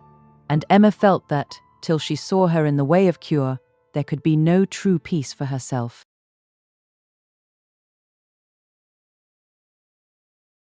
Chapter 18.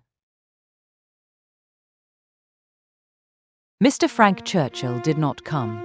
When the time proposed drew near, Mrs. Weston's fears were justified in the arrival of a letter of excuse. For the present, he could not be spared, to his very great mortification and regret. But still he looked forward with the hope of coming to Randalls at no distant period. Mrs. Weston was exceedingly disappointed, much more disappointed in fact than her husband, though her dependence on seeing the young man had been so much more sober. But a sanguine temper, though forever expecting more good than occurs, does not always pay for its hopes by any proportionate depression. It soon flies over the present failure and begins to hope again. For half an hour, Mr. Weston was surprised and sorry. But then he began to perceive that Frank's coming 2 or 3 months later would be a much better plan, better time of year, better weather, and that he would be able, without any doubt, to stay considerably longer with them than if he had come sooner. These feelings rapidly restored his comfort, while Mrs. Weston, of a more apprehensive disposition, foresaw nothing but a repetition of excuses and delays, and after all her concern for what her husband was to suffer, suffered a great deal more herself. Emma was not at this time in a state of spirits to care really about Mr. Frank Churchill's not coming, except as a disappointment at Randalls. The acquaintance at present had no charm for her. She wanted rather to be quiet and out of temptation.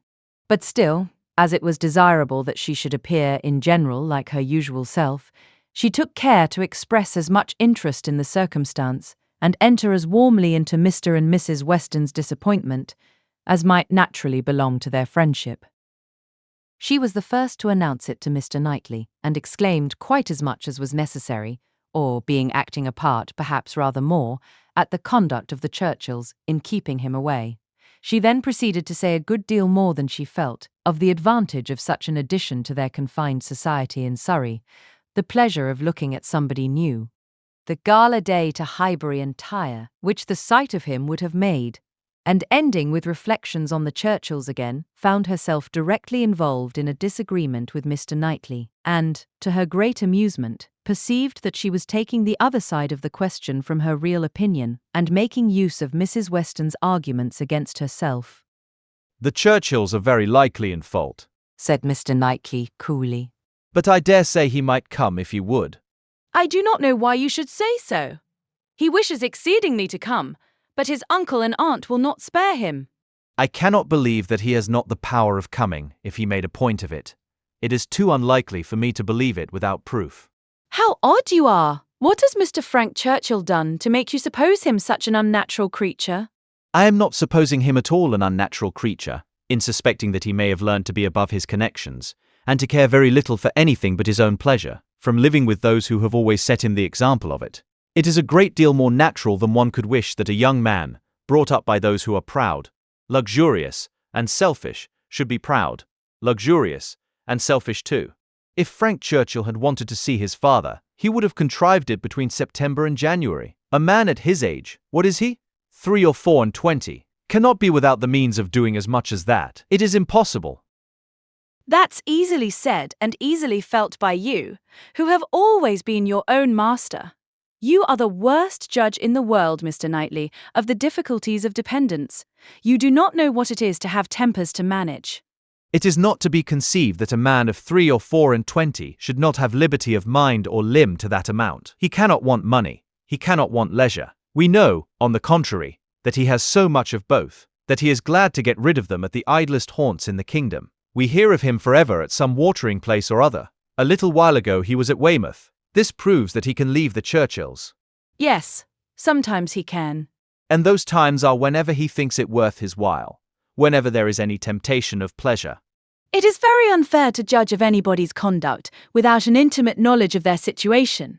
Nobody, who has not been in the interior of a family, can say what the difficulties of any individual of that family may be.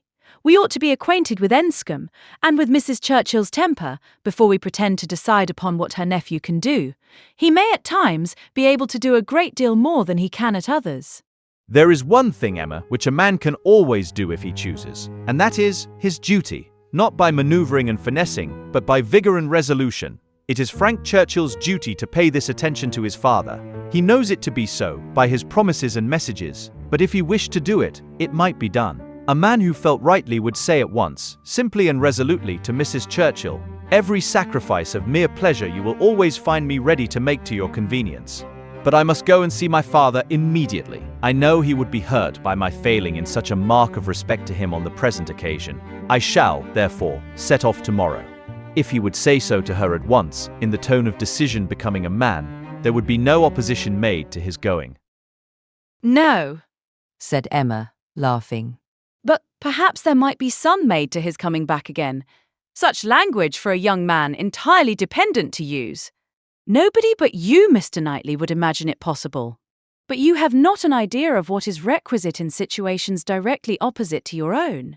Mr. Frank Churchill to be making such a speech as that to the uncle and aunt who have brought him up and are to provide for him, standing up in the middle of the room, I suppose, and speaking as loud as he could. How can you imagine such conduct practicable?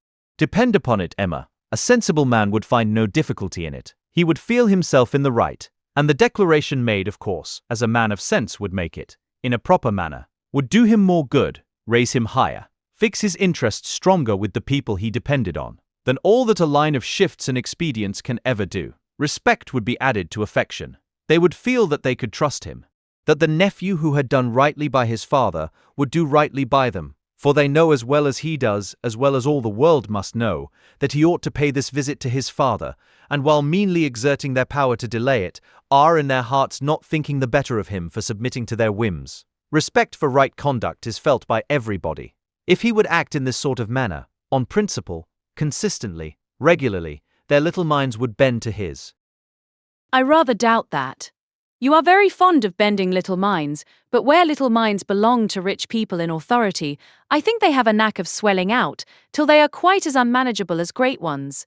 I can imagine that if you, as you are, Mr. Knightley, were to be transported and placed all at once in Mr. Frank Churchill's situation, you would be able to say and do just what you have been recommending for him, and it might have a very good effect. The Churchills might not have a word to say in return, but then, you would have no habits of early obedience and long observance to break through.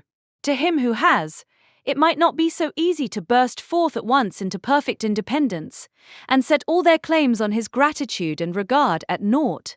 He may have as strong a sense of what would be right, as you can have, without being so equal, under particular circumstances, to act up to it. Then it would not be so strong a sense. If it failed to produce equal exertion, it could not be an equal conviction. Oh, the difference of situation and habit! I wish you would try to understand what an amiable young man may be likely to feel in directly opposing those whom as child and boy he has been looking up to all his life. Our amiable young man is a very weak young man, if this be the first occasion of his carrying through a resolution to do right against the will of others. It ought to have been a habit with him by this time, of following his duty, instead of consulting expediency. I can allow for the fears of the child, but not of the man. As he became rational, he ought to have roused himself and shaken off all that was unworthy in their authority. He ought to have opposed the first attempt on their side to make him slight his father. Had he begun as he ought, there would have been no difficulty now. We shall never agree about him, cried Emma. But that is nothing extraordinary. I have not the least idea of his being a weak young man. I feel sure that he is not.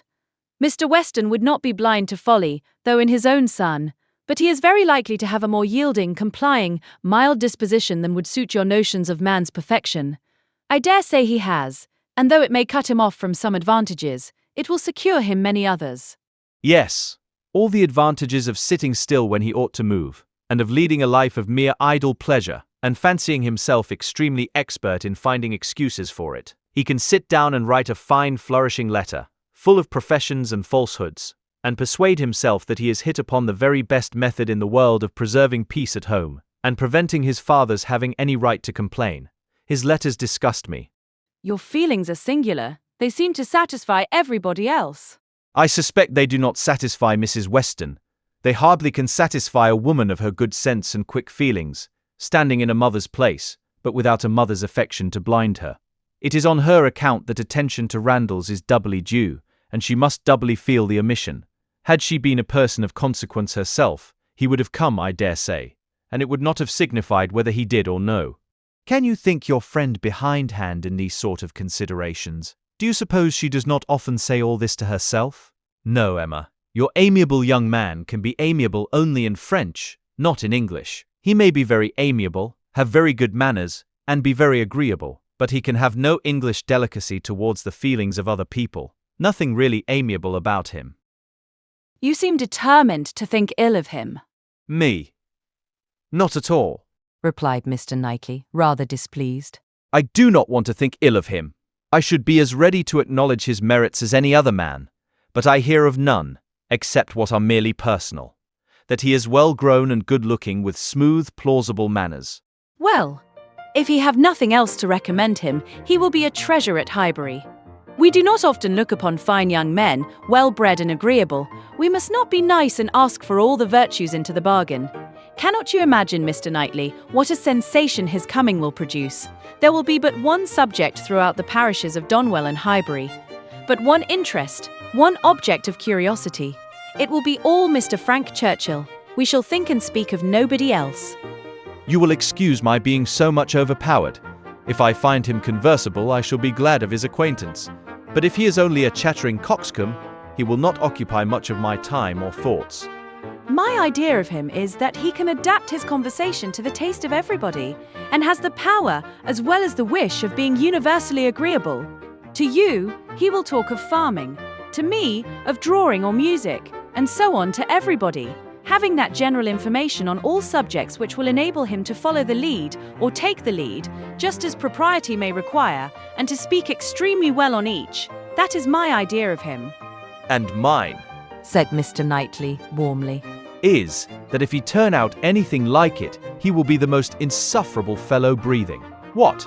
At 23 to be the king of his company, the great man, the practiced politician, who is to read everybody's character and make everybody's talents conduce to the display of his own superiority, to be dispensing his flatteries around, that he may make all appear like fools compared with himself. My dear Emma, your own good sense could not endure such a puppy when it came to the point. I will say no more about him, cried Emma. You turn everything to evil. We are both prejudiced, you against, I for him, and we have no chance of agreeing till he is really here. Prejudiced? I am not prejudiced. But I am very much, and without being at all ashamed of it. My love for Mr. and Mrs. Weston gives me a decided prejudice in his favour.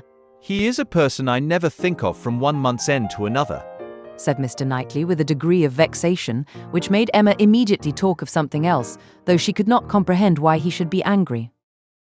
To take a dislike to a young man only because he appeared to be of a different disposition from himself was unworthy the real liberality of mind which she was always used to acknowledge in him, for with all the high opinion of himself which she had often laid to his charge, she had never before for a moment supposed it could make him unjust to the merit of another.